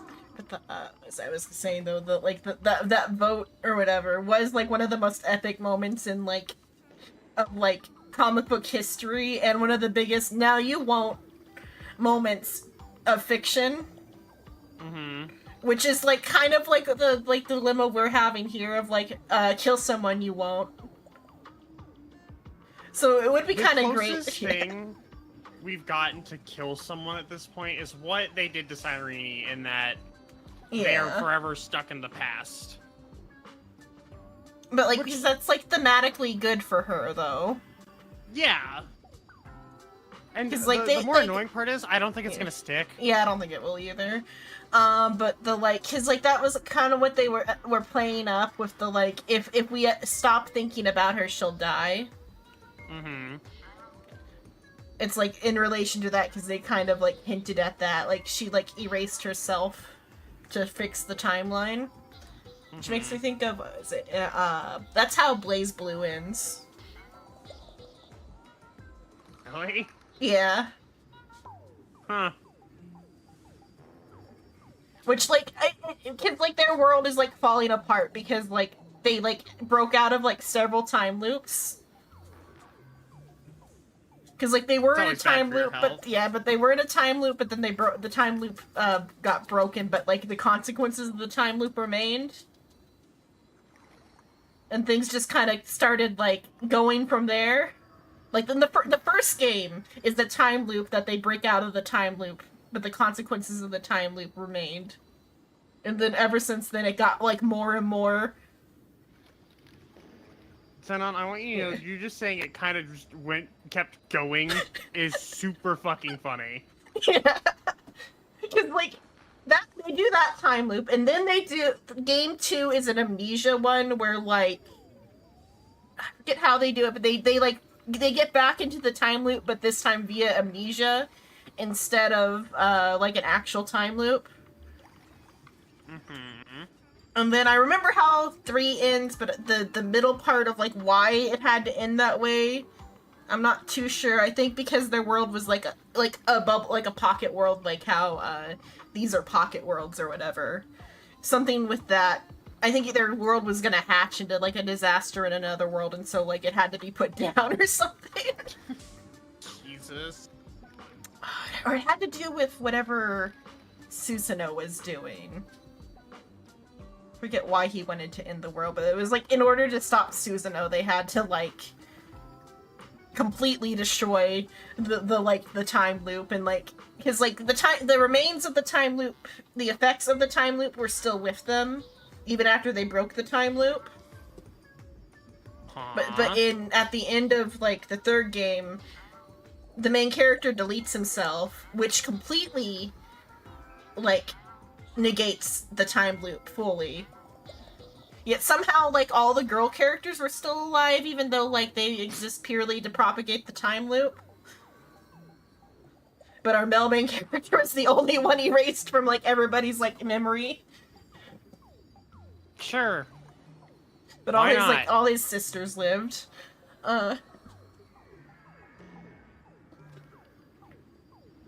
like, the final scene is, like, 3 of his, like, sister-adjacent characters living together, like, in a farmhouse or whatever. But nobody remembers the main character. So why would they?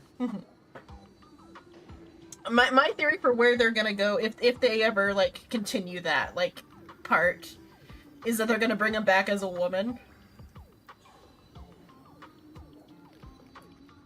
Which is, like, a deep cut into how, Blaze Blue's, like, lore works, but it's just that, like, there's, like...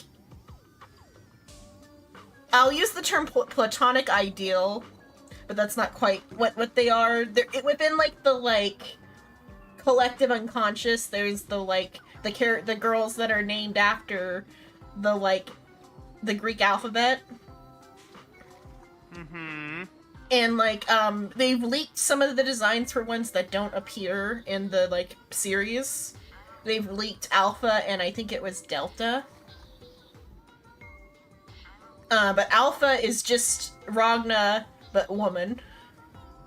And, like, his existence is a result of an experiment that was meant to pull the, like, the letter girls into reality. but he was like a Feld version, so he's male. And so was his brother, Gene. Or even their sister was a Feld one, but she, like, was still useful to, like, whatever the project was. It's a hell of a way to phrase that. Well, because then they turned her into their, like, living god. After they kidnapped her.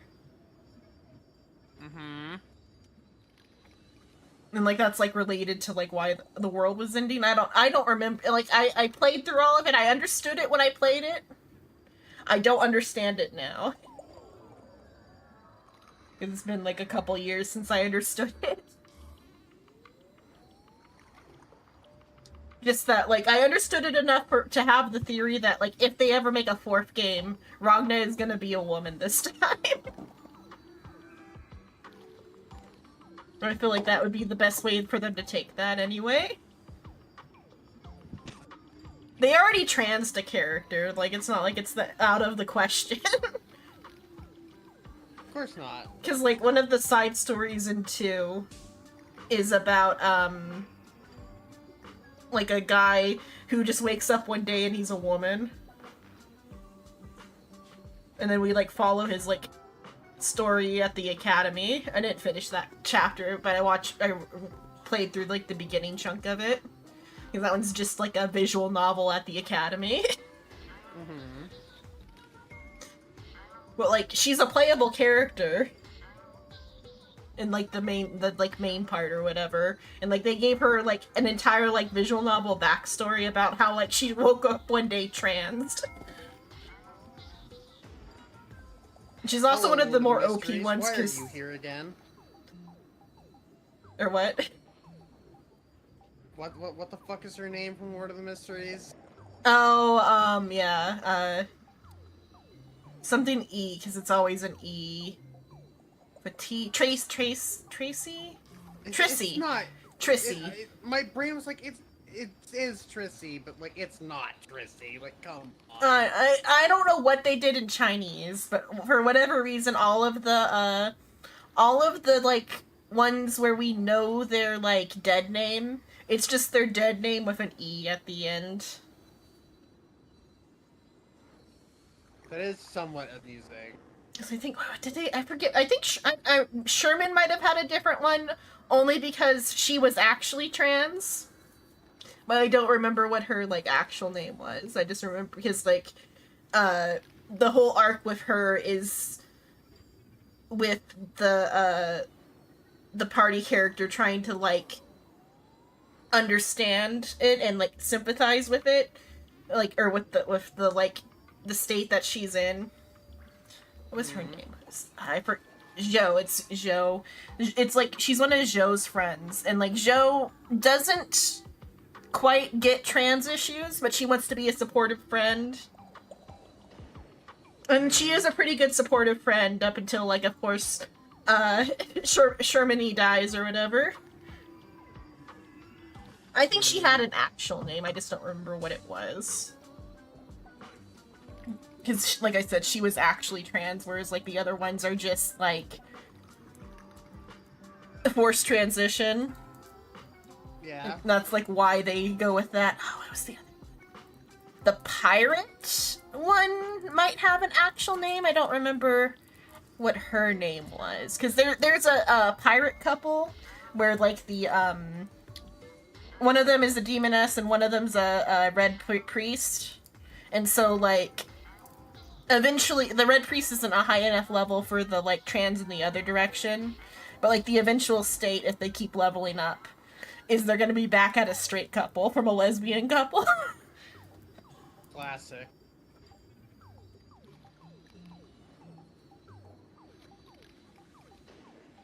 Yeah.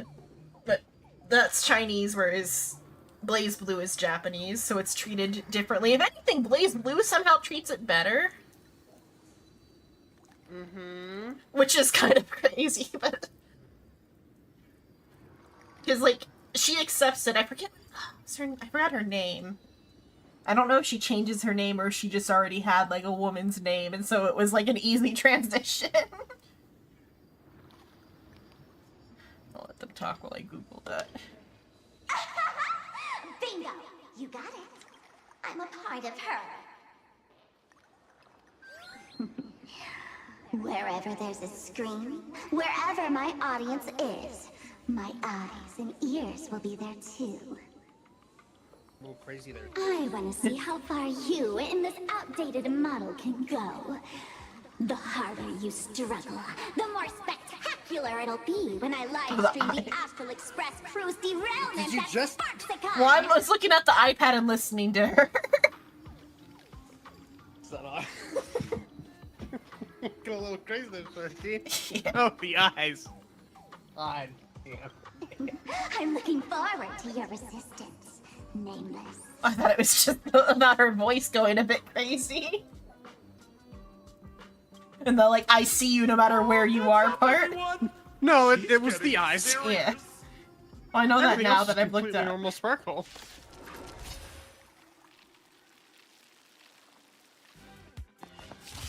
Oh man, the other day I ran into this fan. They insisted on showing me some gallows humor, jokes we found online, saying they were absolutely hilarious. But all he did was show me a video of someone being killed by the Antimatter Legion, then burst out laughing. Come, let's all enjoy this gallows humor together! He just showed you a snap video. So maybe we flowers bloom for Yeah, a live leak of an execution.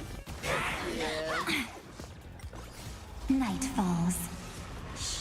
Good night. Every night.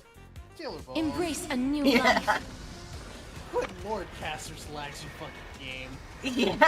May death protect us! I don't know why it would be going, because like I only did browser, maybe because I've got the browser open in the background. Sparkle, you only asked me to do your dirty work, but you never said anything about being your thug. At one point, I hit too many numbers at once and it crashed my fucking game during your currency work run. Damage. The only time I've had Star Rail crash, and then I had Zenless crash from doing too much shit at once too. Zenless when it first came out was a little unstable, but I think by the second update it was doing better. And I think I turned down the settings and that fixed it. Part of it is my computer is like does not have the graphics card to be running at 4K, and I always run it at 4K. Well, it's just barely good enough to run everything at 4K, rather, with like a few little like frame issues, because it's just a 2060. It is like the minimum graphics card for like good games.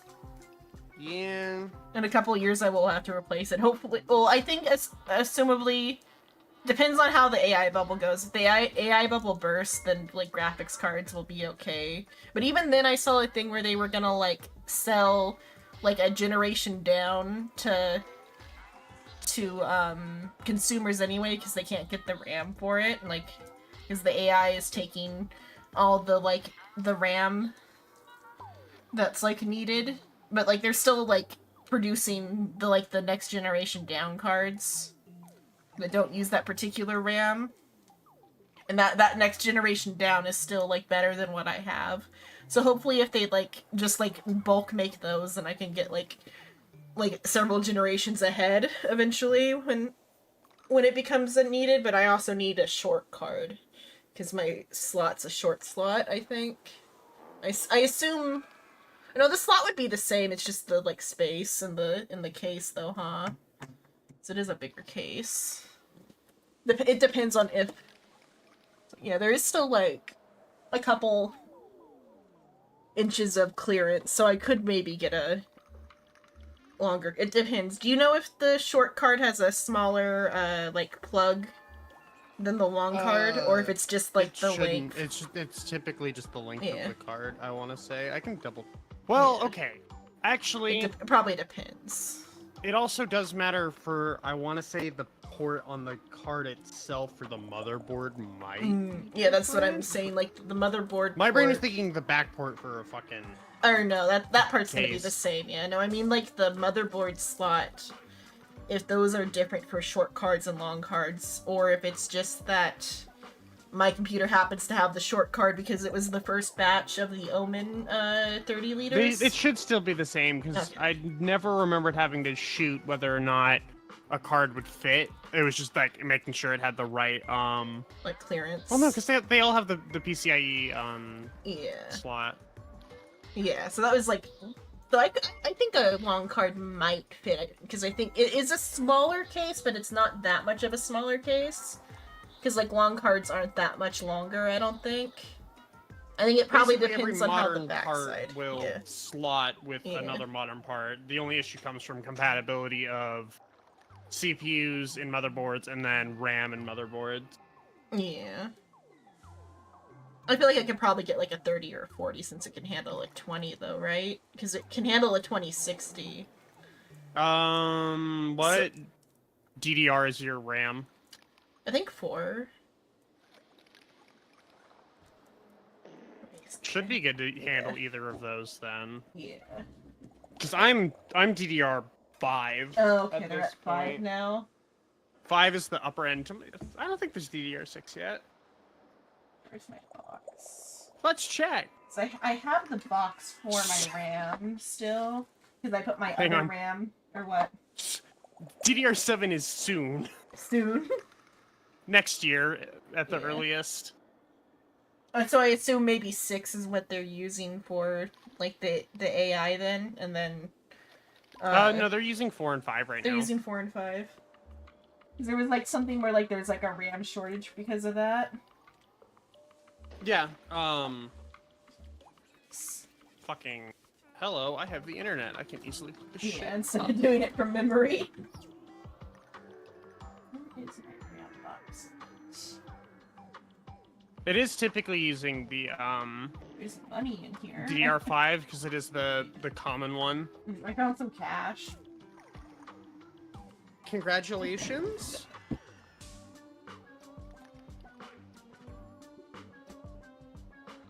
Where my RAM box currently is at, because it has my old HyperX RAM in it. I don't think I found a lot of cash. I think I found maybe like $3. Yeah, DDR4 and 5, since they're the high end, they're all gone. So DDR3, are they taking 3? Okay, that's about what I figured. It was something about they were gonna make like a couple generations back on the GPUs for consumers because the AI industry's taking Nvidia- everything, but that's a different type of Was it RAM. That's VRAM. Did Nvidia say that? I don't know who said that. One of the card manufacturers said it, is all I'm aware of, because it was just like a brief like blurb in my tech news. Nvidia found will it, be yeah. making the 3060 line again to help address the bullshit. So maybe I'll get one of But- those just as like eventually. It supposedly will be affordable. Yeah. Cause like because I just like heard a very brief blurb about it from my tech news show. Because I just put them on while I play video games, so like I absorb it like passively, so like the exact details are fuzzy, just the most shocking part of the headline is what gets like remembered. But at least I'm getting some sort of news. I could just be like watching like gameplay videos while I'm playing games and then absorb no information about the world. Live in a peaceful bliss about like what's going on in the world. But unfortunately, the autism likes world news. Everyone's going to become me soon. Sampo, crawl out of your money pit for a moment, will you? To think, plain Arcadia's elation would end up like this. Back when I still lived in this place, the internet was just for sharing information. Live Boomer. streaming and virtual idols? We'd never even heard of them. Don't call her that. She deserves Coming better. back now feels like stepping into a foreign land. Don't disrespect Like our returning home, stepmom. only to find home. Okay, isn't Gen where it Xer used to then. be. Which is even more disrespect, because Gen X is worse than the boomers. It's just madness wrapped in a cheerful shell. Gen X are the ones that ate all the lead chips. She's convinced that we'll be Yeah, they powerless were to stop her tasty. plan, even if we know what it is. But I'm not ready to roll over just yet. That's why half the members of my I know, family that I are Gen X know. are dead. Even I don't want to turn into that phony's look-alike. Though, we're not that different. All the boomers are alive, but all the Since Gen Xers fools are dead. stash dangerous things like mimetic viruses in the tavern, I assume they must have also prepared some countermeasures? Ma'am, you give us fools too much credit. This is the tavern, not the well-ordered Herta space station. But I do know a place. With some luck, we might find a mimetic virus cleanup expert. All right, all right. Now that you folks have a lead and no shortage of fighting spirit, old Sempo's calling it a day. You aren't coming with us? The Astral Express always has a way of handling crises, doesn't it? With big shots here, a sidekick like me doesn't need to steal the spotlight. You're either gonna go and do something that's like gonna like cause a lot of problems, or you are just being written out. But like this is their chance to like bring back an older character for like a tag along. Nah, fuck you. Yeah. Sparkle time. Yeah. They're both about equally as like annoying, but like Sampo's at least a little bit more charming. I never thought the day would come that I would say this. I would have rather had Sampo. Yeah, like he's more like entertaining on the like joke Also, side. he knows when to shut the fuck up. Yeah. Like yeah, he has the fear of God. Unlike Sparkle. He's seen what we If do. you run into trouble, you could always ring old Sempo then. I'll even give you folks a special discount, sort of. Well then, farewell, everyone. Oh, additionally, like, I'm thinking about, like, watching, is it White Collar? Totally not for, like, Jason Todd-related reasons, but, but I'm thinking about watching White Collar, and the main character in that's, like, the type of archetype that Sampo is. So, where are we heading next? Let's check out Fatal Joke. Fatal Joke? What kind of place is that? Maybe some kind of... Hopefully I didn't fully... Oh, I fucked up. I should have waited, but, like, it's right there. It's in some sort of hospital. What, are we just gonna tour, like, Japanese-adjacent, like... So, if anything, though, these are, like, locations for, like, scary things, like horror movie locations a little bit. I wonder if that's gonna be the, like, way they twist it. Is from, like, humor to horror. Maybe. Because, like, a school is, like, a place for a comedy, but it's also, like, a place for scary stories. The bathroom, like, potty humor, but also, like, a lot of Japanese scary stories are in the bathroom.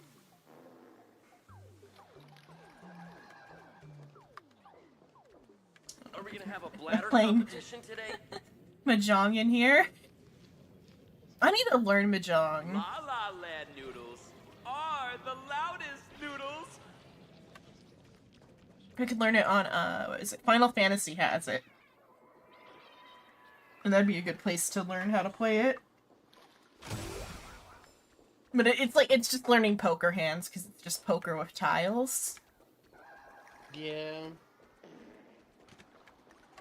But, so, like, a bathroom, a lot of scary stories in the bathroom, but I haven't seen any, like, Hanako or Akamanto yet, which in itself is a little strange. But maybe if I, like, did, like, the dialogue in here, I might get some, like, more on that, but... La La Land noodles are the loudest noodles. If Your Heart's Content. And like La La Land is just a movie title. Oh. Where'd that go? Fuck, I missed it. Oh, it's over there. Are we gonna have a La La Land noodles? Are the loudest. Why do I have to like corner it? Oh no, this is a different room. Listen. Oh wait, I forgot that I have weapons. I can just. Right, let's aim. Come on. Can I? Who's okay? Yeah, who's got like good? Emerge from your cocoon.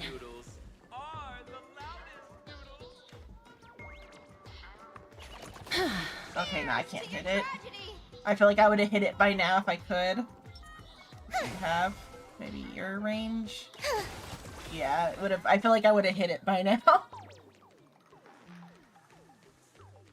Okay, what's going on in here? Gotta get ready for a big one. Today's bad taste joke. Are you ready for a big one?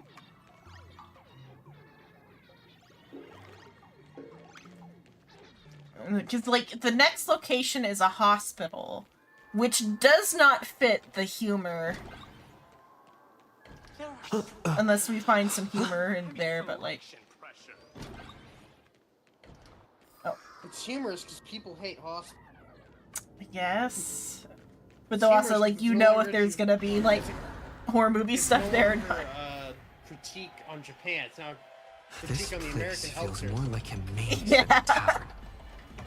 Well, it I is think a Japan space-time has, maze after like, all. not as good as China. So what was it? Oh, because I got, like I said, I got Red Note.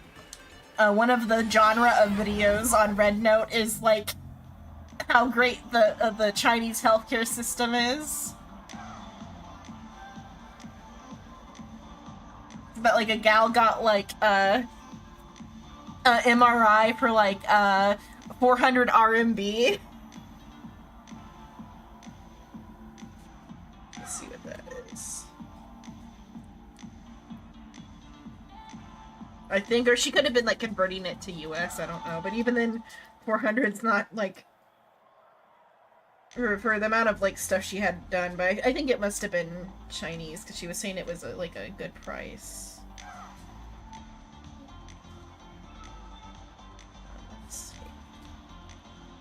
Yeah, I think it was like 400 yuan.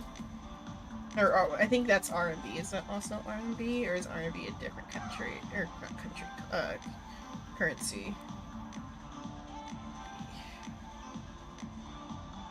No, that's true, yeah.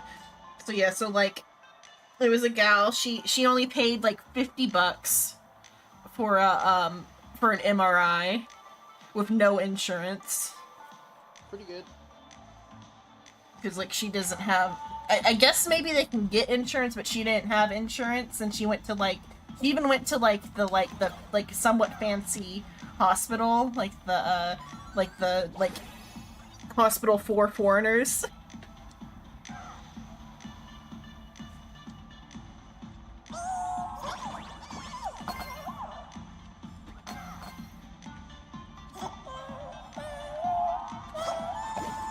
The kind of funny thing was that in the comments, there was also people being all kind of like the type of comments that people make here about like foreigners using our healthcare resources. There was like people in those comments being like upset about a foreigner using their healthcare resources. And, like, all the other comments are, like, they don't have, because, like, I guess they have, like, state paid for health insurance, like, from their taxes in China. But, like, Man, I really wish we had one of these light orbs on the express. Like, the person was complaining about it, all the comments were like, she doesn't even have insurance, she paid out of pocket. For the stuff. What are you complaining about? Like, she didn't use state resources, she used her own resources to like, pay for it. Oh. Go back.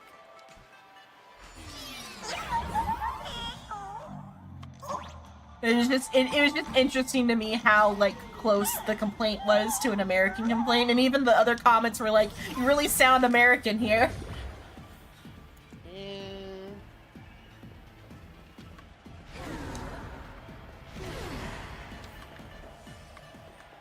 And she went to like a private hospital and like paid her like full price. Please complete your discharge procedures as soon as possible. Your appetite has exceeded hospital capacity. We're begging you. Or so like I don't know if Japan has like a hospital sitcom, but like it kind of makes me think of Scrubs. Like I was trying to think of what like comedies are in a hospital, and like off the top of my head, I can think of Scrubs. Scrubs is about it. Yeah.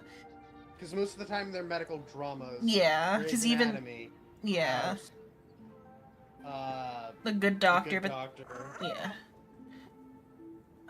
House is a little bit of a comedy, but it's mostly a drama. But like House's comedy was good, not the intent of the show. Yeah. It was meant to be like a. I found out that was one rule because I was too young to like to get it. It took me a while to realize that it's a play on Sherlock Holmes, but because I never actually watched it, so it was just something I like found out relatively recently too. Because like the why it's called House is because Holmes, and that he like because it was like a video about like Sherlock Holmes like adaptations. And they were saying that House is like one of the best versions. Yeah. What is it? And like the Good Doctor is based off of a Korean drama though, and I don't know of any like popular Japanese hospital dramas or comedies, but perhaps there's one. Or perhaps we're going with my thought that these are all locations that can double as both humor and horror. Why is there a hospital hidden inside the tavern? Well, because those who can become fools are all a bit sick in the head. Not your regular headaches and fevers, but matters of the heart.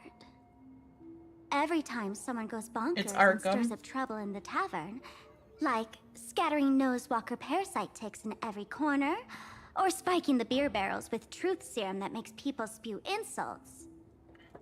For each time the whole place goes topsy-turvy, there's always some fool who, in the spirit of elation, volunteers to treat them. Yep, they get sent right here to Fatal Joke. Huh, strange. Why isn't there even a fake doctor around today?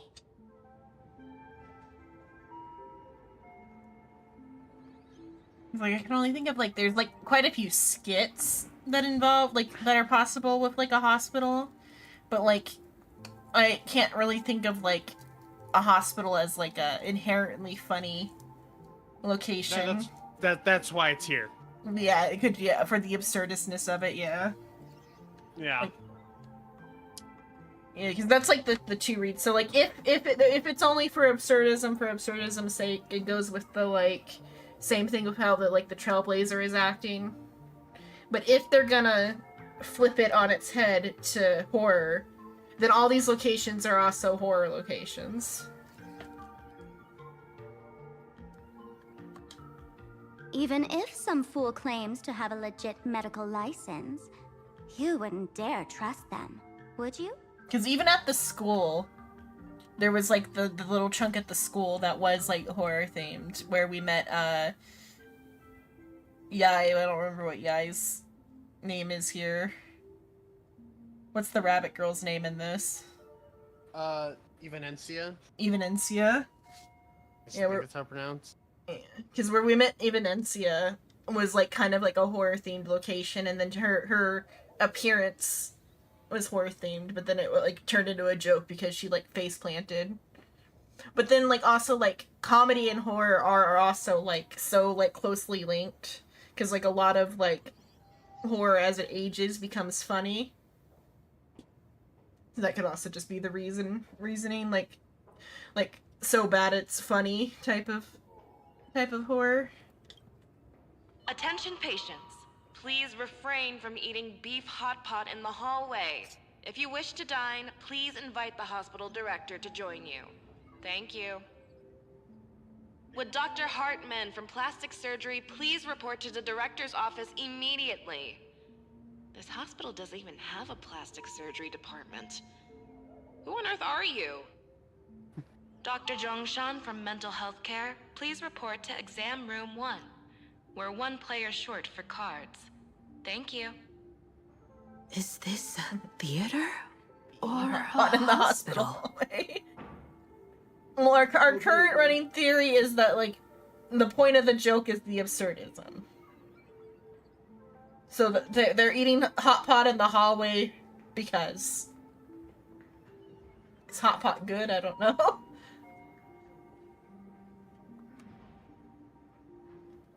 But I'm waiting for the bass drop, and my current... Based off of the 3 locations we have...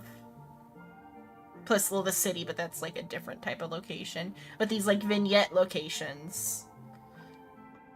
fit both with humor and horror. They gotta have an entire setup, yeah. I mean, like, you can do that on an electrical outlet. You just need, like, you could have an electric hot pot.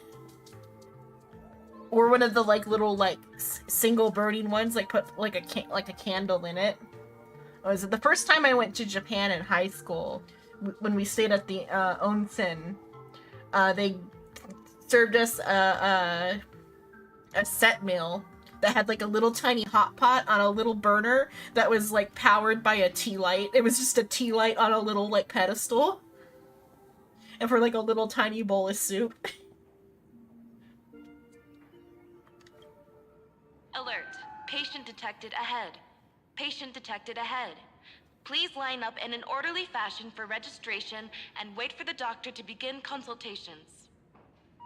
Patient number 01, Akavilli.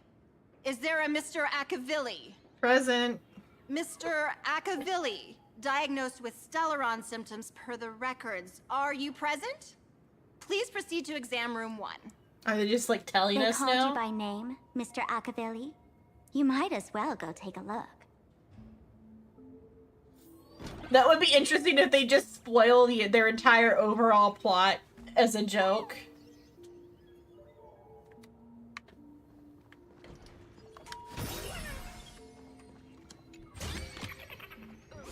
I'm extra sick, and I'll spread it to everyone I see!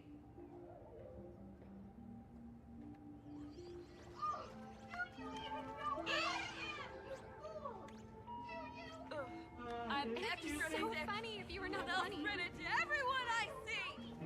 Mr. David Day in Ward 4, please complete your discharge procedures as soon as possible.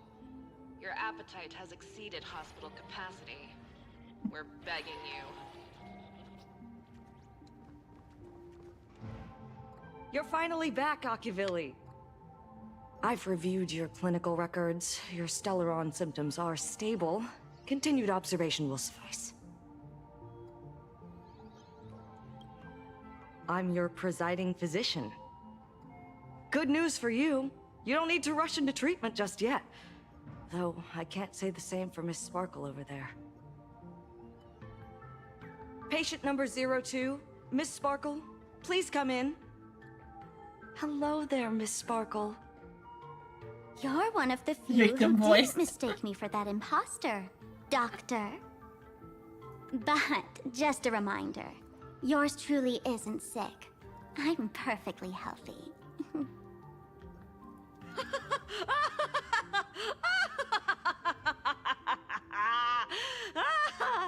Oh, everyone who comes here says they're perfectly healthy. I've seen so many patients, and you're among the most severe. I could already make an initial diagnosis at first glance. Your ailment is loss of self. If someone can transform into 10,000 characters, would she still remember her original self? Good question. But This if is a someone normal could become 10,000 shifter characters, dilemma. does the original even matter anymore? She's the 1,000 Faces, which plays. They might have already done that. I forget if they already like, because I know they already referenced the 1,000 Faces.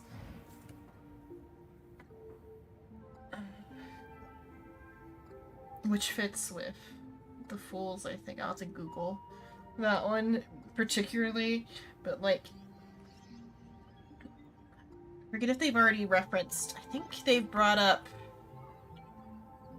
somewhere on the Lofu. They brought up the 1,000 Faces. I think when they were doing the literature jokes.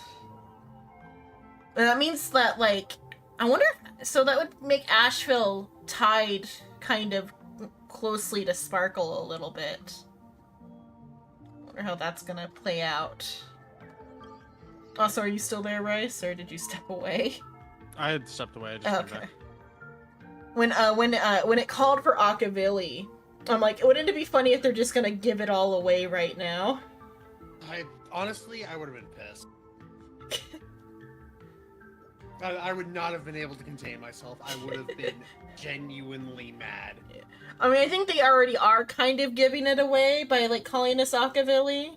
But, like, that's also one that, like, everybody's already, like, theorized from the beginning anyway. Yeah. And they've been doing that from the beginning as well, back to just the simulated universe. And, yeah, because Aha always called it. Mm-hmm. I wonder if the patient numbers are important. We'd have to like get other patient numbers to know if it's just like for the singular bit, patient 1 and 2, or if it relates to like some sort of position among the Aeons or something. If they're doing the like we're revealing our entire plot right here, right now, then the 1 and 2 are important. If not, it's just positioned within the scene. By the way, Doc, are you familiar with any treatment protocols for mimetic viruses? Mimetic viruses. I've heard about it. The city sent over a few cases. The patients had one thing in common. They were all heavy internet users. The medical records are in the room. You can take a look if you want.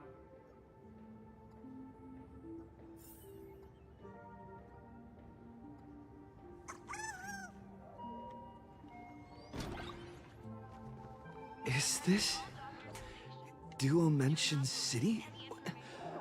How is that possible?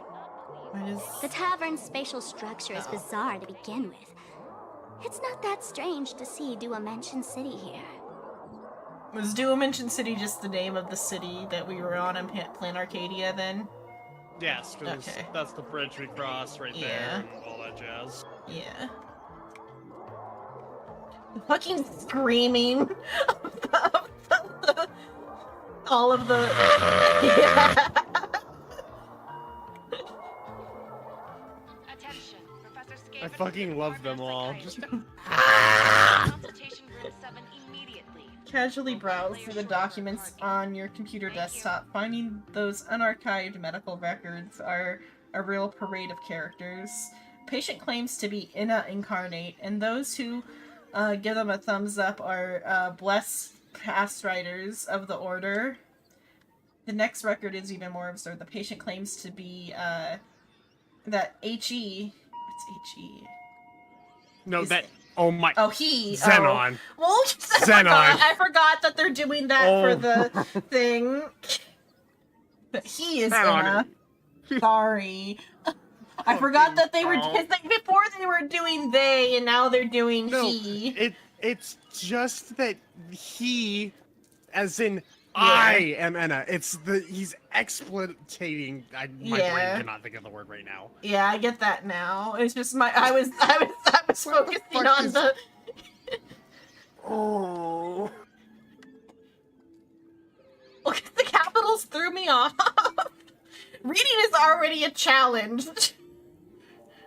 You try reading with a brain as disordered as mine. That I can read at such a high level is already a feat. No wonder fucking no name was for Dong Koopa. Who claims to be in a... Pure The back, person we who can put claims food to in my air is fryer. Yaoshi, who has gone mad. Next page, the patient who searches everywhere for the space bar, believing that their system lacks a jump function.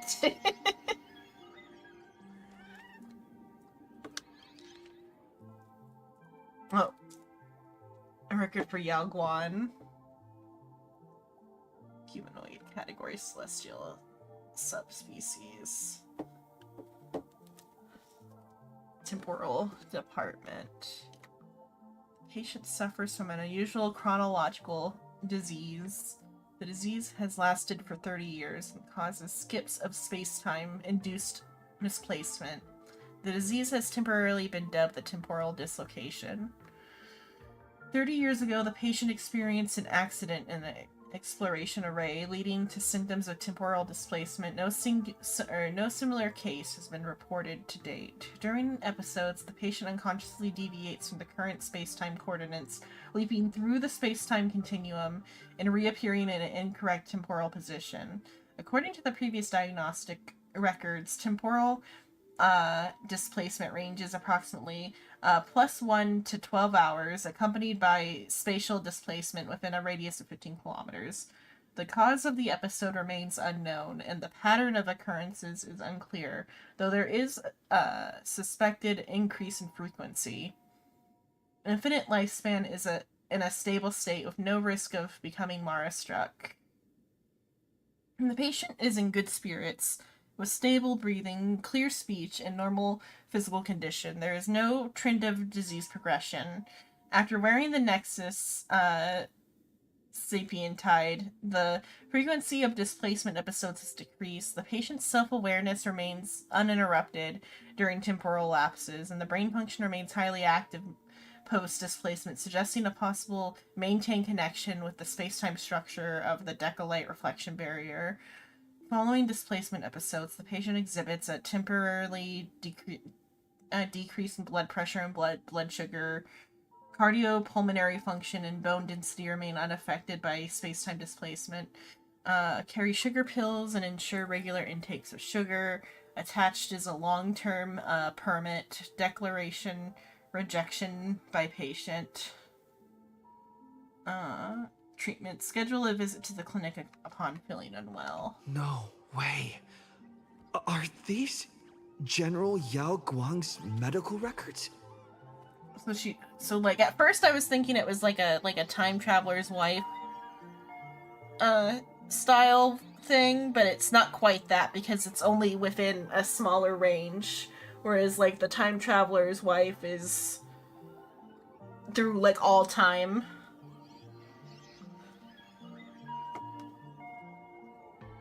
That is interesting. I'm back. Okay, Every time you said time traveler's wife, everybody's like, ah yes, River Song and the Doctor. Oh yeah, but it's like that, but different, isn't it? Because I haven't seen the actual thing. I've only seen things that referenced it.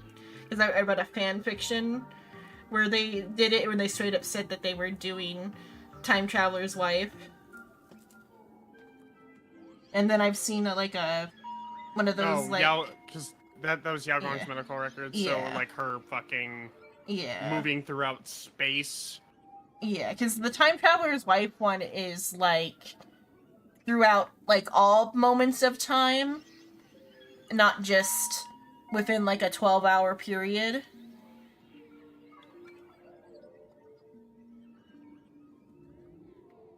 Because it's like the time traveler, he like goes into like all like position, or like he can like multiple years back and forth, kind of just like throughout time or whatever after a certain point in his life.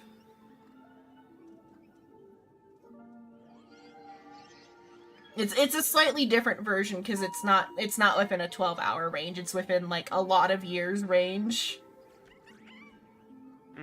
Of like, I think there's a version I saw, but I don't know if it's the exact one because there's one that's like one of those like Reddit short stories. So I'm not sure if it's the same version of like the movie one. But in the Reddit short story version, it was that like he got in contact with the gal because he gave her the phone number in the past, and then she calls him in the present. And like she's like, you gave me your phone number, and he doesn't like remember giving her the phone number because he hasn't done it yet. But then they like go on like dates and fall in love, and then he gets the condition, and then like throughout like so like her time remains linear, but his time he like jumps to different points in time, so his time is not linear. Then I think the story is from his perspective, so it like makes things jumbled. Because so compared to that, in Doctor Who, the Doctor travels forward through time. Yeah, and the wife is going backwards. Yeah. Backwards, yeah. I'm not. I've only heard of it. I've heard of it called The Time Traveler's Life. I think it's a movie. Doesn't ring a bell for me, so I wouldn't know. Yeah, it's a 2009 science fiction tragedy film. Based That's on why I haven't heard of it. On a 2003 novel. But it's like one of those ones where That like they where they like reference it in things. Yeah. Came out when I was 6.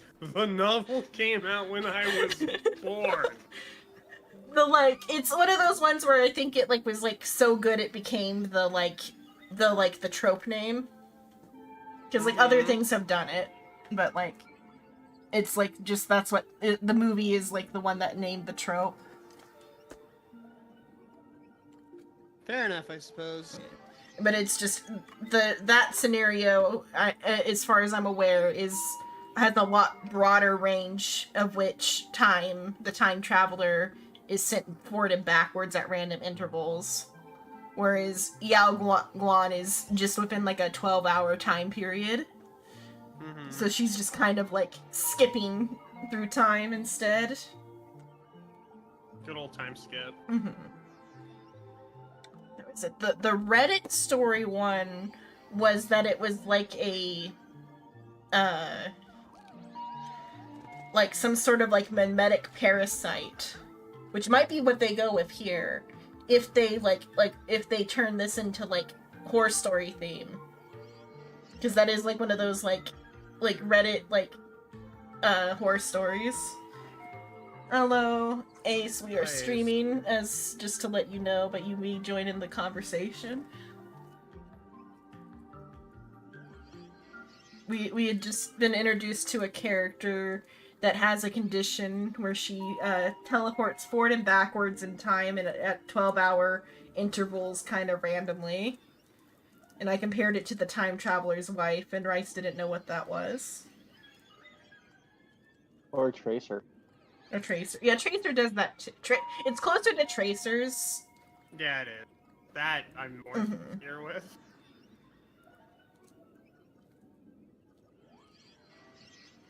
But like the character Yao Guan is using it, or I don't know if she's using it or not, but she's just kind of like, she's also a fortune teller, but it's clear how much information she has then.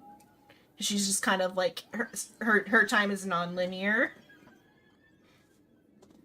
And she just kind of pops in and out of like situations. I've always wondered about that. Like, would it just be mildly annoying? Like what? How disrupting is it really? It gives her low blood pressure. It gives her low... Yeah, like the only physical symptoms are her blood sugar drops and her blood pressure drops like between so it jumps. Just makes her like. So it makes her really tired and really sleepy. And so like the solution is she's got to carry sugar pills, according to the readable. My goodness. Ah, yeah, I see. The deathly chronological illness. Time slipping. Well, hers is like not deathly. It's like a mild inconvenience for her. But I was saying that one for the version because I haven't watched The Time Traveler's Wife, but I did read like or one of those like Reddit stories where like the narrator reads it to you on like TikTok or whatever.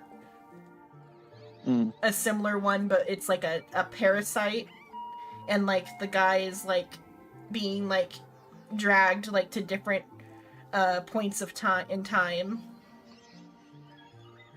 And it's like slowly like degrading him or whatever.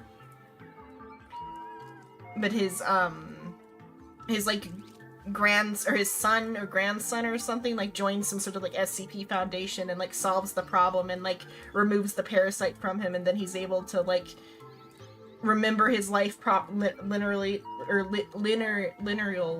in a line. In a line. Yeah. Okay. In a line. It's an L and an R next to each other. Linear. Okay, I can say linear.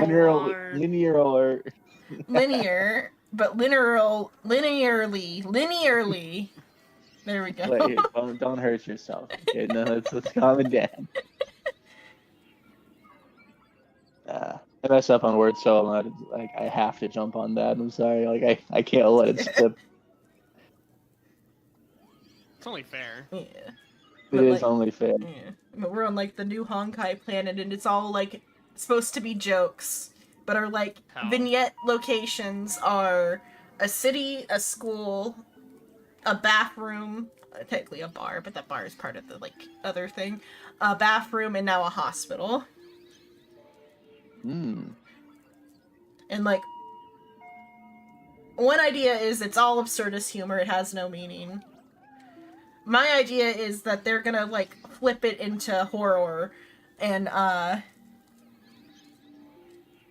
like have it be like scary stories. Horror. It's either that or I just say horror, so like I can't say the word. That's the word I can't ever say. I can either say horror or I can say horror, and I can't say the right word. Hey, whatever works for you. Well, that's why the if you check in the quotes. I like the horror of it. Oh, that's what that is? Yeah. I thought it was just like a slip up or something. I didn't realize that's what that was. No, I said horror, and then I just can't say it. Because it's in reference to the idea that, like, the player's autonomy and the character's autonomy are separate. Oh, the horrors. Yeah, the horrors. If it makes you feel any better, my mom can't say a few words, and the biggest one we tease her on is speedometer. Because she can't say speedometer, so she says speedometer. Speedometer. She really struggles with that one. I don't even know why. I mean, because like you do have to like mash them. But like, she's a doctor. She like you're talking like this is a person who can like unironically pronounce drug names that are just like a fucking like somebody took their face to the keyboard. Or Sometimes they can't say the brain be braining. The brain be braining. Indeed it do. And hopefully it do for longer. Profound, Xenon. Profound. Oh, it was a clap. What did you think I did? The other thing.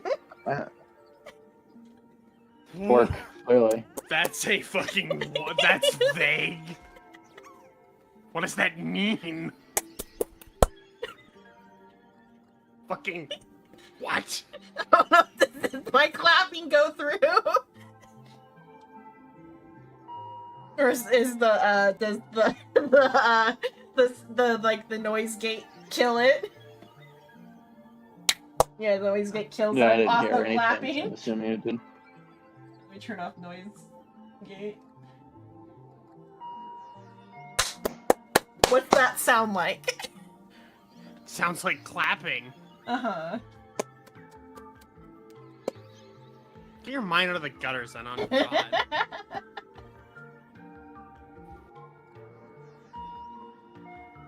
Brain be braining, sorry. Why? Okay, we're continuing on with it.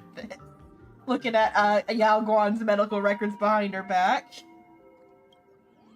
Bitch deserves it. Yeah.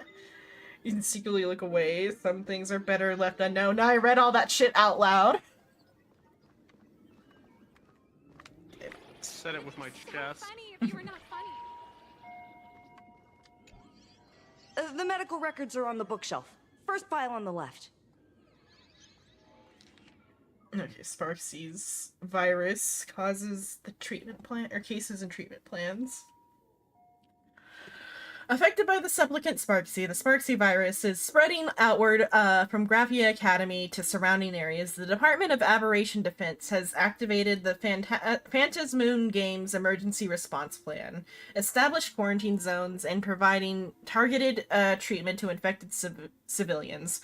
Based on infection vectors, several preliminary treatment protocols have been established. All Academy memetic treatment facilities are advised to reference these protocols when receiving patients. Details are outlined below. To ensure the safety of medical personnel, this report has been treated with memetic scrubbing procedures and is safe to use. Text-based transmission, infection vector and symptoms. The Sparksy virus possesses the ability to spread through written text. Upon reviewing and comprehending virus-laden text, the memetic agent infiltrates the patient's self-awareness, causing them to continuously repeat phrases such as "I love Sparksy" and "I want to become Sparksicle." The condition worsens with each repetition, gradually transforming their self-awareness into that of Sparksicle. It should be noted that patients infected via text are highly likely to have been exposed to the compound infection from both auditory and visual memetic vectors. Soundproofing measures must be strictly implemented during treatment.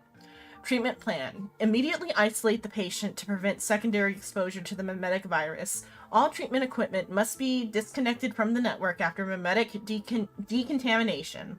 Then, following standard prescription procedures for textual memes, inject the patient with massive amounts of redundant, harmless information to dilute and overwrite the Sparksy virus and the patient's cognition. Text frequency should be maintained between 22 and 26 characters per second, with each treatment session controlled within 0.5 system hours. Auditory transmission. Infection method and symptoms. The least harmful variant with distinct phase different. I was doing so good. Fuck. No, go on. Go on. Differentiation with distinct phase differentiation. In phase 1, after hearing specific trigger words, Sparksicle invades the auditory system, replacing all information with the patient hears with Sparksicle. In phase 2, all sounds produced by the patient are replaced with Sparksicle, and they become contagious. The transmission method at this phase is extremely covert. For example, patients will hide Sparksicle within fragmented speech, using patterns like, "Hey, what should we have for dinner tonight? How about spaghetti and meatballs with zickle sauce? Please exercise extreme caution." Treatment plan. Expose the patient to high noise environments. This will continuously disrupt the normal functioning of their auditory organs. No need to worry about damage to the patient. We've imported advanced medical equipment from the Interastral Peace Corporation. There won't be any permanent residual damage. Then the correction device will be used to control the patient's vocal organs and force them to read the Intellitron basic emotion test and explain the rules until the patient is free from the mimetic influence. Wasn't there was a character in town or somewhere? Who was it? Somebody wanted to tell us the rules of robotics, right? I might be thinking of Danganronpa. Something I read recently had a character who just... I think in Danganronpa it happened, but I think it also happened somewhere in town. Although Matt is okay, I'm not okay, unfortunately.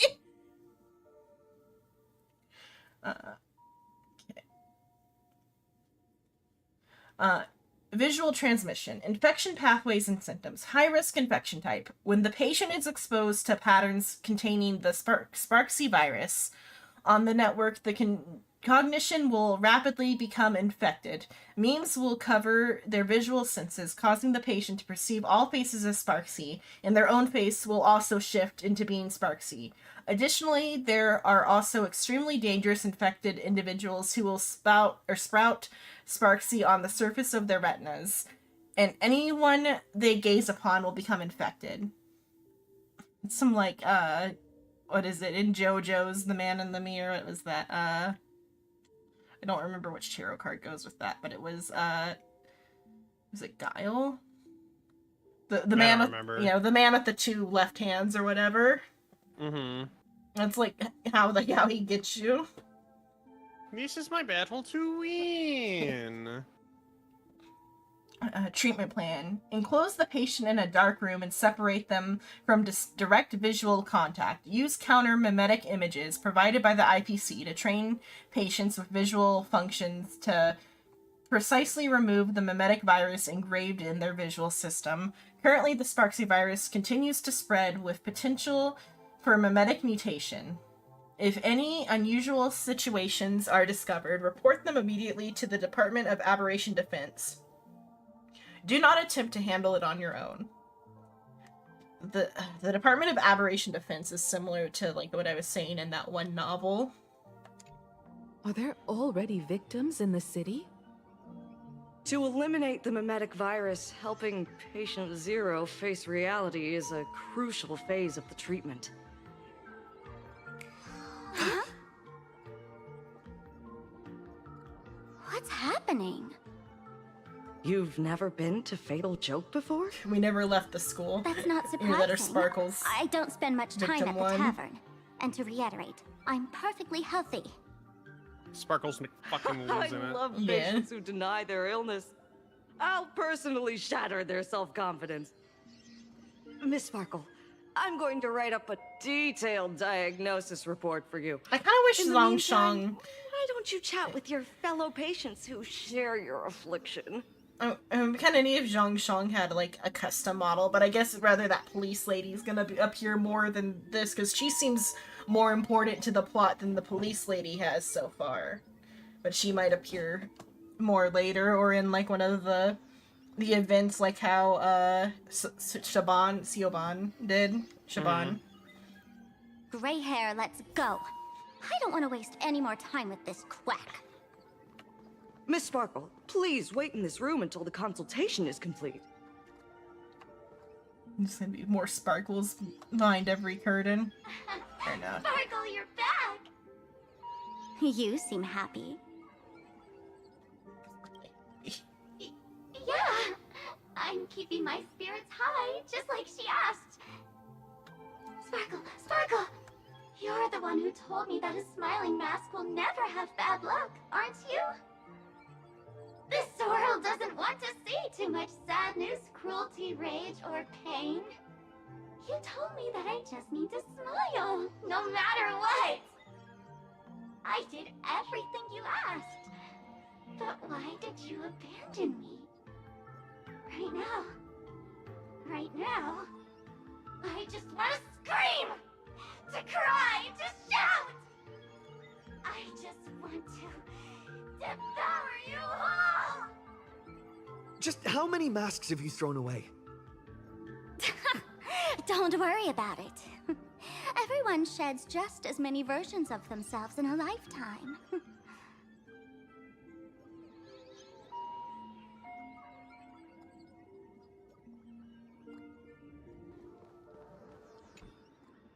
Sparkle, do you still remember me? More people got my name right today than in the past week. I'm so touched.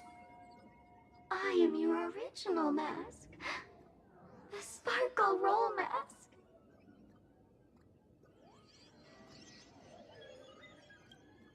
The archetype of a bright maiden doomed for a short life. The avenger who perishes with her nemesis. The lover who dies for love. The young artist driven to madness. You used me to win fame, applause, and countless eager gazes. So why would you cruelly cast me aside? Please, wear me once more. The worst thing an actor should do is be tied down to one type of role. Do yourself a favor and stay down. The diagnosis results are in, Miss Sparkle. Oh, okay, I was just supposed to, like, locate which one was the right face. Look at the Hey there. Are you also troubled by the same illness as me? What illness do you have? I once suffered from a disease called Fool.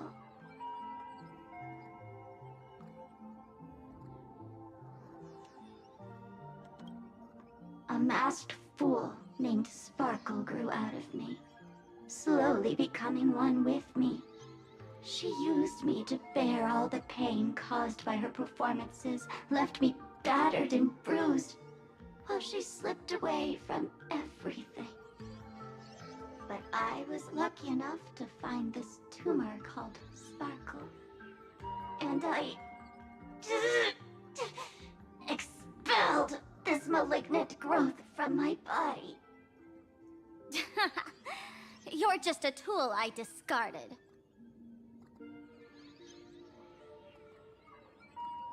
But, like, so them calling her the with Thousand Faces, though, seems like rather it's a reference to a novel called The Hero of with a Thousand Faces, which is like I'm gonna look more into what that says about it, but it seems to be like something about like archetypes, which fits more with this than the Fiend with.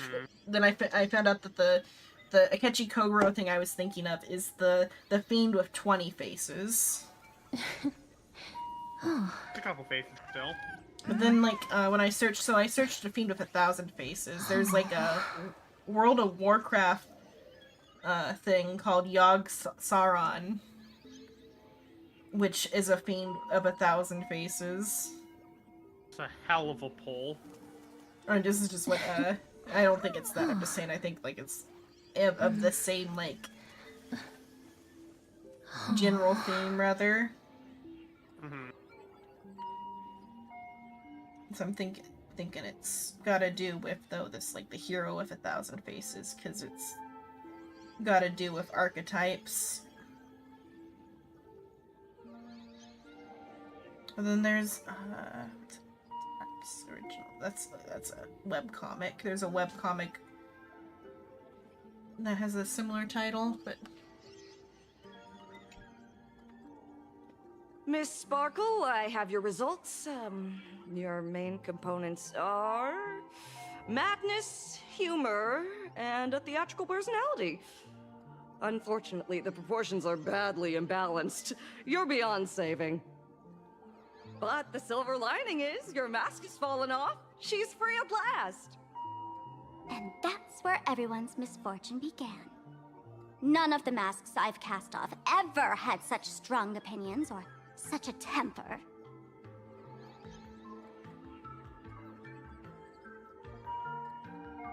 Not just your virtual persona, just one of your full mask. She no longer needs to be corroded by your cancer of rationality. Cancer of now rationality. She can do anything that you wanted to do but didn't dare to do. Ha! As if there's anything Miss Sparkle wouldn't dare to do. For example, she's even willing to say a you slur. don't dare wear any one mask for too long. Yeah. Like a butterfly shedding old skin, you keep discarding every mask just so you won't be defined or bound by them. You're afraid to stop, to be stuck in some stereotype. You're afraid that one day you won't be elating enough. That's why you drew Miss Sparksy and became her online. As a dazzling mask, everyone confides in her. Everyone wants to be her. Everyone feeds her their clever ideas. You thought this would inject new life into your elation. But sadly, once the mask is on you, you become its accessory. People care only about the image the mask paints. No one cares about the you beneath. And that is why she came to life. Human recognition and desire will flow through the internet, providing nourishment for her to bloom. She'll become a bewitching flower, conforming to everyone's wishes, letting them wear her, become her, and blossom across all of plain Arcadia. What a beautiful sight. The hero of 1,000 faces is where, like, the hero's journey comes from. Mm-hmm. There's like on the wiki page for it, there's like a quote by Neil Gaiman who says he like got halfway through and then he didn't want to finish because like if every story is doomed to have that same story, he doesn't want to know. Mm-hmm. Suin says Zhongshang's the city name and also the name of a famous Chinese guy.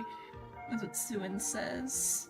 Azure Cryo sneaks into chat and steals streamers' Stellar Jade tickets. No, please, no, I need them. Don't take my Jade. The My game already Jade! does that. Indeed it does.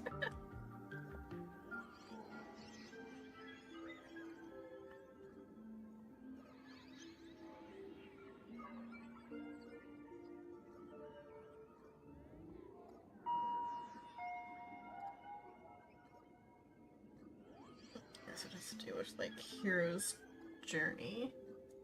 Still the polarized duties. They're taking you as well. But next you're gonna still ace.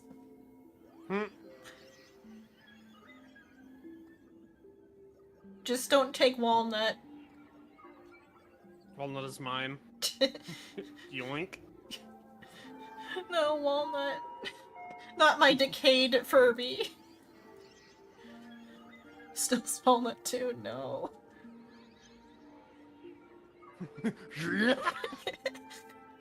Unfortunately, Walnut looked into your soul a bit too long. Now Walnut stole you. Look into Walnut's eyes. His beady little fucking eyes. I draw them as hollowed out and haunting as possible. Cass. As a tree. I just said as a tree, yes. Yeah, as a tree.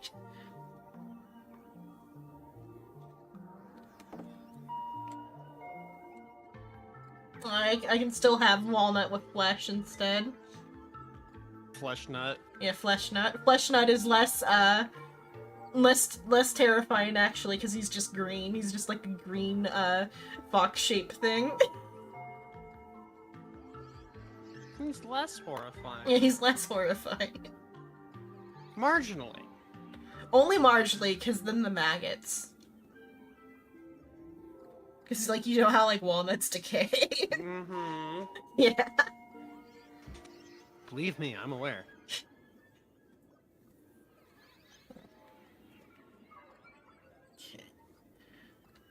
I should do, like, an actual colored version of... Because, like, flesh walnut only exists in Sketch.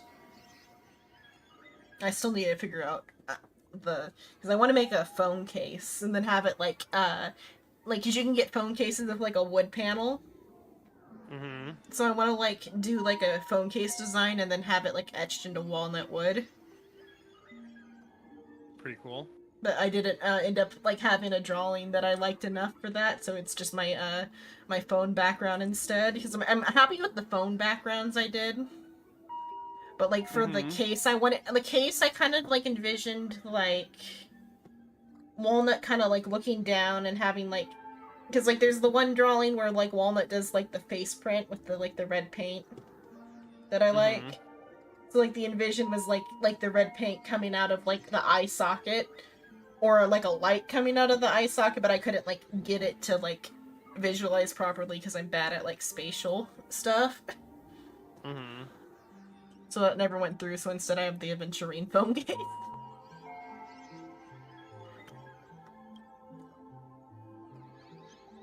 But someday I'll have the walnut phone case, and then I'll make a little walnut acrylic keychain to go with it.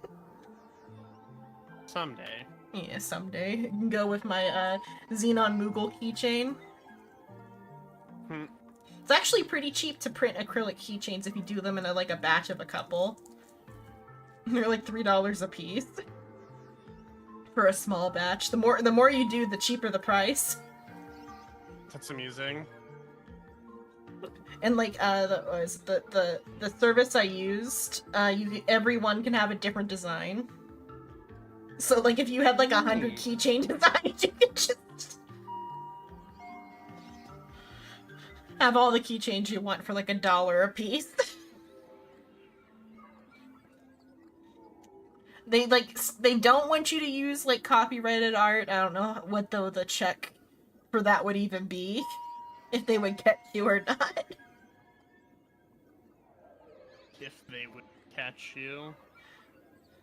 Because it's just like, they, you send them the pictures and then they, like, have a person who, like, puts the image into, like, the, like, they have to do, like, the like, outline around it if you don't include an outline.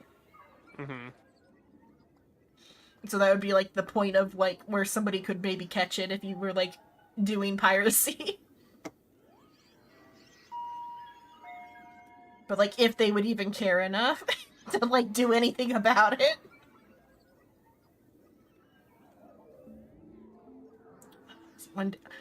I want to do, like, standees one day, like, get a Xenon standee and, like, some other standees. But then I have to, like, do an actual full-body Xenon that looks good. Which is the hard part. Because I have the live 2D that's not rigged. But, like, the pose is stiff on that because it's just, like, A-posing. Right. I know, because I never learned how to rig. I went through all the trouble of drawing it, but then I, like, the mouth, I did the eyes, but then the mouth fucked me up and I gave up.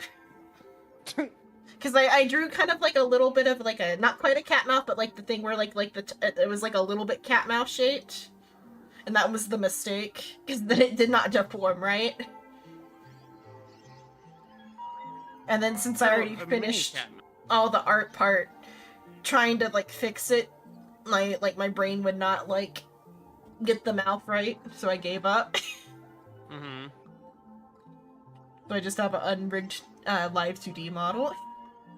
And the hair is like several hair generations ago though, so I would have to redo it anyway.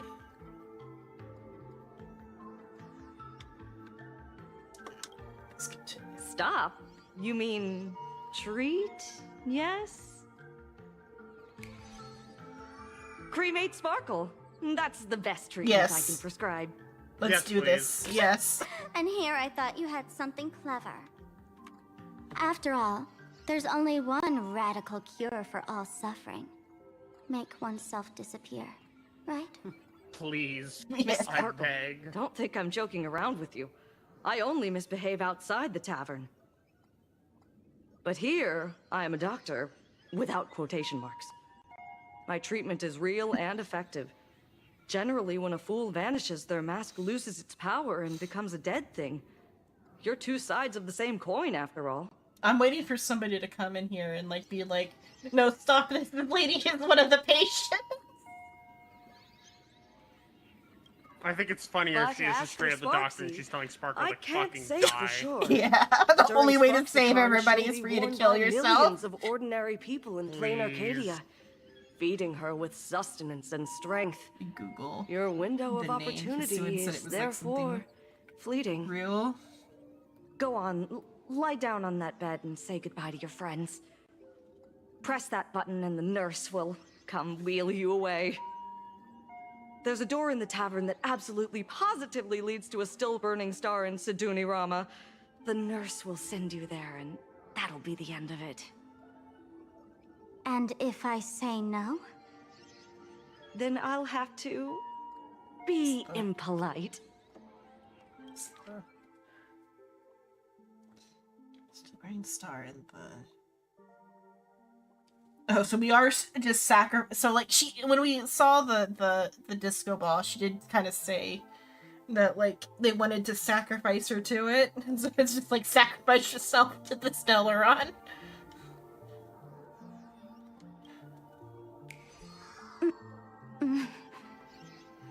Miss Sparkle, nameless, the choice is yours. As for me, by the laughter above, I've got to catch the next ship out of this dump. The choice is mine? Very well, I'm down. Here!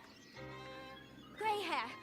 Ma'am, navigator. A little help? She's like, please don't kill me. You need me! I can help you defeat Sparksy! Do we need you though? Hey! What's going on? Why am I pinned here? Gray hair. I've been waiting to do this for a long time. That's all she is. The mask of the masked fool represents what you wish to become. You use it to focus your power, but the mask will gradually bind you as well. That's why you've been avoiding Sparksy all this time.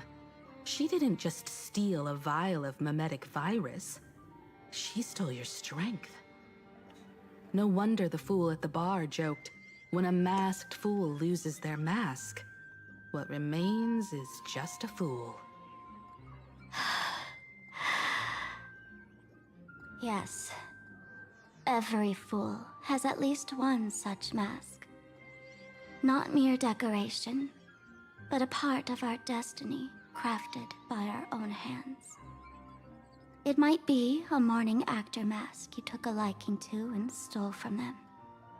It might be a head accessory you personally sketched in a moment of inspiration. Or it might be something that one day fell from the sky and latched onto your face. To become a fool, one must experience at least one such instance of destiny. The moment of masking one's face. See, the Zongshan is a it is related to this like character because they're also a doctor. It's like Sun Zhongshan, the revolutionary physician and the first provincial president of the Republic of China in 1866, or that's when he was born. It was 1866. It doesn't say. 1911. He overthrew the Qing dynasty. Of course. His hometown. Figures from the regions.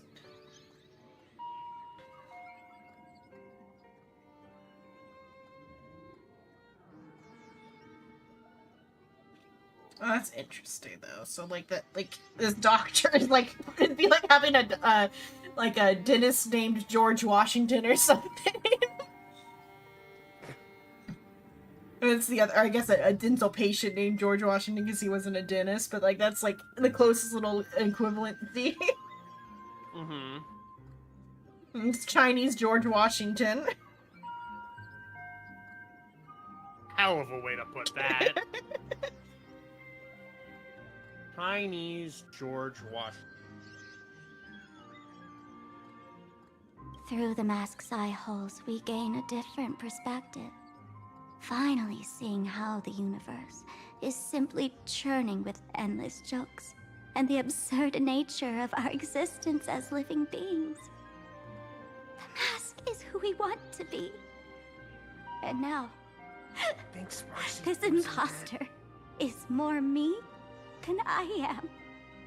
Like, this is like, it's almost good. Except she's obviously gonna subvert it at some point. If this was the first time we met Sparkle, it would be believable. Yeah. It's not. It's not, yeah. Like, it's almost good. But she's gonna subvert it. Why can't we just kill her? Give it a second. Give it a second. Even then, she's still gonna subvert it, but oh well. Do it! That's Press her the button. Call the nurse and Yeah, cremate it Miss is. Sparkle. Sadly. At least then, the imposter will lose her power for a little while. You should be able to take her down easily, right?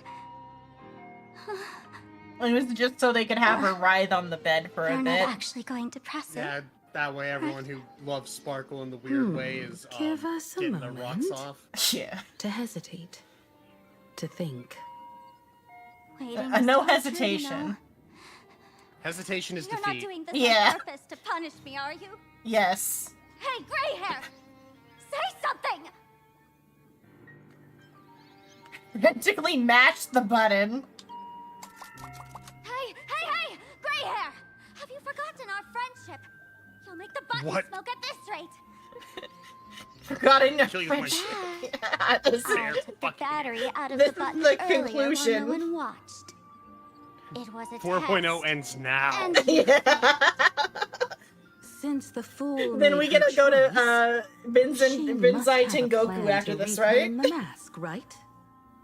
If you dare say no, I'll press this button and let the orbital cannon cremate you for real. Yes. Please. sticky Through little the fingers through aren't the fast ceiling. enough to steal this Orbital battery, cannon, are they? come on. there's a way. Rod There's of God. always a way. Miss Sparkle will definitely take responsibility and work together with everyone to Please, stop please, please, Sparksicon. Be right back. What's with this applause? The Have people we want it too. been watched the whole time? Bravo!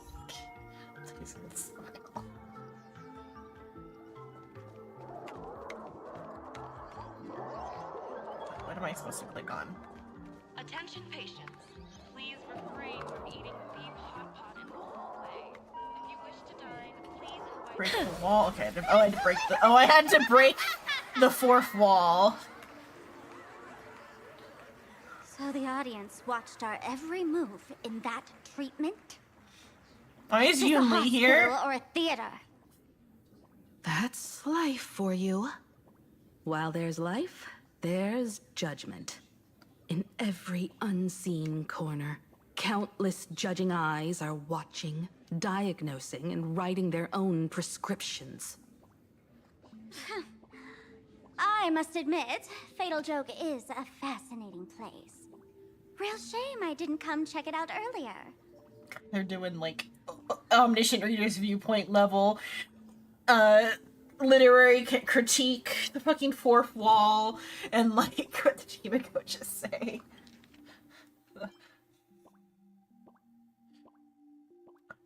So are you listening, Ace, or? Yeah, I'm listening. sure. So like Himiko, I don't know if are you watching the stream or you're just like listening to us talk.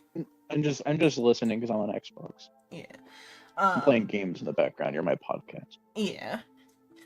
So like the situation is like the mimetic entity came from Sparkle, and so like the doctor said we have to kill Sparkle to destroy the mimetic entity or to weaken it or whatever. And so we had like Sparkle on a bed and like a button. And it's like, and they're like, press this button to cremate Sparkle. And so I slammed the button a bunch of times. But, then, when the button doesn't work, there's like an audience noise. And then the characters are like, is somebody watching us? And then I break the literal fourth wall. And that like, there's a wall that I break. And then now we're in it, like, there's a theater in front of us.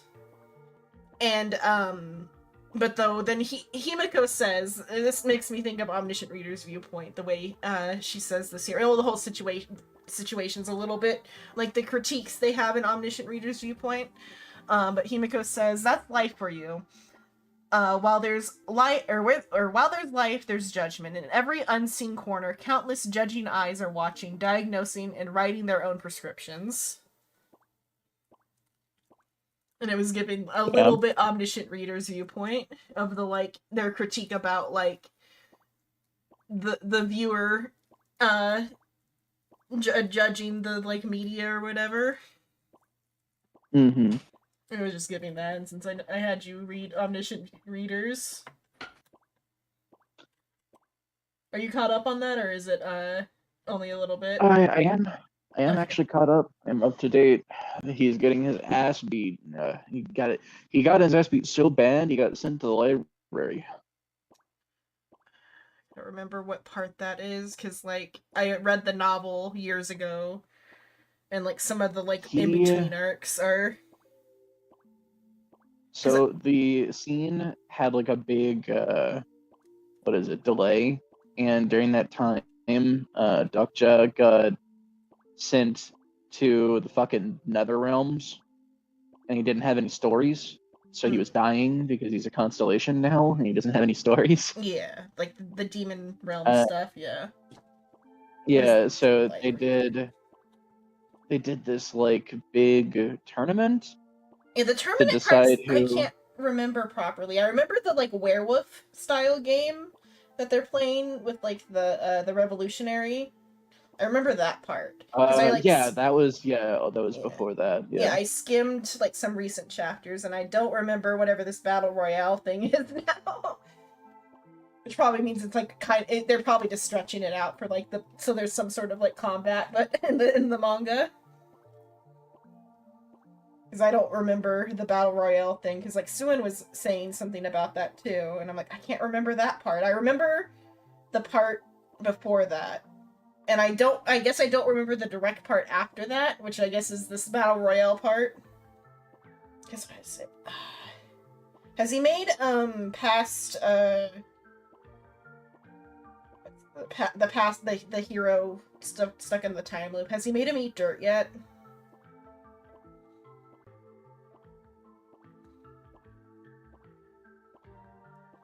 Dirt? Yeah, like there's a scene where he makes him just, like, eat dirt. That's probably gonna happen next then, because, like, is it Secretive Plotter sends him on a quest? I think that's probably I think that's the next part. Yeah, okay, yeah. I don't remember the Battle Royale thing, but I remember how he's going to leave the Netherworld now. Yeah, basically, like, there was the werewolf bit, and then they ended the werewolf bit, and he became, like, the owner of that, he made, what's his fucking name, the main character, the owner of that factory, but the main character thought it would be funny, so when he overthrew the other factory, he made Gotcha the owner of that one. Yeah, I remember that part. Battle Royale... Yeah. Sorry, go ahead. I just remember that part. It's just the Battle Royale I can't remember. It happened immediately after. Yeah. Basically, every factory has their own team, and they all have to fight and kill each other, and the winning team becomes the next archdemon. Yeah, I think I remember how he resolves this. I just don't remember anything about the fight itself. On, like, thinking about it a little bit harder. Yeah, because he hasn't done the Sky Squid. Or has the Sky Squid happened yet? Sky Squid? You mean when he uses the constellation dude and he fucking fights the giant squid creature while all constellations run away and leave him to die? Maybe that part? It's like the part where, like, Secretive Plotter, like, steals him away from the hero happened.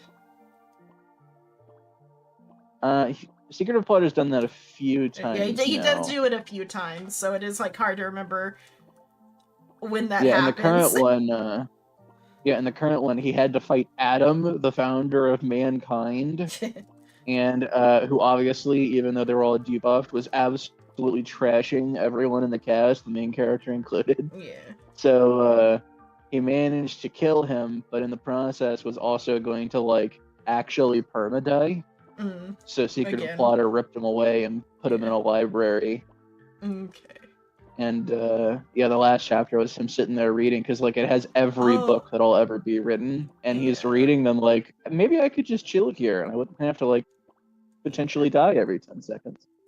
Are the little guys there yet or not? Because there's like little mini secretive plotters. No. Okay, that's okay. So it's somewhere between then and there, but though that's kind of towards the end. Let's even say, Yeah.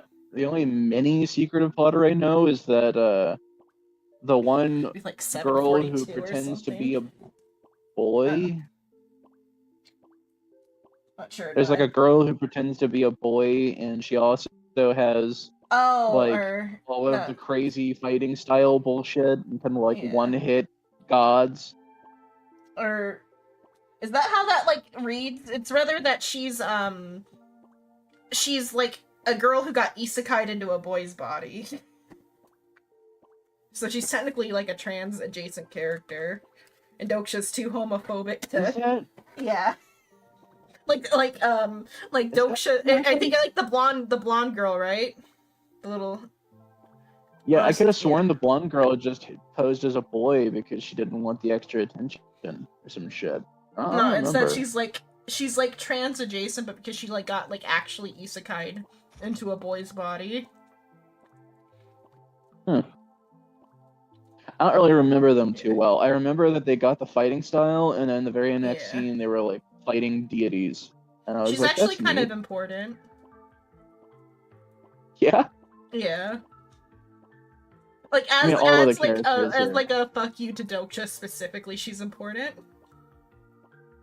That's really funny. Cause like that's the one where like Doksha like has like the flashback where he's like saying that he like wrote to the author and asked for like a girl companion for the hero. Oh, I remember that. Yeah, and then yeah, I remember them bringing that up, and the one dude, he'd be like, the one chick being like, "Are you fucking stupid? How did you not figure this out yet?" Yeah. But yeah, so it's No, yeah. yeah, I remember that. Yeah, so she's like trans adjacent, but all the other characters like That's cool. recognize her gender, except for Doksha. I mean, Dokcha, like when they beat him over the head with a frying pan about it, he realized, but like it didn't really make much of it. Really, the next fight was go fight gods. Yeah, So, they might you have know, whether changed it you're a bit for the chick or manga to dude- make it a little bit less transphobic. But Oh, is he just an asshole? yeah, he's just an asshole. Like Doksha is just like an asshole to her forever. Like he refuses to recognize her gender. That's brutal. Yeah, in the webcomic, it was more like he's sitting outside and they're talking with the fucking the skybreaking master, right? Mhm. And he's like, "It's weird that you would let another dude get your fighting style. Like, if I remember correctly, the main character, he had to like come to you over like 2 different lifetimes before you taught him anything." And she's like, "What the fuck are you talking about?"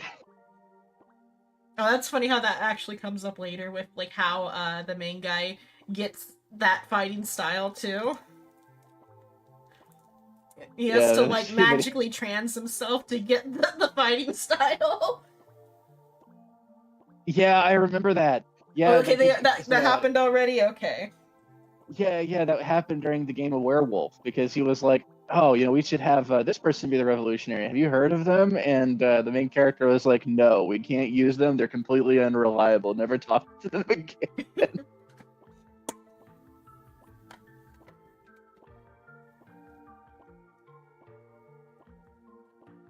I think. Yeah, I forgot about the. I think You're cursed. You get into. trans. Yeah, I think they'll get into then like after the like battle royale's over. I guess it's over. I think they'll finally get into the other timeline, like the source of like the timeline discretion or whatever.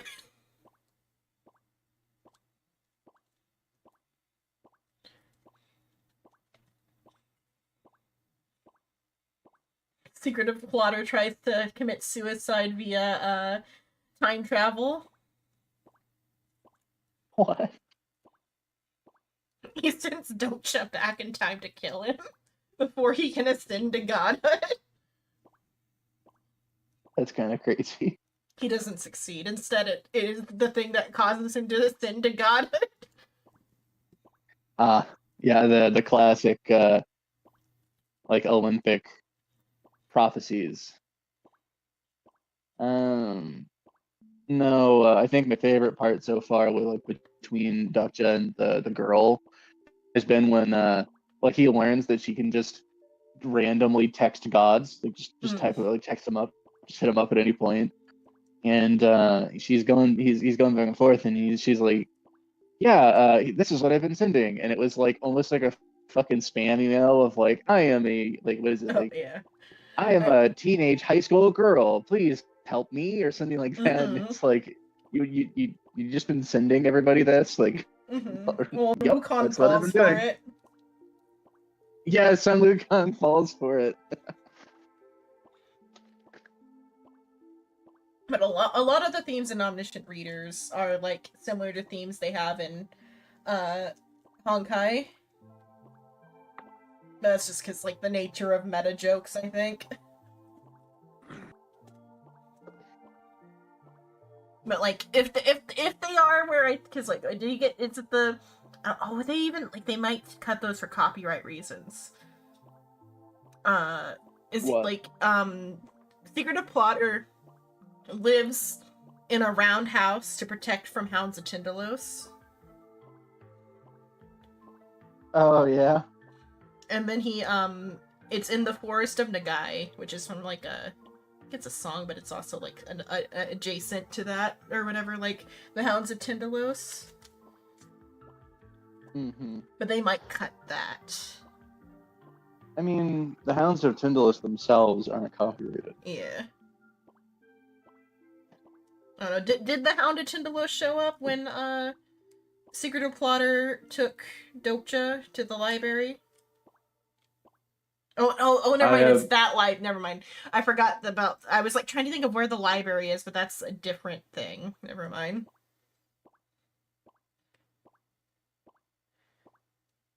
Because the library has to do with the fourth wall. Yeah, I was gonna say. I mean, they might, but they're still in the library. So Yeah, I was thinking a different thing, but though he might when he wakes up from that. I call it a library, but it's like a very short hallway with two big ass walls that are filled to the ceiling with books, and then just like two sheer drop offs on either side that go into nothing. Is that in the fourth wall or a different thing? He doesn't know where it is. I think he theorized it might be with the fourth wall because the fourth wall started talking to him, but like he doesn't actually know where it is because it's so weird. There. So maybe when he wakes up from that, unless it's a because like I said, the Secret of Plotter kidnaps him a couple times, so I don't know which kidnapping attempt they're on. We're eaten by the fourth wall. Yeah. Fourth wall hungy. Must be relatable. Yeah. But the There's say yours first. There is a guy that goes into the webcomics and posts the excerpt that they have turned into that part of the manga. I just need to catch up to the manga because I read the novel up until like right before they like challenged the final boss of the main part. Yeah, it depends on what it is because like some of them are like just like half a page. It's like maybe 3 paragraphs total, but then like there are others where he will post like 5 straight pages because that was all in this chapter, you know? Yeah. Yeah, the pacing is different in the manga than in the novel. That's why I'm a little confused on like what this battle royale is. I barely remember it. I'm remembering it a little bit, but like the stuff that happens directly after it is more important. Really, what I think it is because like from when I read the paragraphs, it seems like the book's pacing is pretty consistent, but because it's a manhwa, they focus on the combat when there's combat. Yeah. So they have like big flashy scenes and shit that probably weren't ever even in the book. Yeah. The reason I brought it up was just because of this fourth wall joke they're making here. Where I literally broke the fourth wall. Good job. different, though it's different than Doksha's fourth wall, because that's something different.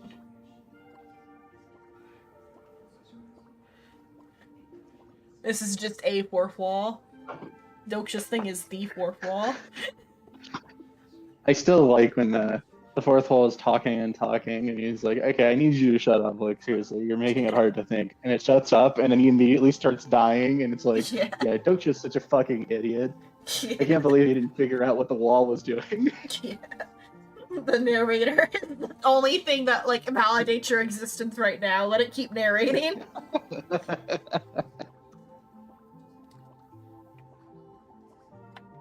I will resume letting the characters talk. I was just having that kind of way of, like, this situation reminds me of omniscient readers. Yeah, I'm sorry, I Ignore didn't the mean to go on a whole spectators. rant. It's just I They're actually just have here been for really laughs. They enjoying the won't series. help and couldn't if they tried. Like I've said before, I enjoyed it up until, like, very close to the end, but, like, I always have a hard time with, like, how stories end. And, like, specifically because Doksha is a uniquely frustrating protagonist, and in a good way, like, it's, like, he is such a hateable protagonist. But in a good way. Doksha?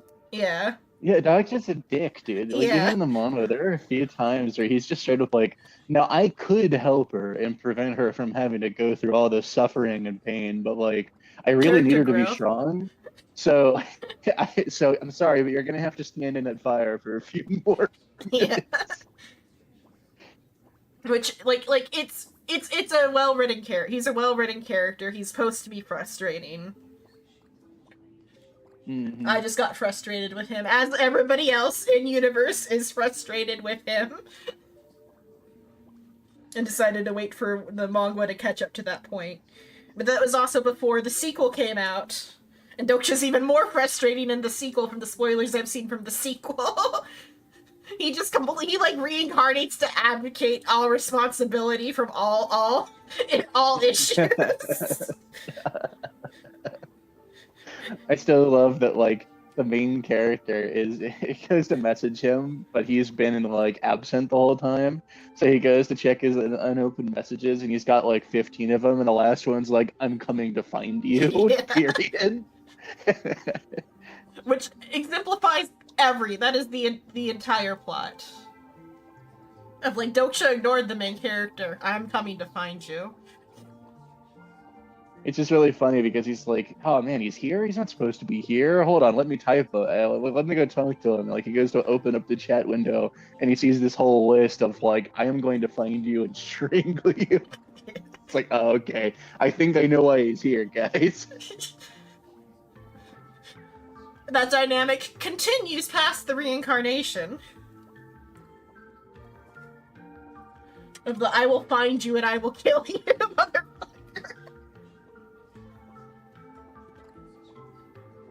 Which even it becomes so much more valid the longer things go on. I want him to kill Doksha.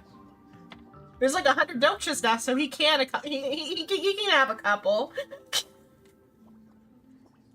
Give him a few. Let him get his aggression out.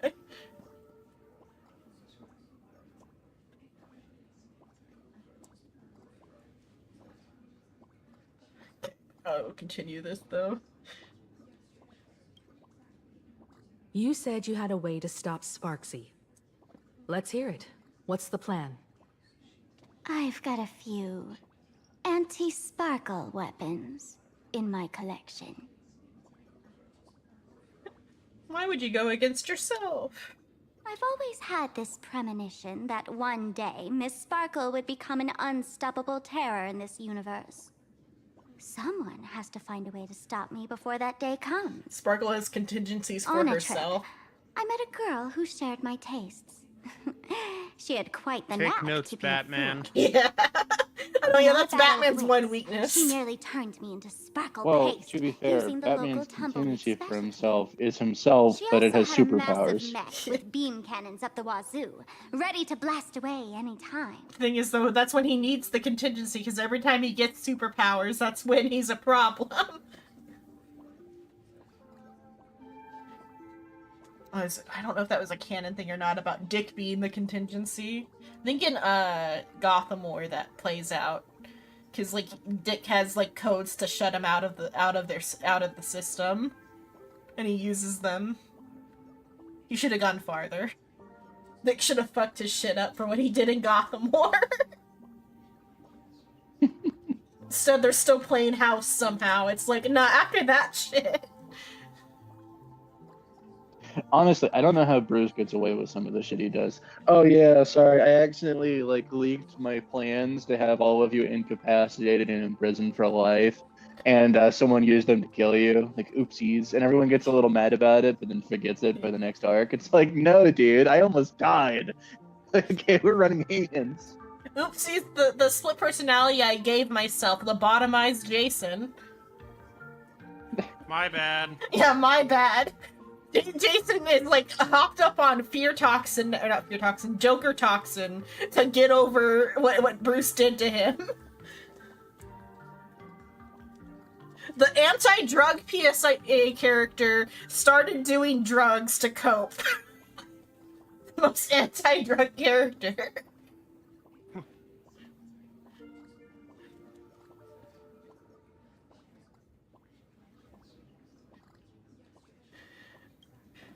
I quietly replicated those powerful goodies from my travels.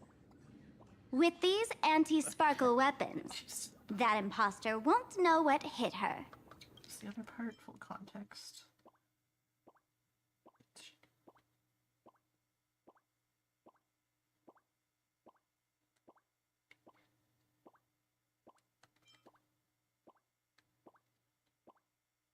So I wonder who she's...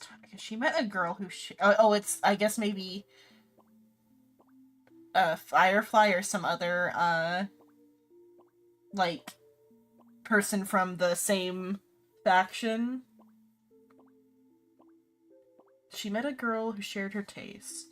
Our battle of which she nearly turned me into sparkle paste using the local tumbleweed specialty. She also had a massive mech with beam cannons up the wazoo, ready to blast away anytime. Quietly replicated those powerful goodies. It could just be like some other random girl with a mech. So the tumbleweed. Not every mech user has to be someone we know, Xenon. Yeah. I mean, it could also be like it could be a reference to some other like property, or it could be a reference to another, like, to Impact Third. Because Sparkle is an Impact Third, actually. So it could just be, this could be a direct reference to whatever the crossover story is in Impact Third. You mean the thing you don't really know anything about because you Yeah. haven't played it? Yeah. I gotta say, That one? Yeah, that I'm one. quite the visionary. Because there's You mechs two. in that. Let's head to the storage area That there next. I've already contacted Giovanni. It could He's be doing an Tesla inventory check of the or lost items there. Edison or whatever. So I feel like they would have mechs. Or it could also just be like a girl who's similar to Sparkle. Be kind of. Are you talking about Ragnarok? Or no, in Honkai, there's like 3 you games. You need to say Impact Third instead of Yeah, Honkai, because yeah. this game is also Honkai. They're both Honkai, but so in Impact Third, while I was getting there, I was gonna say there's like I was saying in Honkai there's multiple games, and some of the characters travel between the games, forward and backwards. And like a lot of the Impact Third characters are named after real life historical figures. That's why Kafka's name is Kafka, because she's named after Franz Kafka. What are you doing? This is the stage where no one can predict the jokes. Your tolerance for jokes is way too low. So you, Lisa, Xenon, is that really you? I heard the Astral Express made its way to Plan Arcadia, and I was planning to find you on March 7th to hang out. Didn't expect to run into you here at the tavern. Why are you here? Why are you here? Are all the follow-up characters, like, in cahoots? Always, Xenon. Yeah, always. Always. It's an obvious. I came along with Madame Yao's, Yukwei is Yukwei, right? the Yukui Who knows? delegation. Master always says that 10,000 miles of travel beats 10,000 swings of the sword, so I figured since I'm here, I might as well see a few new places and experience something fresh. So I like broke into like the seedy bar where like the one of the like most hated factions in the multiverse lives. I mean, why not? Yeah, why not? You know, the special fur dishes here in Plan Arcadia are amazing. I've tried Dreamless Coffee and Meatball these past few days. I've had coffee and meatball these past few days, and they're just as good as the Zhangzhou berry pheasant skewers. Meatball singular. Yeah, singular. I've tried Dreamless Coffee and Meatball. Meatball. I guess it could be like coffee and meatball, but like that's even stranger than like coffee, meatball. What's wrong with meatballs, Xenon? Singular meatball. Meatball. I mean, like, It's not Japanese even has like- meatballs as, like, a thing, but, like, it's strange. Are you gonna say? Just the idea that it was just one meatball. I have tried meatball. But, like, I think she's, like, a foodie character, so she would have had more than just a singular meatball. Surely. She needs the protein. She's, like a powerhouse. This petite little child. These past few days are just as good as the Zhangzhou berry pheasant skewers. The folks of the Golden Confessional are all hilarious. They're so bolite, and they talk so smoothly. Maybe she's not real. Yeah, she's not. Oh, yeah, okay, it was a furbo. That's why it was strange. Oops, slip of the tongue. How did it know how to mimic Yunli to that extent, though? Magic. Looks like you caught me, boss. Guess I'll have to reveal my true name. Furbisonabo. Personabo. Oh, yeah, maybe. Wait, For reasonable? Oh, for reasonable. Okay, yeah, for Actually, reasonable. Fu reasonable, yeah. Yeah, because... for reasonable. Yeah, for reasonable. I took a vacation to come in here and have fun and cast a transformation spell to make it more interesting, but you went and interrupted me, boss. Since you've interrupted my act, you'll just have to be part of the show. Oh, now he's gonna fight me. Because this always works out well for the furbos. Have some I sunshine. mean, the, Dispel the gloom. I mean, it's the same thing as Barbalos from... Yeah, I guess it is meant to be, like, one of those types of just random Bloom fight. for tomorrow, as you wish. Embrace a new life.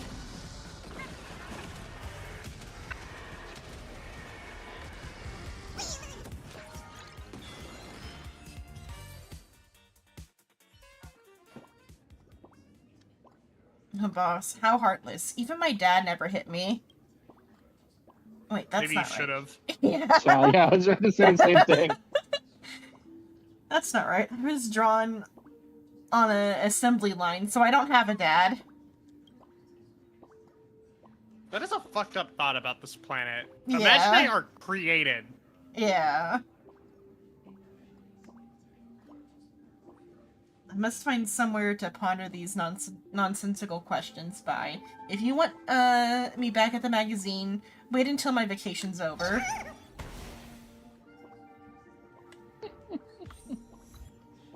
I Why do are you love wearing those my little clothes? bastards.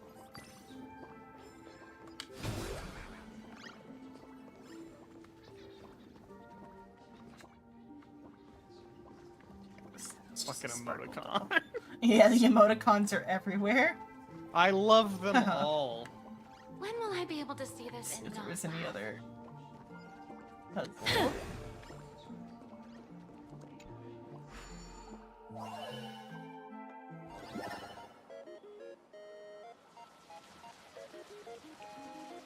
Okay, I was gonna say, does this one just get to up there? But I have to.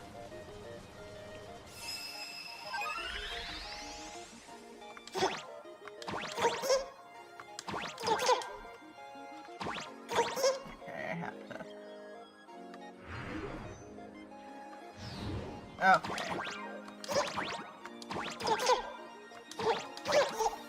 And then.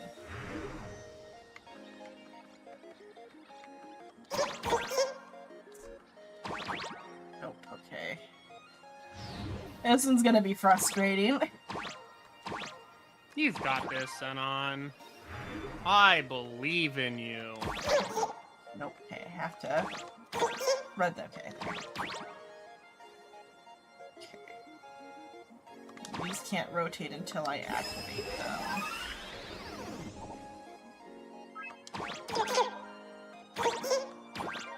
Nope, okay. So hopefully hopefully I go back where I was. Like, get over here.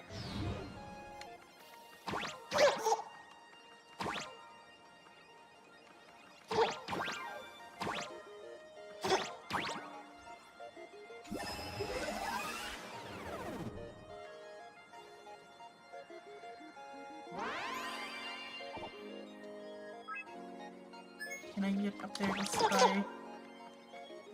Maybe.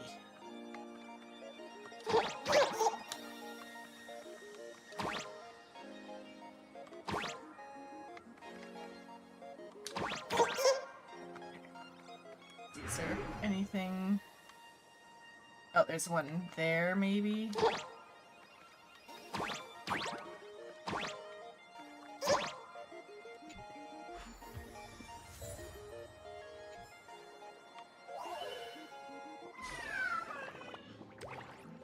This is the stage where no one can predict. This is too much already. Your tolerance for jokes is way too low.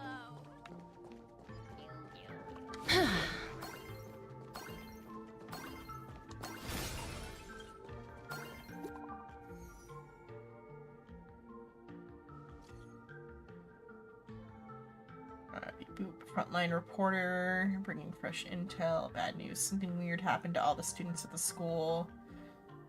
Turbo thinks I'm getting infected too, can't breathe. Nothing unusual. You seen a student with pink hair? Seen a male teacher wearing. Anything unusual?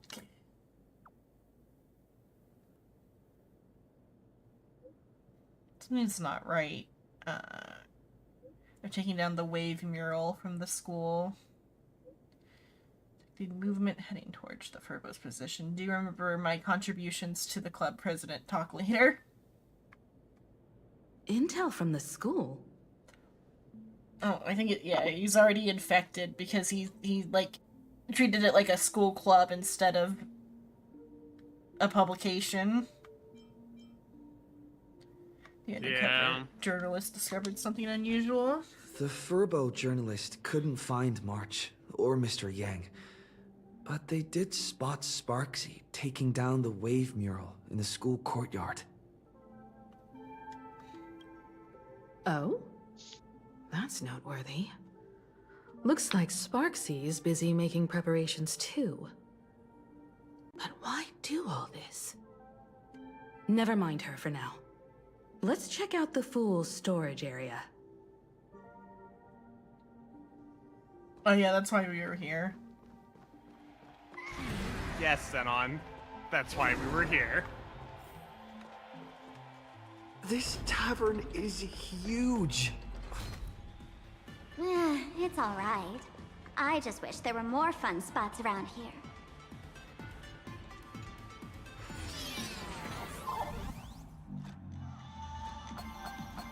Wait, there are that many people under the dance floor?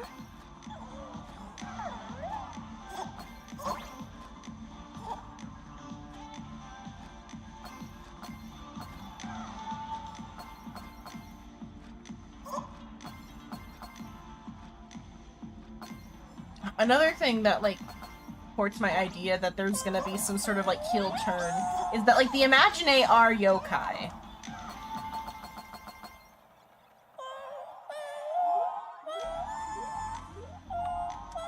I wouldn't be surprised if at some point the Imagine are used for hostile reasons, or are being controlled by one of the prospective supplicants. I had to remember the word we're using.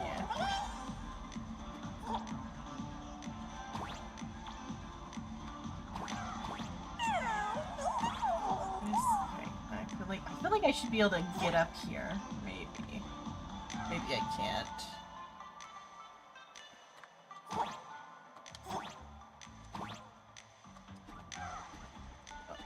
Unless I'm supposed to use the cat, but oh well.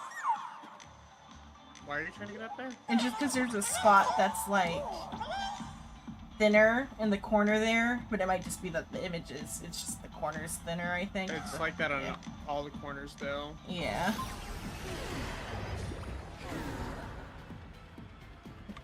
Yeah, now. Let's back up.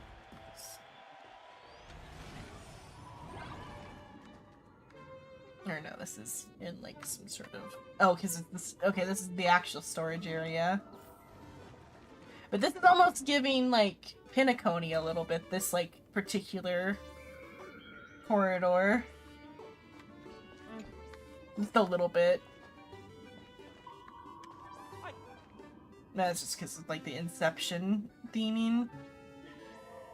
Big Jade. Yeah, Big Hey, Jade. Gio, what are you doing up there? Working my tail off for you, tallying Oh, the okay, loss. that one. I Who'd you bring with you? didn't recognize his name, but I recognize him now. Mm-hmm. Oh, it's Mr. Trailblazer. I knew you'd step into the tavern and become one of us someday. Those with the makings of masked fools are naturally drawn to one another. Granny was a masked fool. You sure know How quite could a you few forget? fools. He has a mask.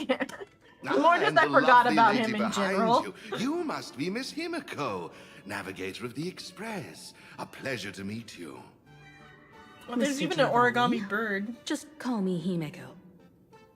Normally only fools may enter, but since Sparkle brought you, and you are practically an old friend, I can make an exception as the caretaker. Let me show you around. Gio, cut the spiel. Sampo says you recite that intro so often he's grown calluses on his ears. Want the fool's treasures, souvenirs, and prank gear? Come to the Grand Treasury Storage. They've stashed everything here. You stole my line again. Are you trying to advertise to thieves or what? With our theft rate, that tagline's probably to blame. I'll admit it's catchy, that's why I used it as a slogan. Storage area visits went up by 26% after that. Business first. Did you see my pickup message I sent? Where's my stored anti-sparkle weapons? You got them last Your week. storage list is a total mess. You never leave any notes. If I hadn't been called to audit, who'd know how many surprises you got stashed away? As for the anti-sparkle weapons, oh, I'd love to know what on earth that's supposed to be. Why don't you go in and look for yourself? As requested, I've linked the vault entrance to your collection room. Gio, did the imposter leave this behind? How should I know? I've been doing inventory all this time. I only just now noticed something fishy about this thing. This guy's dressed a bit differently. Have we seen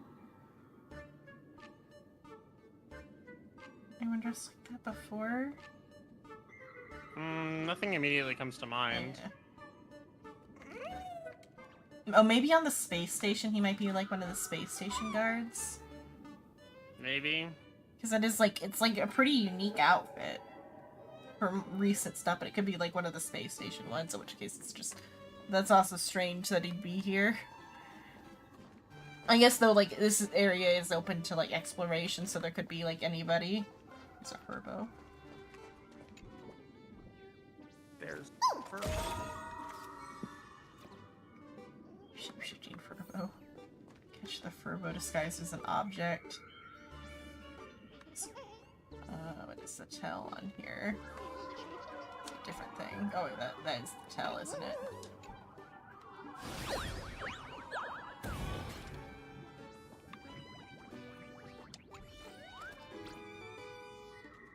Okay, I get it, because the leaf, okay. Because Tanukis use leaves for transformation, so they're using their badge as like a leaf. Mm-hmm. But I fell again. They say one leaf blinds the eyes, and you don't know where the Phantom Moon hides. Turns out 2 leaves don't work either. I'm such a fool, boss. Boss, who's your boss? You are, of course. I've worked hard at Furbo Weekly for 13 years. It's just opportunities to sneak into the tavern are rare, and I let temptation get the better of me. Okay, I get it just this once. Thank you for your mercy, boss. Next time I'll only use 1 leaf. No, wait, I mean, I won't do it again. I'll go right now. Imposter. I do love, Hey, I do love the gray goofy fucking hair. noises they make. Where are you headed? The pipe. No! Huh? What's this? I do find it a little obnoxious how this time around That's one you massive aren't stellar allowed to jade. leave. Because like on Emporius, Let's you go could in go and take ahead a a look. little bit. Yeah. I was gonna check this. I mean, I was just thinking that accidentally flying to a weird place like this might lead to some kind of fairy tale encounter, you know? Then I met you, dear guest, Wheat. Seeing those hidden feathers, doesn't it just fill you with nostalgia? Memories are a prelude to dreams. Furbos around here are way better at hiding than you are. You know, the Furbo badge would be more easy, or it would be easier to see than the... I guess the origami birds Feather. are... Yeah, the origami birds are louder, though. Yeah, they do make a lot of noise. Memories are the prelude to dreams. Even with scars concealed, the past lingers still, Tweet. Meetings are always so brief. I'd better get back to Dreamville to look after the little ones. Farewell, Tweet. Without a wistful tweet. Yeah, that's what I thought. Fucking the bird just said memories of the prelude to dreams. Yeah. That was the title of Dahlia's patch. I mean, like, this entire part is, like, seems connected, well, like, to dreams. But, though, like, they're also going for an Alice in Wonderland thing, a little bit. That's, like, very specific to Spark's design, I feel. Yeah. But, like, this part in particular is giving Alice in Wonderland, like, through the looking glass. I suppose that is true with how the tavern is designed. Big Jade. Big Jade. Stellar Jade. There are many theories about where these gems came from. Some say they're light that cooled and crystallized after the primordial universe took shape. Others claim they're the crystallized essence of ancient leviathans formed over billions of years. Without a doubt, its mesmerizing beauty could be traded for everything in this universe: material pleasures, light cones, or of the garden, ancient relics, and the devotion of others. Are we, like, giving characters Jade to be in our party? Is that how what the like point of the gacha is? How the gacha works? That would be kind of funny. We're like paying them to stick around. You gotta buy your friends. Yeah. You're such You need a... a subscription service. Yeah. Or it's a one-time payment once you get them. Slavery? The Jade's just that good. It's like worth your life. That... Xenon, you saying it that way sounds so... Yeah, that was a horrible way to word that. The Jade's just that good. Yank. Though it's like, something they're like choosing themselves though. Like it's closer to indentured servitude, like how the people used to like sell themselves over to get over to the new world or whatever. Not much better. Yeah, not much better.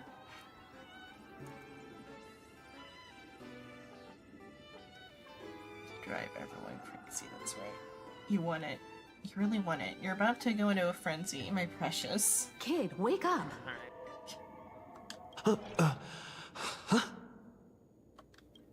This rock is dangerous.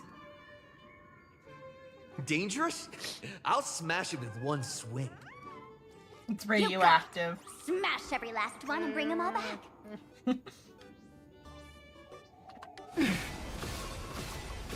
Come on, give me the jade. 60 more. Only 60. Stellar jade is the perfect bait for catching the nameless. Seem upset. I think let me pull up the card. How much does that compare to the price no, that's in the box. I think when I put the box. Where's the box at? For the paid version of Star Rail. How much did they give?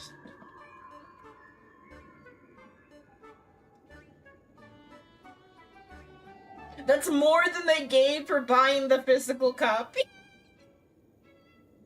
They only gave 50 for buying the physical copy. That is amusing. But I wanted it for the keychains and the cards, but like, still. Yeah, you wanted the physical memorabilia. Yeah. You know, with all the other physical memorabilia. It's probably the thing I have the most, like, physical things for. Because there's, like, a lot of standees. Because my sister got 2 standees from, like, a convention one time. It was, Chingche and Kafka.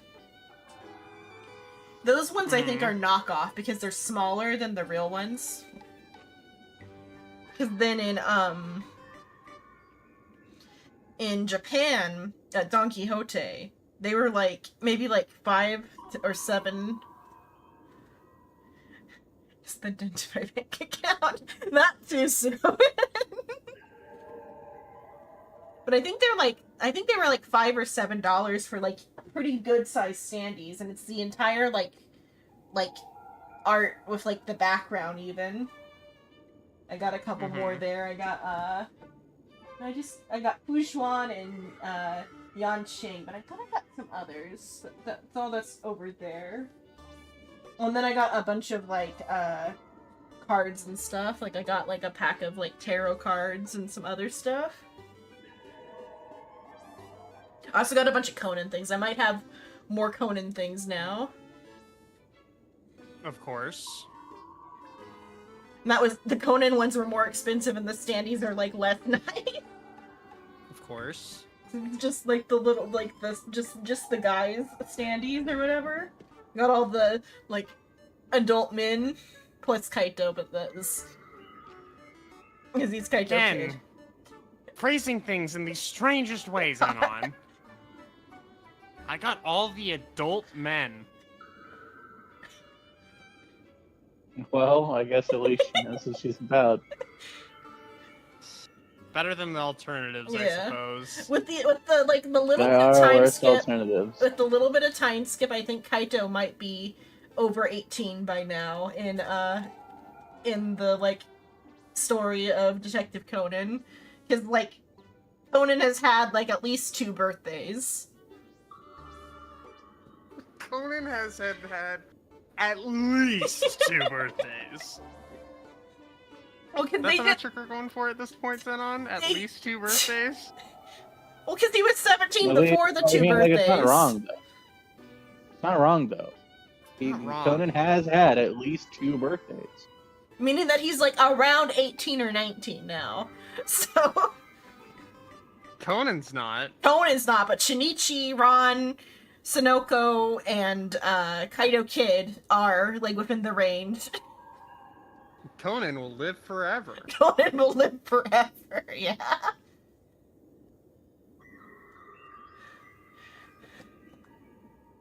Potentially. Though in the there's a what if episode where they like time skip 10 years and he does like age. But that was like a dream, so who knows? Ron moved on. Is that what happened in the fucking time skip? Yeah. But though it was like a nightmare, so Good. How Only she wasn't generous so of fucking you. stupid that Janichi could First tell time I've her. seen a thief Yeah. steal something and leave something even more valuable in the vault. Isn't this exactly the type of phantom thief flair we masked fools adore? Remove a carefully curated piece and leave a gift in place to soothe the owner. oh yeah, I was gonna check what the Fiend of 20 Faces was about. It's surely worth a jar of mimetic virus and a few anti-sparkle weapons, wouldn't you say? And you stole my other prized pieces too? That worthless junk? Consider it a complimentary vault cleaning. Before Sparks Con begins, I'd like a little warm-up entertainment. Old model and the nameless. You should be able to break out of this room, right? Don't disappoint me now!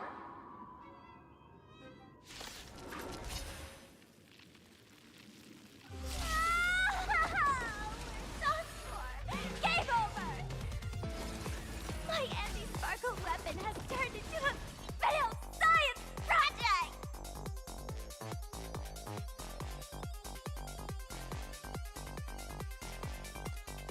Oh, wrong button, okay.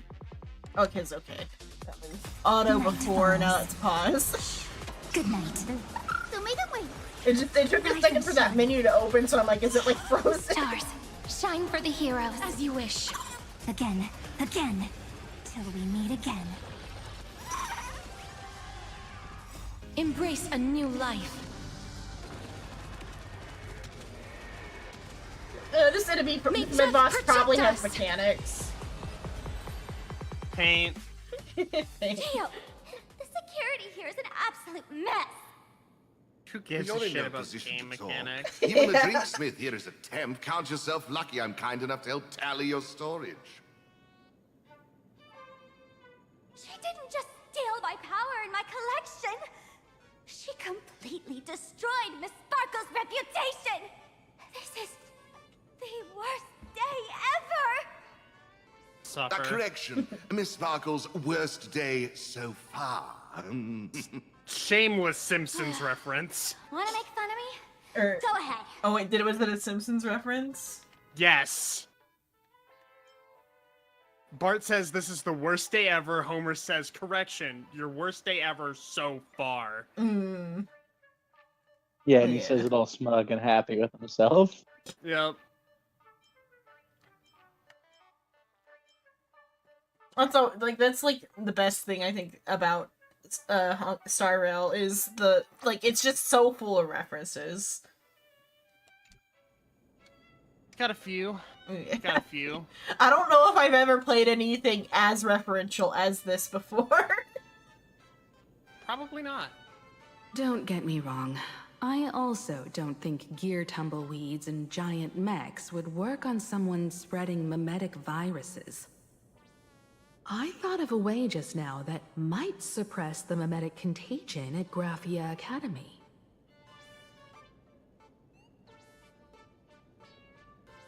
Is expected, like if he's gonna speak out loud anyway, what is even the point of letting me click a button?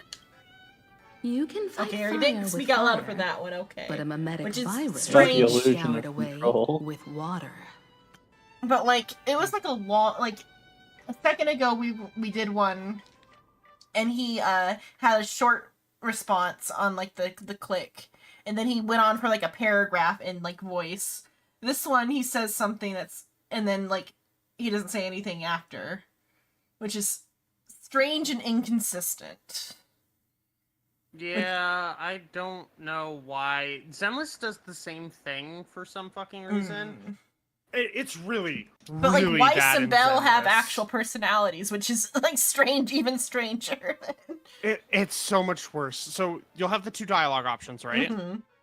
they'll be completely pointless because both dialogue options are actually the exact same dialogue option. It's just, am I saying the first half of it with my choice or the second half of it with my choice? But the whole thing gets said anyways. Yeah. Well, like, those two characters are actually voice acted normally, though. Whereas this one isn't supposed to be this voice acted. It's expected of Himiko. You have a backup plan. But though I have to wonder if they're doing something with the Trailblazer lines. Or I have to hope, I guess, rather. Our informant at the school reports Sparksy is removing the central mural there. The imaginated mural, World Breaker Waves, is said to be a work left behind by Graphia herself. Legend says the wave comes from the Dove Brook river water she used to wash off her painting mistakes. The artists say it is blessed. That's why they kept it in the school. I couldn't understand why Sparksy went to such lengths to tear it down. Now I do. Painting mistakes are redundant information that stain a painting. A mimetic virus is redundant information that stains the mind. If someone knew how to harness this Dovebrook wave to wash over the school, they could cleanse the infection she spread. That's why Sparksy wanted to hide the mural. And you know how to do that because you made the mural. Is within the school. Silly Xenon, she didn't make the mural. Her ancestor did? Yeah. It's a massive distinction. Let's have Don Hung get in here and just flood the place. God, I The fucking waves on the wish. painting aren't physical water. Only those versed in the art of imagenesis can control them. As a Graphia Academy alumna, I know a bit of traditional painting. Right now, our most directly effective plan is to break into the school, regain control of the mural, and use it to suppress Sparksy's movements. Let's go. I'll make this imposter pay 100-fold. Looks like our paths must part in haste. I wish you all fair winds on your journey ahead. Oh, if any of you feel uncertain about what's next, here's a small suggestion. Take a detour inside the Bliss Star Light Orb.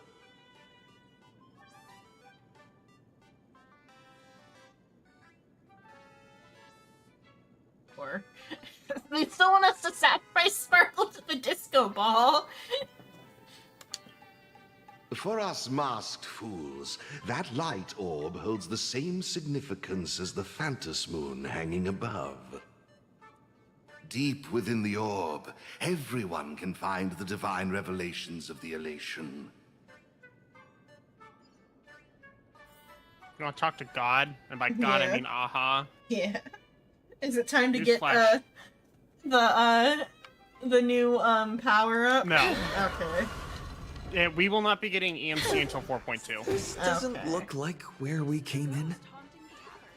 Don't worry. I had old Geo open a shortcut. Is next week point 1 or point 2? Point 1. Point 1. Oh, again. Oh. I do one of these. Oh. Let me have the chest, goddamn Furbo! No. Suffer. Another situation. Well done. Let me have the chest, god damn it. Mean lady took a look down the way burrow. Found it. This is where they're keeping it in the same storage room. Oh, okay, it's so they can show them slowly approaching. Oh no, Furbo! Holy, so I found it where they're keeping it. This is just one of them. I'll keep it at it and find the rest. Only for Bully, that lady seems to have spotted me. My fate is sealed, all for the president. At least they're dedicated. Yeah. Furbo? Furbo? Sparksy. Of course it's not okay. Sending a spy to infiltrate this place, Nameless. You've got some tricks up your sleeve, huh? However, you're running low on both time and odds. I'm coming to finish you. Oh. Yeah. Pick up the pace. Don't keep me waiting in suspense. Oh, darn it. I think I just flirted with They found Sparksy. something else at the school? Don't. Yeah. That's what I was saying. His reaction is to flirting with Sparksy. The undercover journalist got caught. We need to pick up the pace.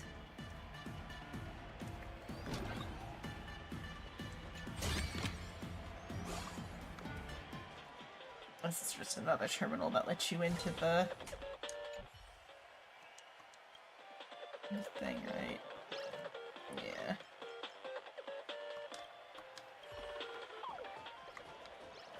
There was that other spot where we were able to enter in like a code to get into here or something. I wonder if there's like some other codes. Giovanni said we could find the divine revelations of the elation inside the light orb. Don't tell me Enter the this Lord. orb is another Yeah. tavern room. Bingo, your intuition. It's the spot Velvet on. Room, even. It isn't just a light polluting orb. Think of it as a shrine for fools. Baha, or Aha. Baha? Oh, it's an Aha band. Baha bless.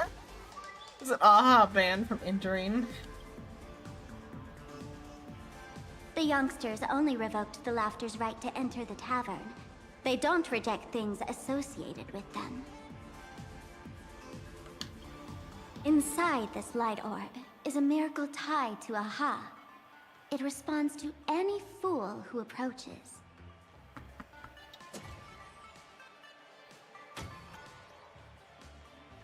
Let me show you something mind-blowing. Here we go. Open sesame! Because of course.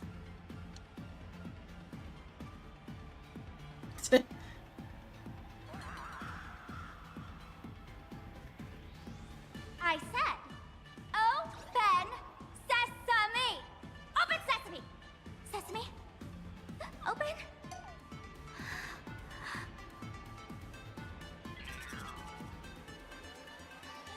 Hooray! So in their eyes, I don't even count as a masked fool anymore! What a wonderful surprise! The imposter stole my identity too! Crash out harder. Come on, go. Actually crash out this time. Come on. Come on, cry about it. A fool who has lost her mask. That's echoing what she said before.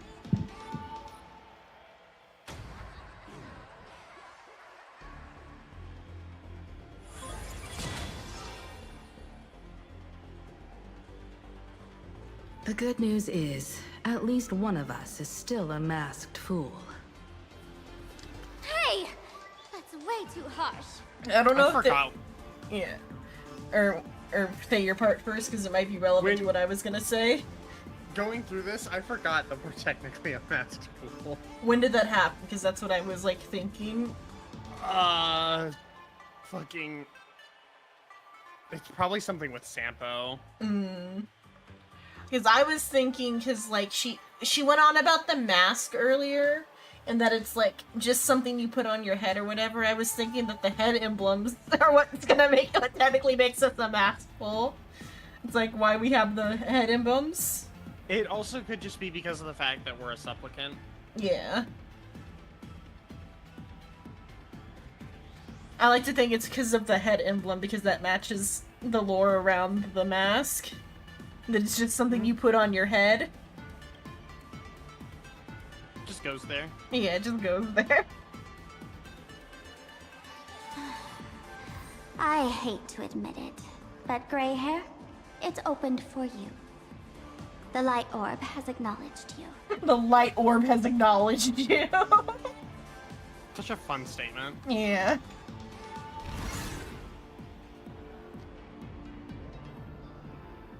No, that's not ominous. The orb. Yeah, the orb. I like how that reflects the moon slightly a bit, and also a smile. That's kind of fun. Oh, and then like, Asheville has a lot of like the moon stuff on Asheville. I guess that's how he relates to. Or, it would be kind of crazy if they just went with Asheville is. There's no fucking way. So like, cause like I skimmed the Fiend with 20 Faces like thing just now. And it has to do with like in so like the Fiend. Oh, thank you for following, Rukia. Hello. And so like the Fiend of 20 Faces, it's specifically for Enigo Rampo was like writing like a kid's version of his stories, and so that's like why the shonen the detective boys exist, because they like are the protagonist of the kids version of his stories. And, like, the way the story functions is that, like, for the first half of the story, Akechi's not there, because he's, like, off doing something else. And so the kids, like, get involved in the situation. And, like, he had to create, like, a new villain to, like, handle the kids. And so that's who the Fiend of 20 Faces is. He was originally gonna be, like, the Phantom Thief of 20 Faces, but... they decided that was a copyright infringement too far for copyright infringement the series. Yeah. He's allowed to copy Sherlock Holmes and Watson, full stop, and the Baker Street Irregulars. Oops. I dropped something.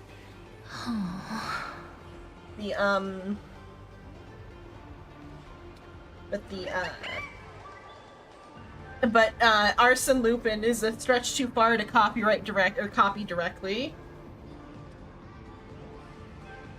But so like he had to be the fiend instead of the thief. But so he like shows up, has a caper, and then the kids like work to solve it, and then halfway through Akechi comes back and like helps them solve the mystery. Which then, of course, is like reflected in Detective Conan, because they are just like straight up copied from that, because they are called the exact same thing. Hello, Uni. Hello, Uni. Thank you for the raid. But so, at least Sparkle, if not all of the mask fools, are like reflective of the Fiend with 20 Faces. Maybe just Sparkle. But they're like, it's like a thief thing. But so like, the mask fools being thieves and having like the vault or whatever is reflective of them being like kind of the stand-in for the Fiend. And then Asheville being so directly tied to tied or not, well, he's not tied to them yet, but like Akechi Kogoro is like very like tied with the Fiend, because what was it that said where do they say that still valuable item? It says he'll either steal or threaten to steal a valuable item. The kids will come close to foiling him, and Akechi will dramatically return to foil the plan to ensure the kids were never overly threatened. But like on the wiki part, it says for like in Persona, they like solidify that the protagonist being the Fiend by incorporating a unique take with Akechi, that they portray them as two sides of the same coin, both fighting for justice, but forever at odds with each other over the methods. Kind of is an interesting. So like, there's some sort of parallel with Asheville and the Fools, at least, that he is like in parallel with them. I guess that could mean he's maybe a morning actor. Because we don't have a lot Maybe. about the morning actors yet. What their deal is. But it's just that this smile shape reminds me of the shape of a moon, which is all over Asheville. Hello, Uni.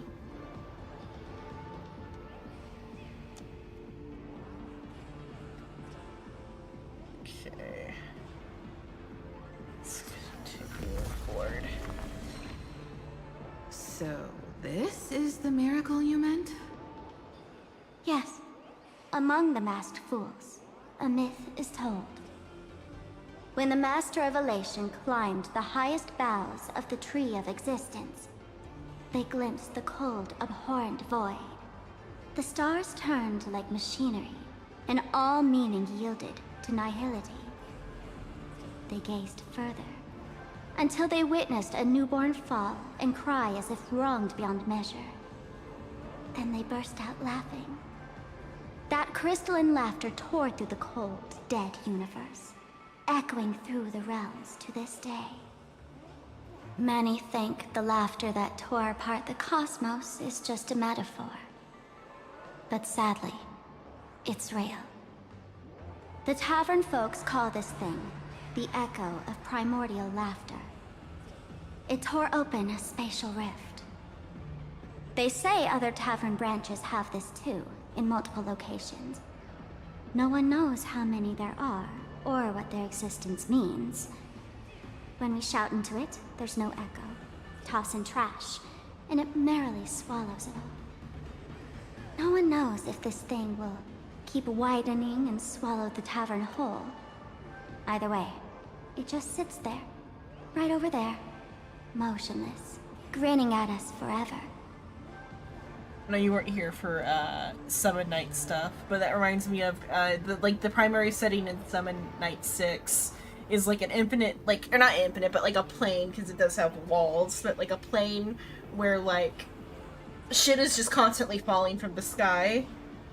And like there's like 3 residents, but they're all separated by walls. But each resident like makes their living by like scavenging just the shit that falls from like the other like worlds. Mm-hmm. Makes me think slightly of that because of like where is all the stuff they're throwing and going. Just stick your hand in there. It won't bite. Promise. It's said, at a turning point of destiny, a fool need only reach into the rift and grasp something. The tavern folks call it the laughter's gift. No one knows what this thing will bring to those who seek it, fortune or otherwise. But one thing's for sure. Your destiny's bound to get much more chaotic. Miska, Muska, Hey, Mouska, gray Tools. Wanna give it a try? Reach my hand. Touch the void. Yeah, touch the void. With trembling unease, you reach into the gaping fissure. Just pretend it's like the mouth of an Emporian Virix Leo. You keep telling yourself. Akivili, have mercy. In Akivili's name, please don't hurt me. My hand doesn't taste good.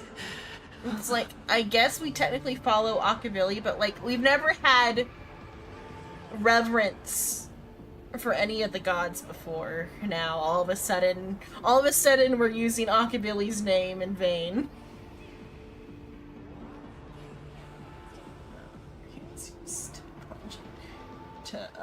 Soft swirling fluid, the bizarre monkey screech echoes in your ears, reminding you of an ominous story about, like the monkey's paw wish making.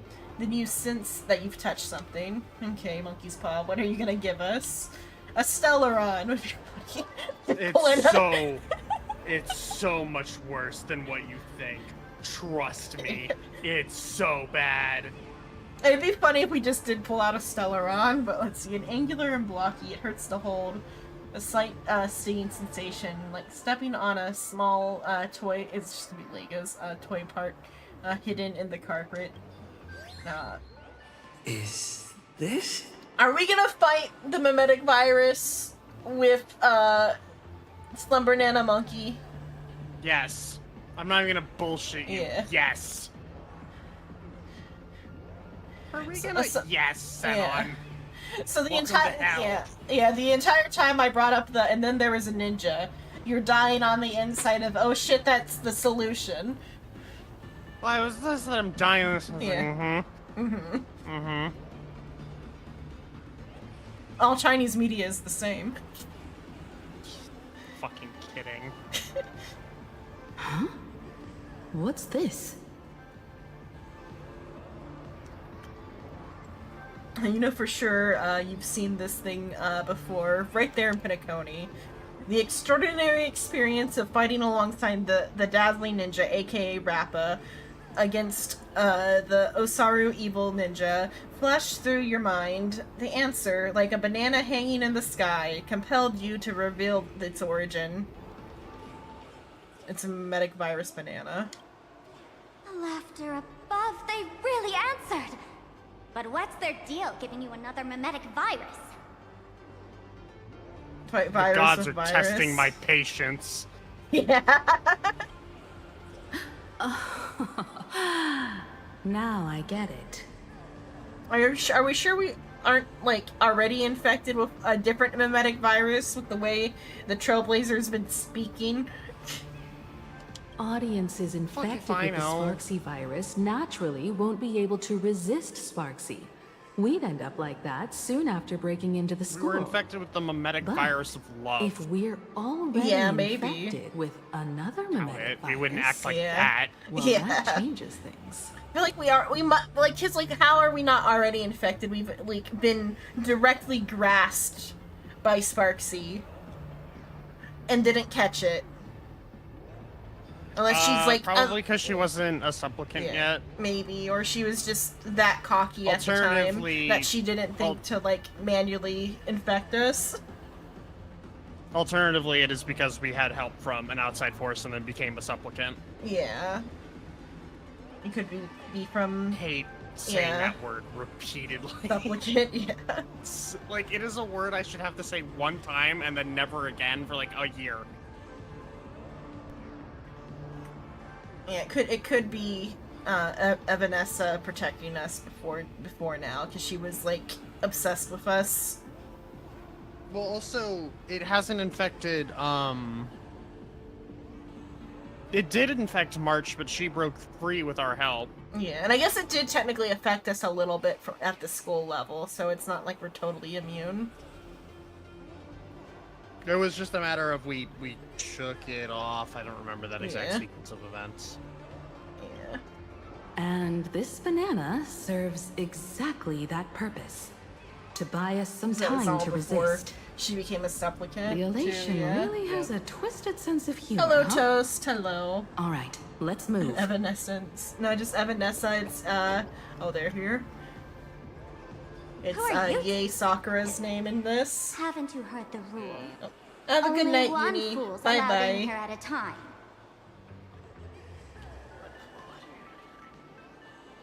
So how is he gonna interact with Sparkle?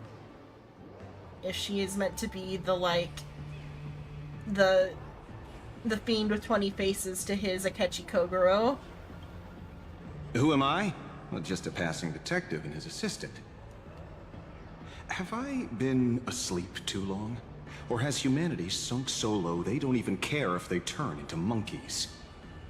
Oh, you're rightful to be, Meanwhile, upset. the ignorant criminals believed they had discovered a treasure that could change their destiny, completely unaware that what they held in their hands could shatter the sanity of the entire world!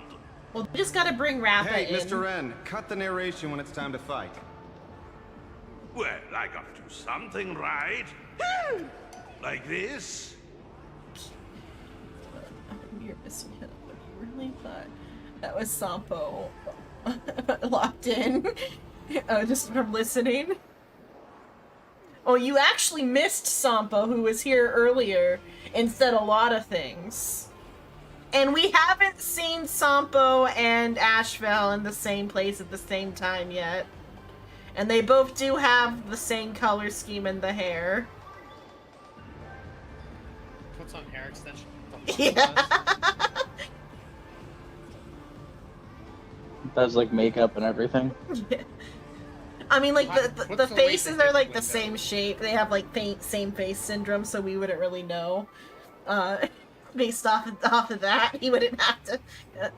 I guess it'd be contacts or takes out the contacts. Sampo values his hip windows. Yeah. Asheville's showing no skin. Whatever floats your boat. And the eyes now, are different listen, colors. you three. Put that banana down and walk away, and I'll let bygones be bygones. But if you try anything funny... If you want to get to them, you'll have to no. get Okay, through now we these see little them in the toys same scene. first. Here's Sampo.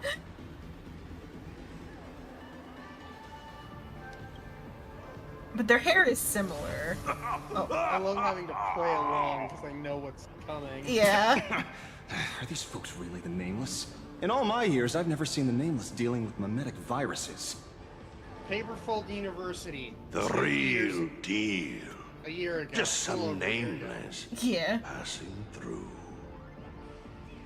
Or, but like, not, like handling them, I assume, and like spreading them rather than, just dealing with them. I don't know what? What was said here though? So like, Sampo appeared for a second. He said, if you want to get to them, you'll have to get through these little toys first. And then the narrator poofed him away. Well, no. Or did the narrator summon him? No, Sampo fucking smoke bombed and Oh, got smoke everyone bomb. out in his Oh. classic fashion. Okay, I didn't You know, see that. same shitty- I didn't see that everybody else left too. I thought I just saw Sampo like poof away. Sampo. Okay, but yeah, he poofed everyone away. And then now we're just having a scene with Asheville and narrator.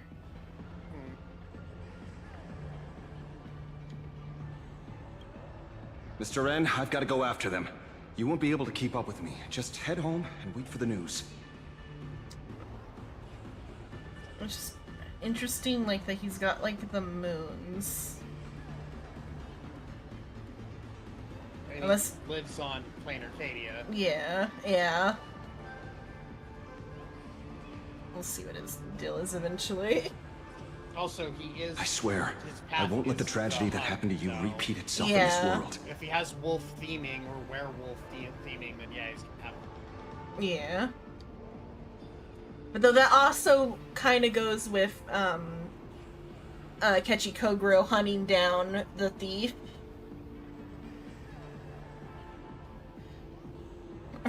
The thing is, Toast, Sparkle makes Sampo missable. Toast says, rest in peace, Sampo. We may or may not miss you. Thing is, Sparkle makes you miss Sampo.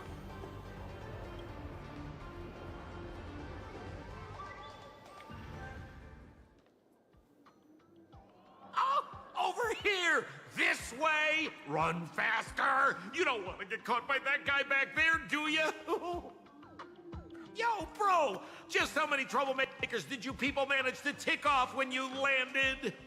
I guess Sampo could be the thief or the fiend of 20 faces to Asheville instead, if Sampo is like more, if there's more to him than meets the eye, because Sampo is like of the fools that we've seen, he is the only one that is like a thief besides like Sparksy, but like Sparksy stole from Sparkle, which is different.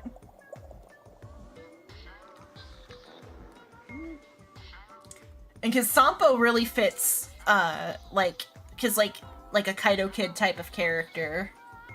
Because Kaido Kid's the version of the Fiend of 20 Faces that I've seen more than the actual character.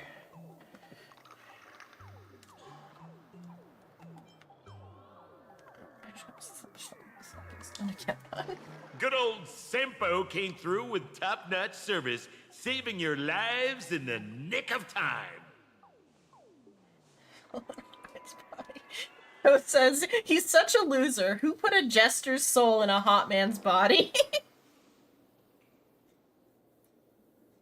But then he says, wait, okay, who's so Sparksy is like a mimetic clone / persona that Sparkle made. It's Sparkle's VTuber persona, but because like characters come alive on Plan Arcadia, she took on a life of her own and is like stealing Sparkle's identity, like one piece at a time. Thank you, Mr. Sampo. Now that we're all set, it's time You to head ever to notice Grumpy that, like, Academy for the in those rescue mission. situations, they're never peaceful? Mr. Sampo, You know, like, they immediately do go you know straight for, like, which the worst door in the option. tavern can get us back She to could have the just city done the her own quickest? thing or something, but nah, she's gotta steal the other Doppelgangers. person's identity.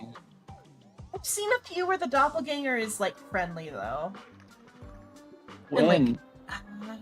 Like in well, like within the same like multiverse here, it would be like Venti takes on, but though that's like post-mortem.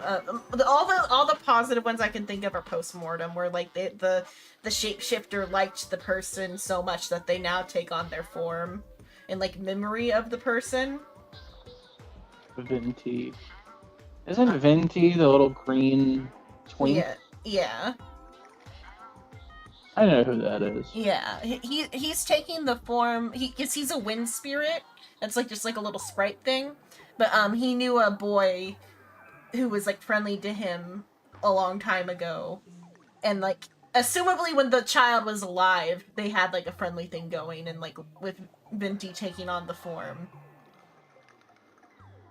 But then the time passed, and so the child is dead now. And so Venti, in the memory of the child, takes on his form as his like human form. Most of the ones I can think of are shapeshifters doing it. One major one I can think of is To Your Eternity. Have either of you watched that? That's a pretty trippy one. I've seen To Your Eternity, but that's not what I'm talking about. It's not really the same thing. Yeah, it's not the same thing, because that's also post-mortem. I'm talking about like...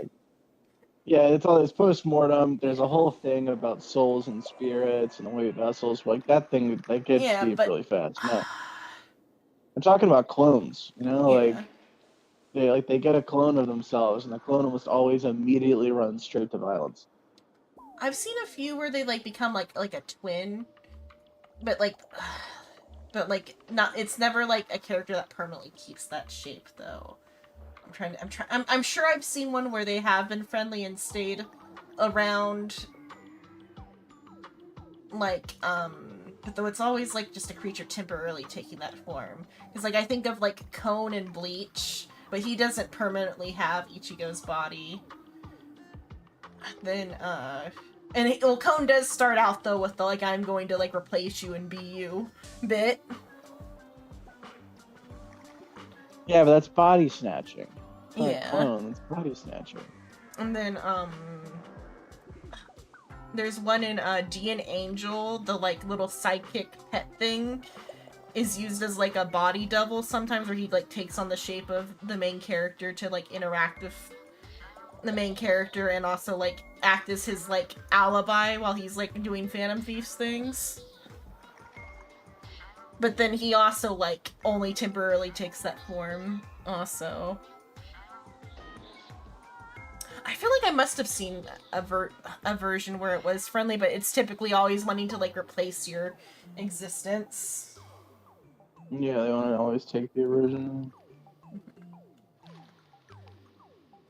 I see what you sent me, Rice, and I love it. It makes me appreciate the bunny, or not bunny, the monkey. I had a feeling you fucking would. So cursed. So unbelievably cursed. Well, like, everyone always ships Sherlock and Watson, so it's like kind of on that level.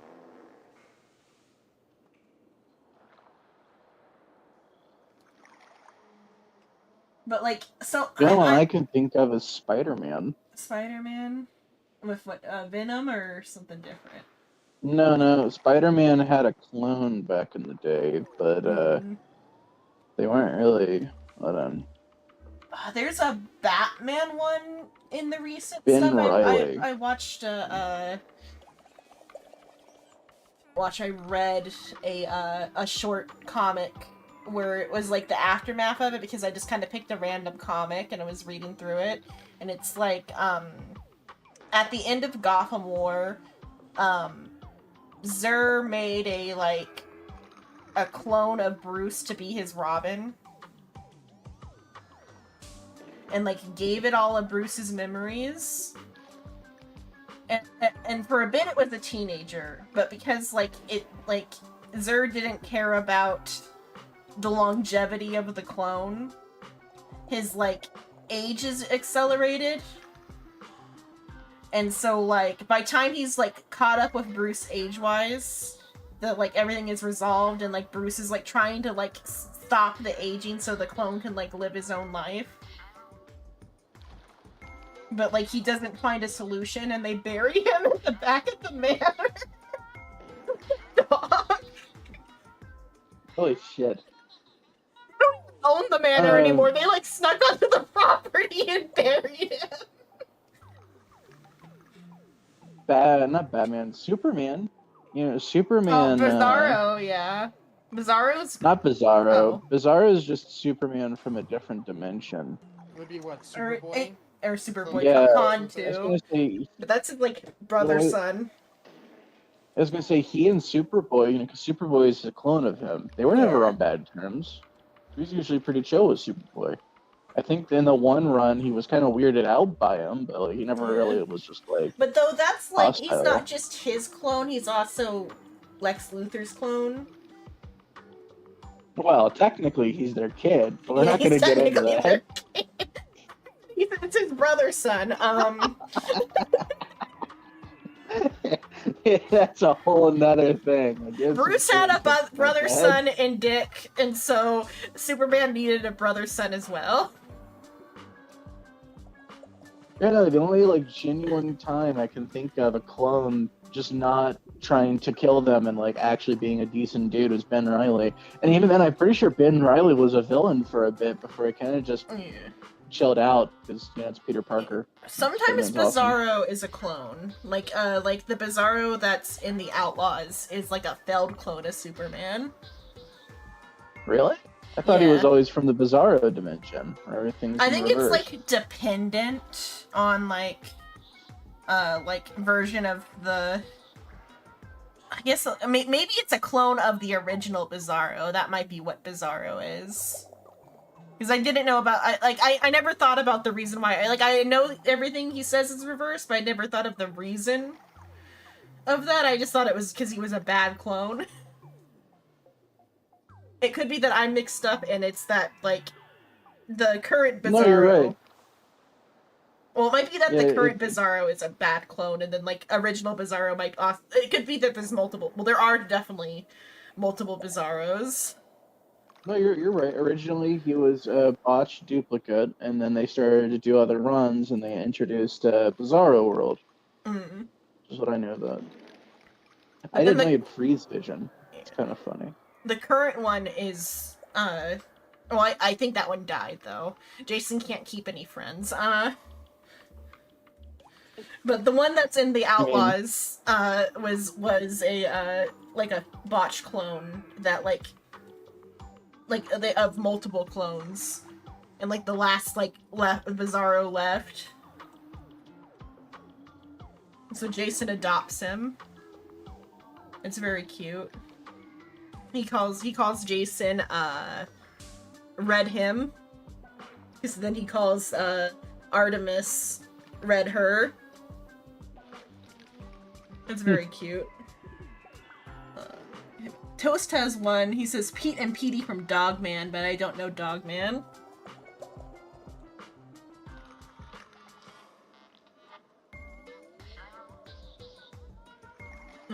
The current the Bizarro of a couple years ago, because I said, I think all of Jason's outlaw friends died or fucked off to space or whatever.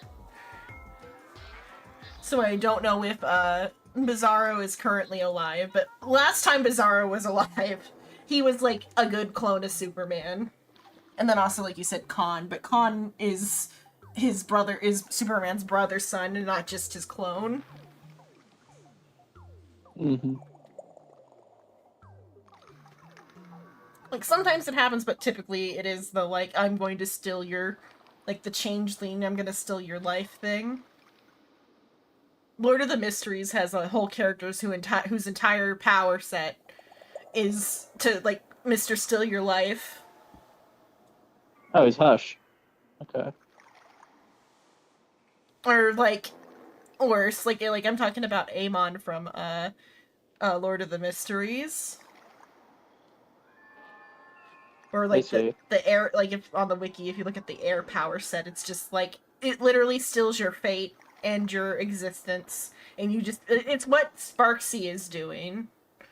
Sparksy is, like, straight up doing that, which there are a lot of, like, parallels between Lord of the Mysteries and, Honkai Star Rail. And Sparksy's pulling an aim on, I just realized. You don't even need to ask. When it comes to knowing all the secret passages and shortcuts in this tavern, you won't find anyone who can match old Sempo. Then lead the way. With Sampo, like, poofing in and taking us from Ashfell, it does make me wonder if he's meant to be the Fiend, though, like I said earlier.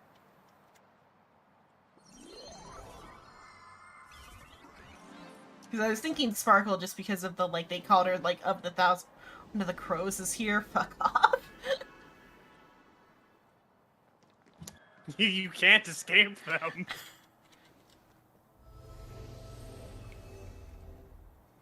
I mean, that also is giving, Amon from, okay, this is, Sunday's Your power, thoughts though. tell me that you still have doubts about me.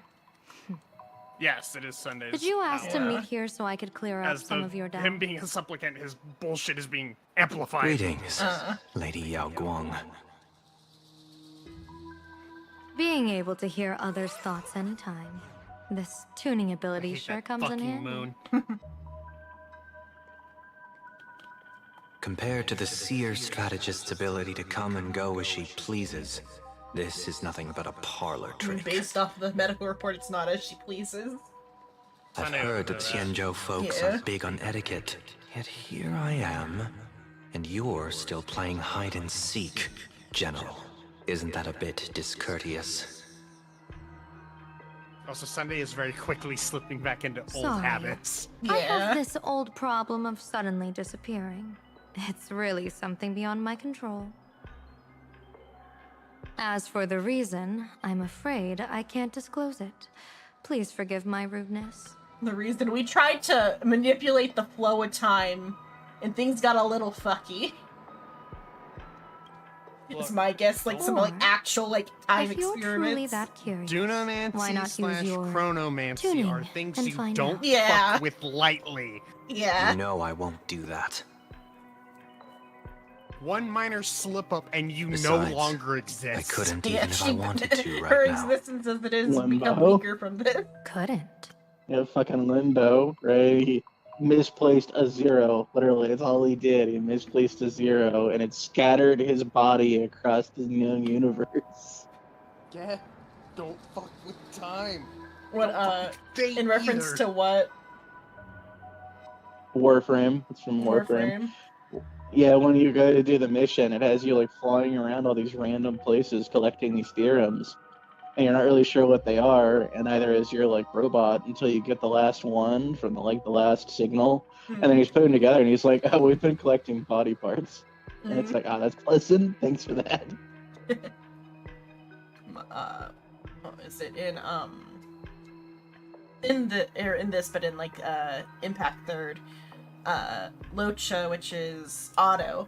I don't know the full context. I've only like seen it like skimmed the information on it. He did something for like because his whole entire goal is he wants to bring back his like childhood love from the dead. Obito. Well, no, not Obito. He wants to bring back his like childhood love. She didn't love him. She friend zoned him. She was for her. He was just a friend. She has like found love in the afterlife, or what, wherever the fuck that is. Like that she is wherever Colin is. She's like, her and Yai Sakura are having their own romance in like the like some simulated world or whatever. So Sure. she refuses to come back to life, I think. I haven't, like, fully seen it, but I think she's just like, nah, I'm staying where I am.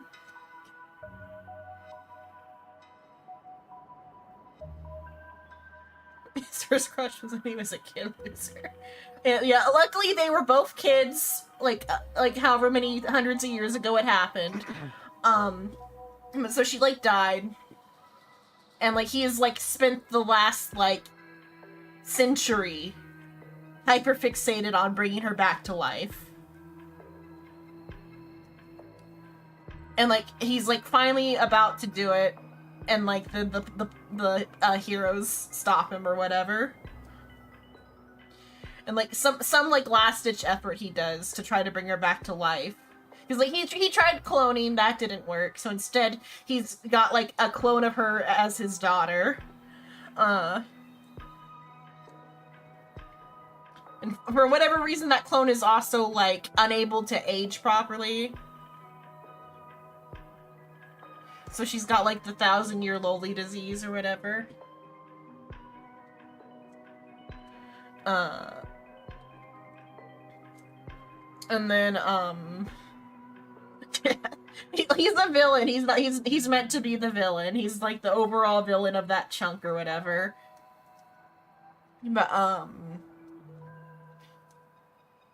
But, so, like, he does something that's supposed to, like, delete him from the multiverse. Yet somehow there is Locha running around when he's supposed to be deleted from the multiverse. So that's something that's gonna be explored at some point. But the Locha might be, like, something else, because, like, there's, like, a return of Otto where, like, his AI, like, comes back as him or something, so that might be what Locha is. I hate her. Seems Sunday, but not. No, it's, Locha is, the blonde healer with the not suitcase, the sarcophagus. And, like, the, all the, like, vines or whatever. Like, the long-haired blonde healer.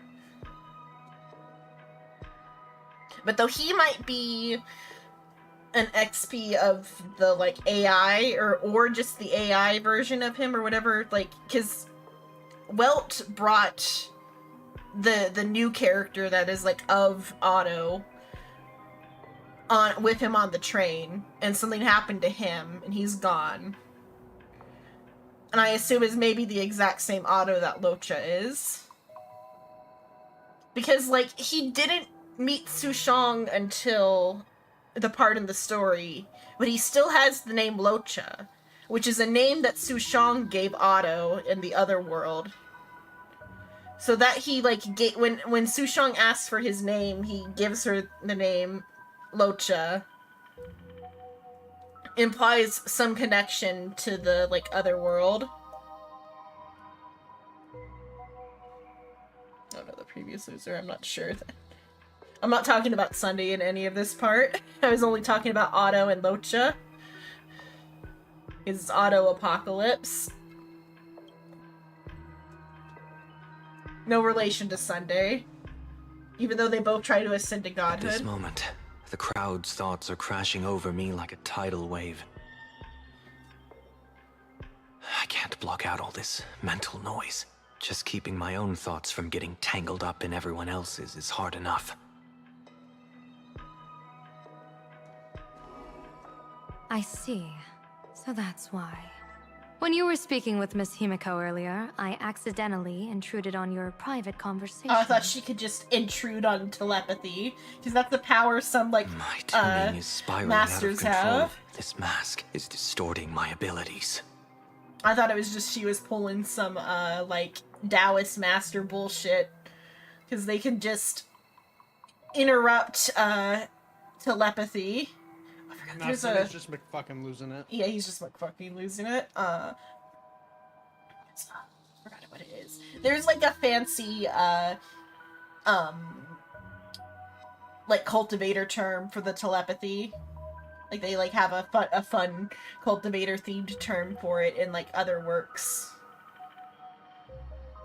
But I don't know what it is. I know, like, what is it? Instead of bag of holding, they have the, like, the Quakeon, pouch or whatever, like the quantum bag, instead of a bag of holding. And it's even tinier. It's like a tiny little pouch that's a bag of holding. And, like, some other, like, cultivator equivalents, and they did that a lot on the Lofu, where they're like, now this isn't like a computer, or not a computer, a screen billboard, it's a four-way mirror or whatever. But like, some cultivators that are strong enough can like eavesdrop on telepathy and some stuff. So I see it differently. The loss of control is temporary. That mask is amplifying your power. How is this possible? This tuning power is bestowed by the Harmony. How could the Elation meddle with their authority? Because they are also the Harmony, Perhaps probably. the Elation simply poured more fuel into this divine authority. In my humble opinion, this mask binds the supplicant to all beings of plain Arcadia, drawing strength from those who share the same path here for your use. That's why you're hearing No, others' thoughts spirit surge toward you tuning. like a Spirit tide. tuning, yeah. Your tuning is steadily expanding, and you've become the center of this melody. Oh no, Sunday and a power trip. You sure gave me quite the gift, General. But why would such a precious gift be placed on my face? I need an honest answer. You want to know the reason? Didn't I explain it already? Your reasons about me make sense, but what I really want is your answer about yourself. General of the Yuchua, who sees into the future. Why not wear the mask yourself and personally step into the fray with its power? I think if she does that, the time travel bullshit becomes so much worse. That might be why she wouldn't do it. She's already, like, her time travel bullshit is already a problem. If it makes your powers go out of control like this, she would end up, like, going further back and forward in time, I feel like. What happens if she teleports past the point where the like, events are happening? I'm sure nothing bad would happen. Yeah. She brings one of the masks past the Phantom Moon games. She would create a paradox if she put it on. Words can deceive, but only tuning lays the truth bare. Mr. Sunday, why not use your enhanced tuning to feel the weight of that answer for yourself? Well then, pardon my intrusion, Lady Yao Guang. Like I said, Sunday's backtracking very quickly. So this bird on my shoulder is the manifestation of the tuning's resonance? Exactly. At least it's And that these and not Mr. symbols Oakwood or I see whatever. floating above people's heads. Turns out Sunday has a mimetic Would virus be in the his wheel head. and He woe is Mr. signs you Oakwood. mentioned. I mean, that General. could be if they're gonna go hard with the mimetic viruses. That's a theme that, if oh my god, if they are doing Lord of the Mysteries, then that is it, and like he's going to he's gonna ascend into Mr. Oakwood as like his hopefully I guess that will be his struggle to fight it, but like Lord of the Mysteries does that with Adam, and like Adam isn't related to crows, but Adam's brother is, which is Amon, which is a similar character to Sparksy. Because the crows are the exact fucking same. Which obviously, on the one hand, is Hoyo's fucking lazy and will reuse assets at every given turn. Yeah. Because, like, instead it should be the Charmony doves would be more thematic to him. Unless it's that, like, this particular, like, multi-body power just takes that shape, and Oakwood just happens to, like, his color scheme was close to it or whatever. Like, post hoc, at least, I guess it would be that power takes that form. Because at this point, Oakwood no longer has a physical body. He is stuck in the dream. Yeah. So him trying to take over Sunday, who he was giving power to, would make narrative sense. Yeah. And parallels Lord of the Mysteries very closely, which I feel like Lord of the Mysteries is like a central, like, inspiration in, like, a lot of ways. Because there's the what is he? The ancient sun god. And yes. Well, because there's a current sun god, because, like, the sun, because all the, like, paths are tarot cards, and so the sun is one of the tarot cards and one of the paths. But what is it? Having too many paths in Lord of the Mysteries causes you to become too close to, like, the original god. And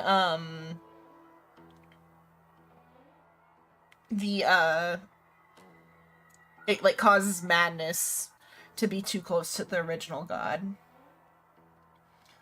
But so, the ancient sun god, he didn't know all this when he started, because he's, like, the first one to, like, accumulate more than one path successfully. And so, he takes all of the, like, almighty paths. Which is, like, because, like, in, Lord of the Mysteries, there's, like, path families. So he takes all the almighty paths.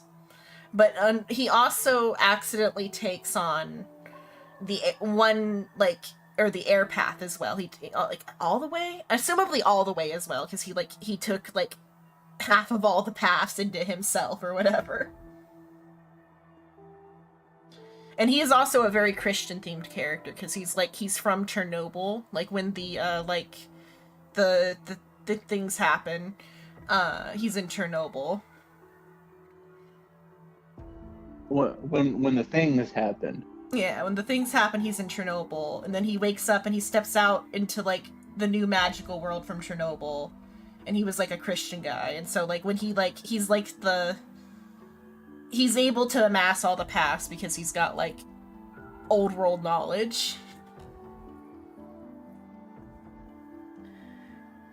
He takes all the paths, but he accidentally takes the air path, which is not compatible with the almighty path because it's from the Lord of the Mysteries path. And it's causing him to, like, go crazy. So, like, via, like, some, because, when you have, because you need 3 level 1 paths to become a god. But, once you have 3 level 1 paths, you can split a singular level 1 path off to make a level 1 angel. As long as you still hold the other 2 paths, it doesn't affect your, like, authority. And so he's got an angel for every path that he's, like, subsumed. He incites, via, the Hanged Man Angel Sasir, like, a rebellion in the other angels to, like, have them eat him. And in doing so... Why? Because he wants to purge the air from himself, but he can't purge all the air pieces while he's alive like that. And so he has so he tricks, like, the only 3 angels that are in on it are Sasir, Adam, and Amon. Adam and Amon, I think, are not born yet at that point, because they're born from his corpse after he's eaten.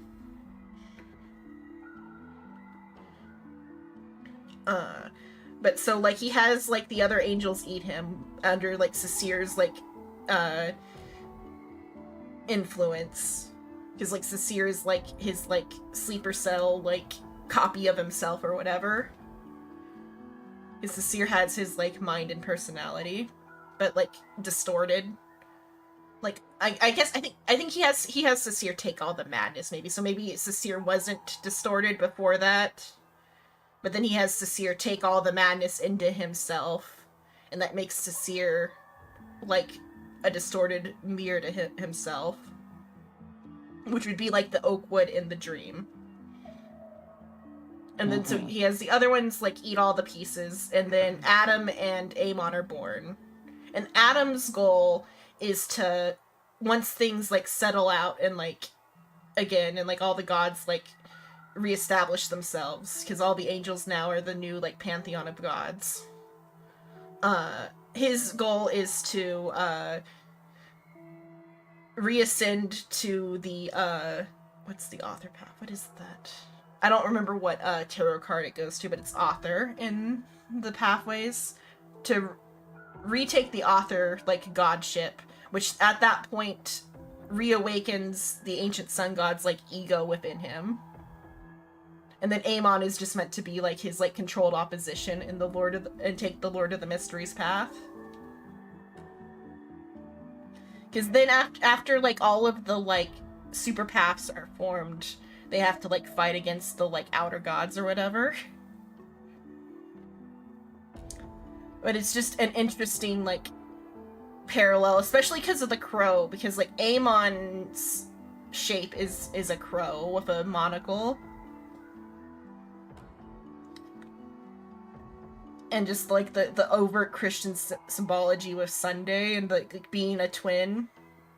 Even though Robin's not as much a part of it as Sunday is. Because they're not, like, it's like they copied the homework and, like, changed a few lines. That's right. So it does seem To like that become might an be where they're arbiter going general, with it. one must undergo 3 Mr. ceremonies. Oakwood's gonna The rainbow assert ordained, Sunday's ego. the rainbow's gaze, and the bestowal of Spiritus. Only then can Okay. one truly take up the mantle and live up to the title. When I was appointed as the Yuchue's general, I was That is bestowed if with they the are rainbow copying Spiritus Lord of called the Kala Mysteries Chakra Sky more Plume, than they already have with which the god represents system. the vision of the hunt among the 7 aspects of the rainbow. A symbol of foresight, verdict, and self-discipline. Thanks to that, I gained the Eye of Ishvara, which allows me to read the flow of destiny. Since the day I arrived on this world, every person I've seen bore a crimson woe sign above their head, without exception. Within days at most, a catastrophic disaster will befall this place. He's using his mind reading ability to, like, borrow her Shinigami eyes. But, an alternative explanation is that there's some other text I'm not aware of that inspired both Lord of the Mysteries and Honkai Star Rail. But it's something that's not popular enough in the English market for me to have, like, heard of it.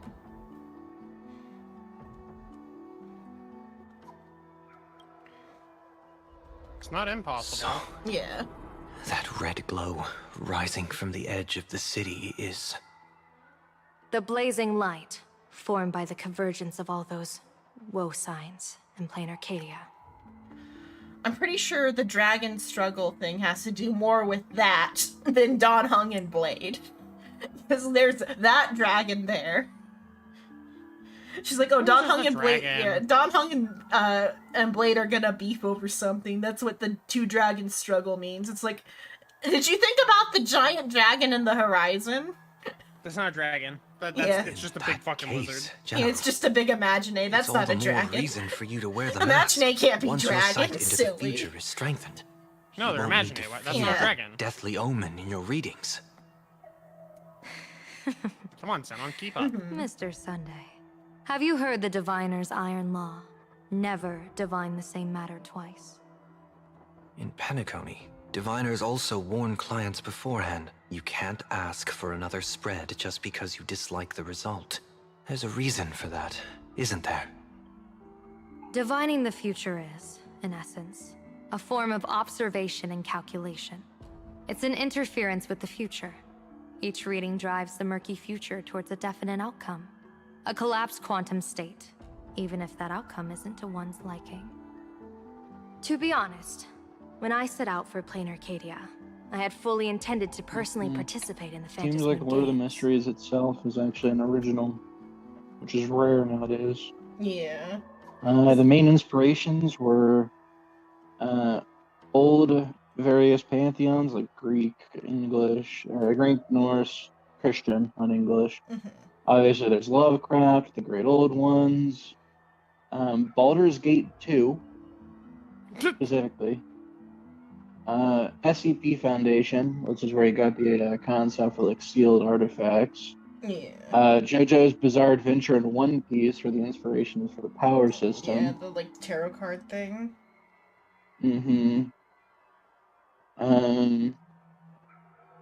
Baldur's Gate 2.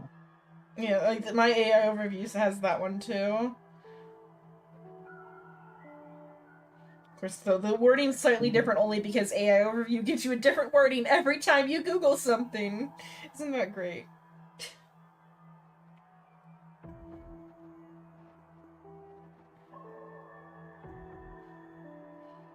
And that's why I'm like because I'm like trying to because like there's like a lot of like, but it is like a pretty popular franchise in China,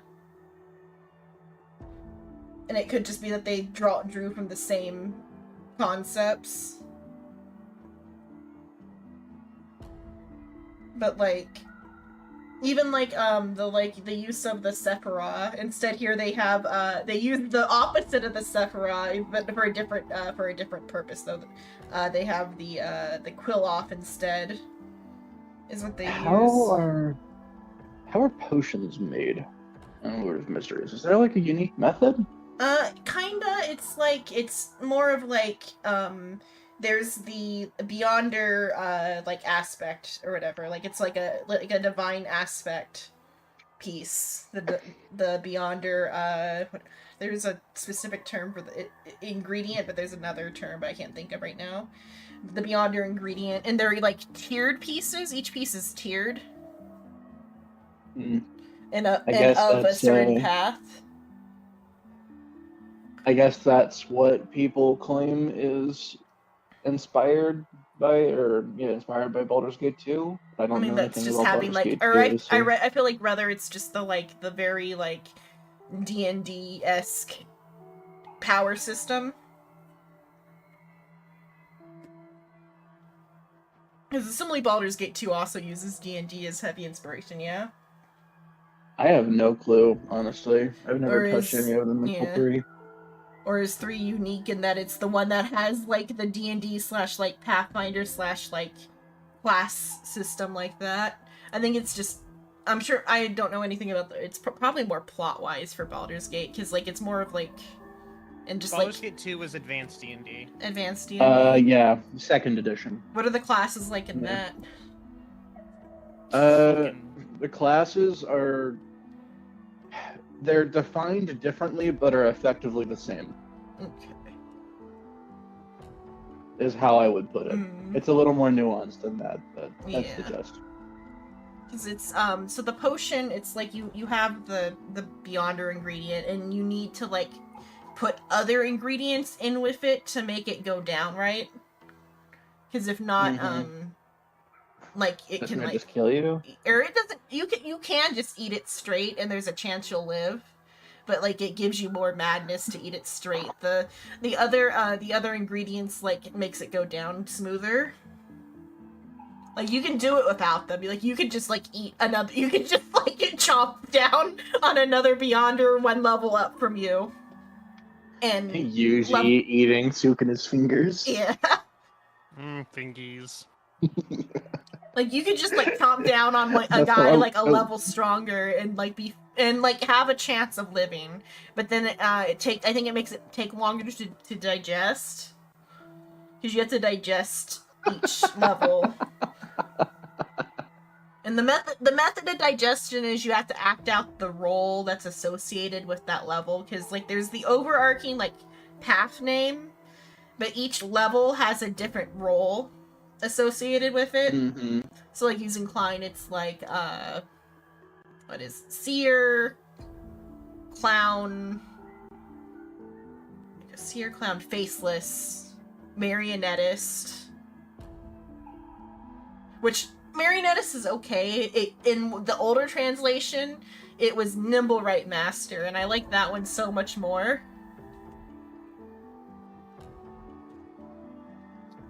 But nimble right master. Yeah, but that is more confusing than marionettist though.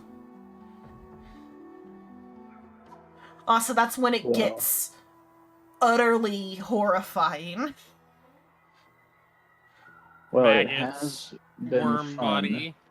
Oh, it's not like But the maggots are later.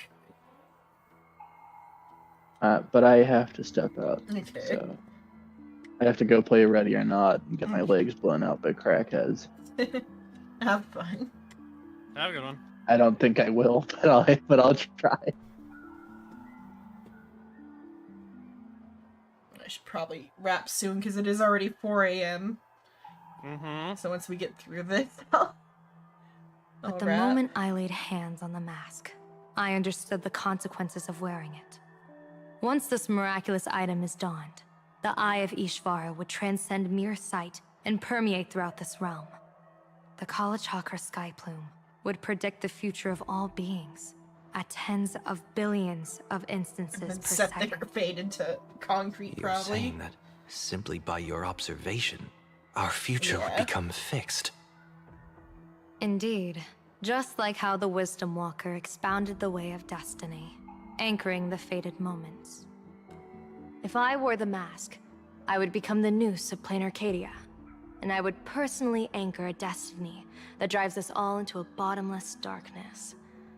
We will become locked in a dead end, with not a shred of hope for salvation. Again, we are just doing Pinaconi again, of like, you get the thing and become demigod, and there's like ramifications. Did you say Penacony again? Or not Pinaconi, I meant Amphorius. Amphorius? Yeah. I Yeah. apologize. I was like, what? I meant Amphorius. I figured I'd make sure. I was like, what the Yeah. fuck am I misremembering? No, I misspoke. I meant to say Amphorius. Pinaconi's where the Grail War happened, but... Close one. I passed the trial. So goofy. There's still a sliver of hope in this round. Now that makes me even more curious. Pardon my bluntness, but the fate of billions in Plain Arcadia never had much to do with you, General. Your encounter with the Express and the IPC was merely a chance meeting. No, she like You are a made that messenger happen. of the Xianzhou. Since you foresaw the omen, that an Arbiter General will fall here, you could have boarded your ship and left at any time. Why choose to stay and I don't help think us? she can leave at any time. I Help think she's this stuck world here break until, free of this death until trap. like her fate's Because taken care of here. I am guided by great compassion. Every life is precious beyond measure. Such diplomatic pleasantries won't fool the former master of Penacony like yourself, would they? Then, how about this reason? The Astral Express has distinguished itself time and again against the destruction, and bears an irreplaceable duty for the future. I can't just sit idly and watch you face annihilation. Give me a break. I really am terrible at all this diplomatic talk. Mr. Sunday, what makes you think that everything I've done is just to save Plain Arcadia? What? Weal is where woe lurks. Woe is where weal leans. The good fortune of some often births the ill fate of others, and a dead end for someone may hide an opportunity for another. This treacherous land where life and death turn again and again, where fortune flips to misfortune, is, in my eyes, the perfect board for a game of wits. A game with whom? An Aeon, of course. With the gods. Mr. Sunday, have you heard of the Battle of the Fonghu 30 years ago? I've heard rumors of that war, but not the details. General, are you suggesting plain Arcadia is now facing dangers just as perilous as the Xianzhou Fanghu was back then? You got that right. 30 years ago, the Abundance Axis broke our lines and invaded the Fanghu homeland. The abominations awakened a living demonic star, intending to sink the Xianzhou Fanghu. With no other options, the Alliance staked everything on my Junior Soar's plan. To operate the astronomical observation device, the Cloud Peer Telescope, to signal the rainbow for aid, using their Lux Arrow to strike down It all the goes demon back to star. this particular war 30 Whoever years ago. operated the Cloud Peer Telescope would a not real return. important war. Yeah. It was to be a one-way trip. So, you're Apparently. Junior Sora. Yeah. I mean, like, it's You come up, guessed like, wrong. a lot. The one who Several offered his times, life was yeah. my master, who taught me divination. It was Master Jingtian, then the Yuchui's master diviner, and the only high official authorized to operate that device. He accepted his fate and ventured to the Fanghu. Going with him into certain death were Yueyu, the previous Yaoqing general who guarded the Cloud Peer Telescope, and the Verdant Knights under her command. The Zhangzhou has an interesting, like, generational, like, parallel thing going on. Of, like, Yao Guang is, Hu Xuan's senior. Mm-hmm. And then, Qing Che is Hu Xuan's junior. And, like, Yao Guang and Hu Xuan, and Qing Che are both, like, gamblers. Mm-hmm. Jing Liu is Jing Yuan's senior. And then Yanqing is his junior. Mm-hmm. And both Jing Liu and Yanqing are of ice and have the potential to, like, turn traitor over their morals. Mm-hmm. Those are the ones we have for now. We don't have one for Bailu yet, but that's because, like, Don Hung. Or I guess it would go like maybe like Don Feng, Bailu, Don Hung, which then he's in parallel to himself. Because of course he is. Yeah, of course he is. We don't have enough of the other ones, I don't think, to quite go with that yet. Maybe like there's something going on with Lingsha, because her senior is also involved in stuff. Mm-hmm. If she takes on, I guess, a junior, that junior would be like fated to betray and turn to the abundance, maybe, or something. There's some sort of parallel structure going on between like every other generation. It feels like, because I feel like we're gonna probably keep expanding on the Zhangzhou just because that is the China zone, and so it's gonna get special like treatment. Yeah. I was responsible for assessing the entire plan's feasibility and mending its gaps. I activated the Decalite reflection barrier, calculating and casting lots again and again. I watched as the starlight, representing countless possibilities, flickered within the reflections, faint, wavering, until the vast shadow of a pondering god swallowed them whole. And they vanished into the abyssal dark at the edges of the universe. And in that moment, I understood that I had cemented my master and countless soldiers into an inescapable doom. When the Lux Arrow fell, they would perish along with the enemy and that demonic star. All reduced to ashes. You sacrificed so many comrades just to ensure the enemy's fall? To Penaconians, that must seem incredibly cruel, right? As someone born in an era of peace, I have no right to judge. Perhaps the founders of Penacony could understand the necessity. Cruel or not, it was my duty. And so I had to witness and remember their sacrifice. When I saw the Lux Arrow descend, I realized the Xianzhou Alliance had actually directed an Eon's actions. This realization illuminated the mission of my remaining years. In this cold, merciless cosmos, when you're trapped in despair, an Eon's intervention is often the only hope. We are not ants, helpless beneath the celestial spheres as we simply watch the stars turn. Instead, their trails were forged by us, who offered up a portion of our insignificant destiny. Even beings as mighty as the Eons can be pulled by our will.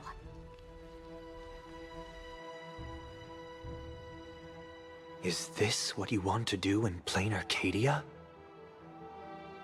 Indeed. I will seize those starlights of possibility I once buried with my own hands.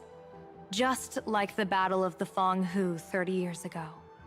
An Arbiter General will fall, and an Eon will descend.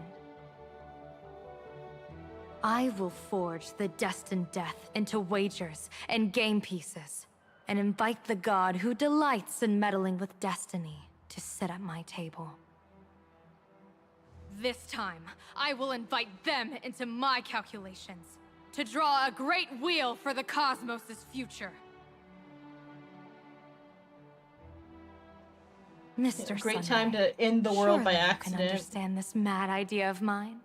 Having once reached the divine Yeah, throne well, of order yourself. something Zen show people are kind of stupid sometimes. Yeah. Our Their common hubris ground knows goes far beyond literally mad no ideas. bounds. Yeah.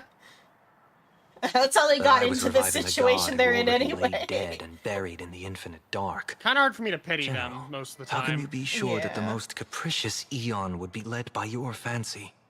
Because they are, like, cursed by their own hubris. In that, like, they Yes. seeked out immortality, and they, like, cursed their entire people to, like, the bad kind of immortality.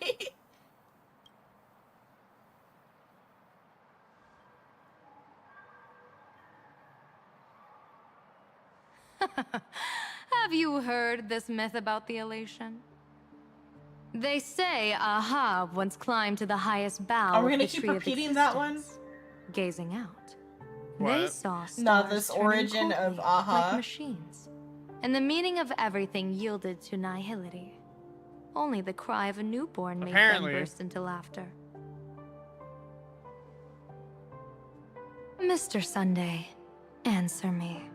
Why did Aha laugh? Why do birds fly? Why does life slumber? Yeah, why does life slumber?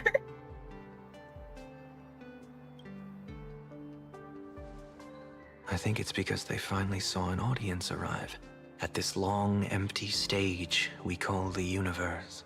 But though they could be doing the question thing just because Sunday is here. Oh, well said.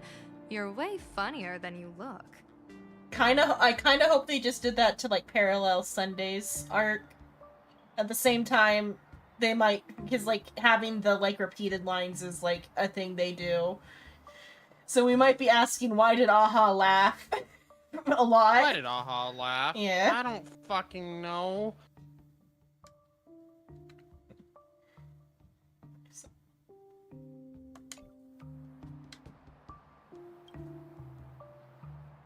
As divination teaches, heaven creates 49 paths. Humans find the one unseen. We are the greatest variable this blind, mindless universe can produce. The universe and the gods set riddles for us, and we shall give them a surprise. An answer beyond the finality. Ah, looks like it's about time. Don't tell me you're disappearing without a goodbye again, General. I felt my sugar drop. It's time to go. No. This time, we will set our eyes on the same place and carve a sliver of possibility out of destiny with our own sight.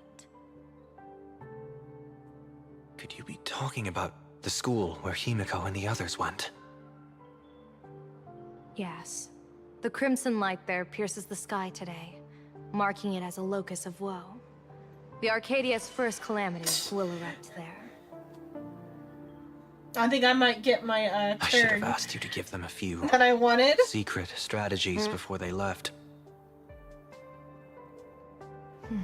Forget it.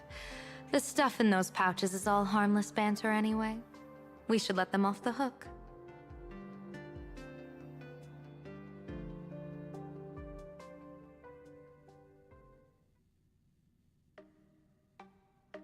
Oh yeah, she gave us some mouse tools as well.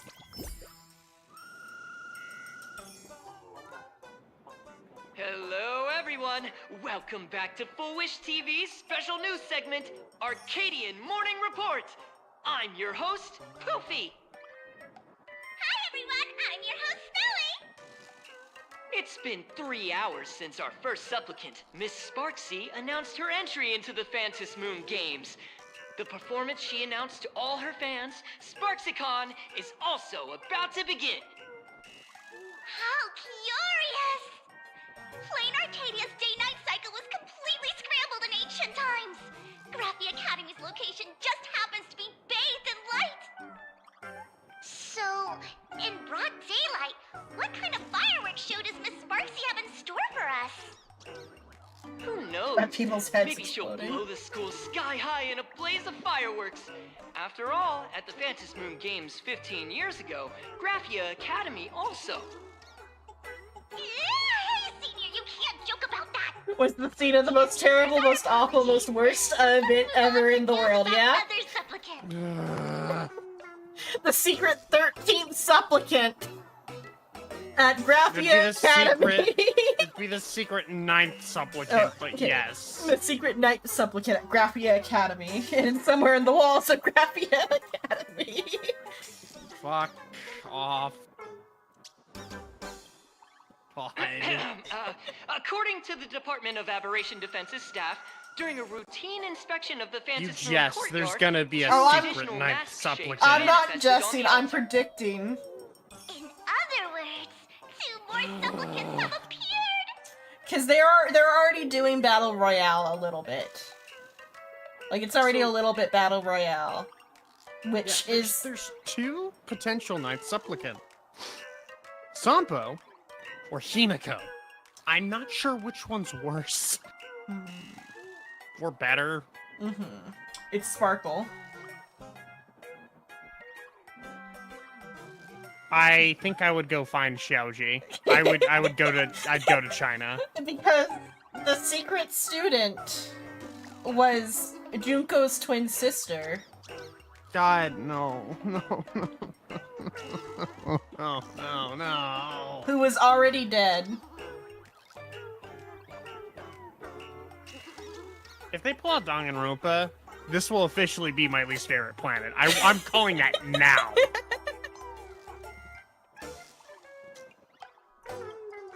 Although none of them have publicly announced entry into the games yet, the altar's masks mean someone, somewhere has quietly donned the masks of elation. I'm thinking they might because Sparksy's design is Monokuma and pigtails and Junko. I think they're gonna do that. But that also means Sparksy is gonna kill Sparkle as a show of force, which is hopefully what that means as well. As for the 2 masks, Department of Aberration Defense staff describe one as a raccoon and the other as some kind of bird. A raccoon mask, huh? Hard not to think of the Astro Express that just arrived in plain Arcadia. Will the Nameless from the Astro Express join the Phantom Moon Games? I hear they've even invited them to SparksyCon as special guests! You know what would be Will the it be best a thing ever miraculous for show formed out 5.0? of the collaboration between supplicants, or a head-to-head showcase. Just a between two genuine famed fucking contenders. vacation where nothing bad happens. Yeah, we go to Bali. Nothing bad happens. There is no Stellaron. We just vibe, but for the entire story, everyone is on fucking edge. Yeah, that would be actually, yeah, that'd be a way to do it. Another, what is it? The other thing that makes me think that maybe it's gonna be like the most terrible, most awful, most worst thing in the world happened, whatever, 20 years ago, or 19 years ago. 15 years ago at the Academy. And the Secret Night Supplicant is that Danganronpa 2x2 is coming out this year. Danganronpa is back in everybody's, like mental space. Oh god, yeah, so the reference isn't really that, like, niche. Those phrases in particular are repeated, are like memes already, like they are like memes in the, like, that community space already. The secret night, or the secret student, and then saying, like, the name. And the, like, the most terrible, most awful, most worst thing ever. I don't know the exact wording, but, like, the thing. They're gonna at least make the joke somewhere.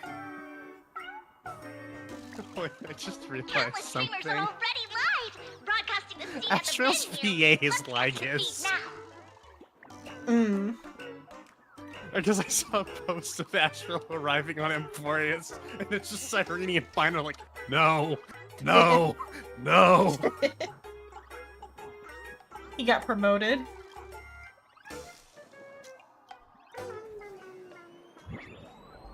Let me double check that. Look, it's the Nameless from the Astral Express! One girl, 1,000 faces. 1,000 faces, one girl. Welcome to the Sparksicon live broadcast. Dear lovely fans, please be patient. Sparksicon is about to begin. This horror stream is about to end. Yes, Time for you it all is. to That's log really off. funny. Here she said the horror stream is about to end. That woman has Miss Sparksy's face. What a pathetic imitation. What? My face is the original! Miss Sparksy's face alone is the greatest masterpiece in the world! Sparksy Everyone should listen appears to her and, sweet voice like, and gaze upon her adorable face! ears sparkle with a bajillion spears. We offer everything to Miss Sparksy. Sparksy is gonna kill Sparkle. Sparksicle! Sparksicle! It may or may not stick. Fucking dies. Sparksicle! Ah, my eyes! I've seen something cursed. The mimetic virus spread among people is way worse than we imagined. There are walking Sparksy shrooms growing on the ground. That's how I the bet we'll mushrooms all end relate up to with it, since it's an Sparksy, infection. or Stop rather saying Sparkle it! faces before we can get very far. Don't say her name. It's like Voldemort rules, but worse. No, it's fine. Just start saying banana. Yeah, just instead start as I saying- put yeah. the gun in my mouth. You mean the banana? Sure, that's what I mean. Because you're a capo. Are we really using that? I don't If we remember don't his take name. down that imposter before the virus hits, we'll all be monkeys in No, the I'm jungle. gonna eat one of those fucking mushrooms. Become a fake of a fake or a carefree monkey. Your call.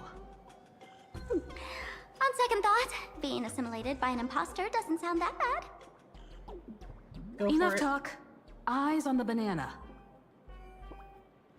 Ow! Ma'am, a little warning before you stab someone with a banana, please? Come on. Thinly veiled innuendo. Remember the plan we made at the tavern. Yes, we dig out the imaginated painting Sparksy hid, then use waves to give Garathia Academy a good banana over. I mean, wash over. But what if that imposter figures it out?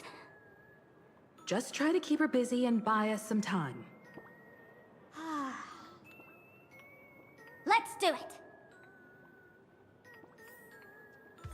And we'll probably have to finish that within what is our time frame?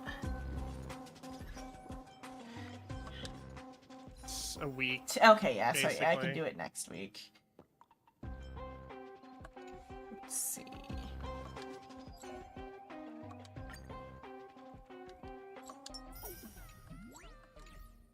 All right, I'm headed to bed. Yeah, have a Everyone's good on. night. I'll talk to you next time. No, I don't have enough for pools. I'll pull next time.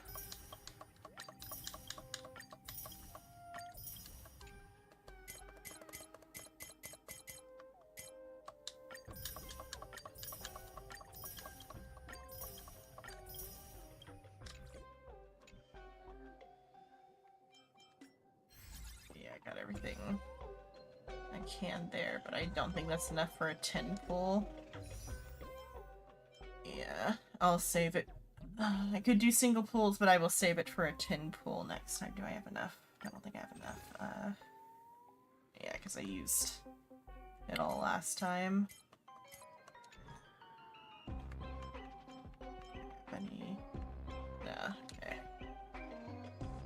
So yeah, we'll do pools next week. Okay, let me hide my screen real quick. And close the game out, because we are at like 4:30 a.m.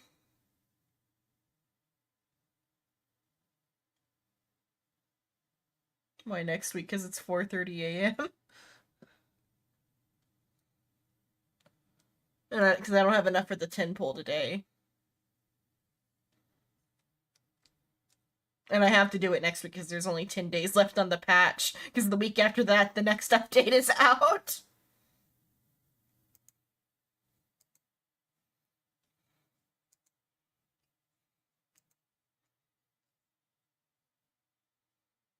Okay, I don't think anybody is on. Scovo is on, but he is on intermission. And he's also been up 5 hours. So I'll just end. That's it for tonight. I've been Xenon Lemon. Tonight, technically. Oh, barely tonight. Tomorrow. Because it's probably going to be midnight with Soul. Tomorrow at midnight, Final Fantasy Online. Then, if everything goes well, like if everybody's good on Sunday, then it will be Danganronpa, and we'll do the trial for Chapter 4 on Sunday.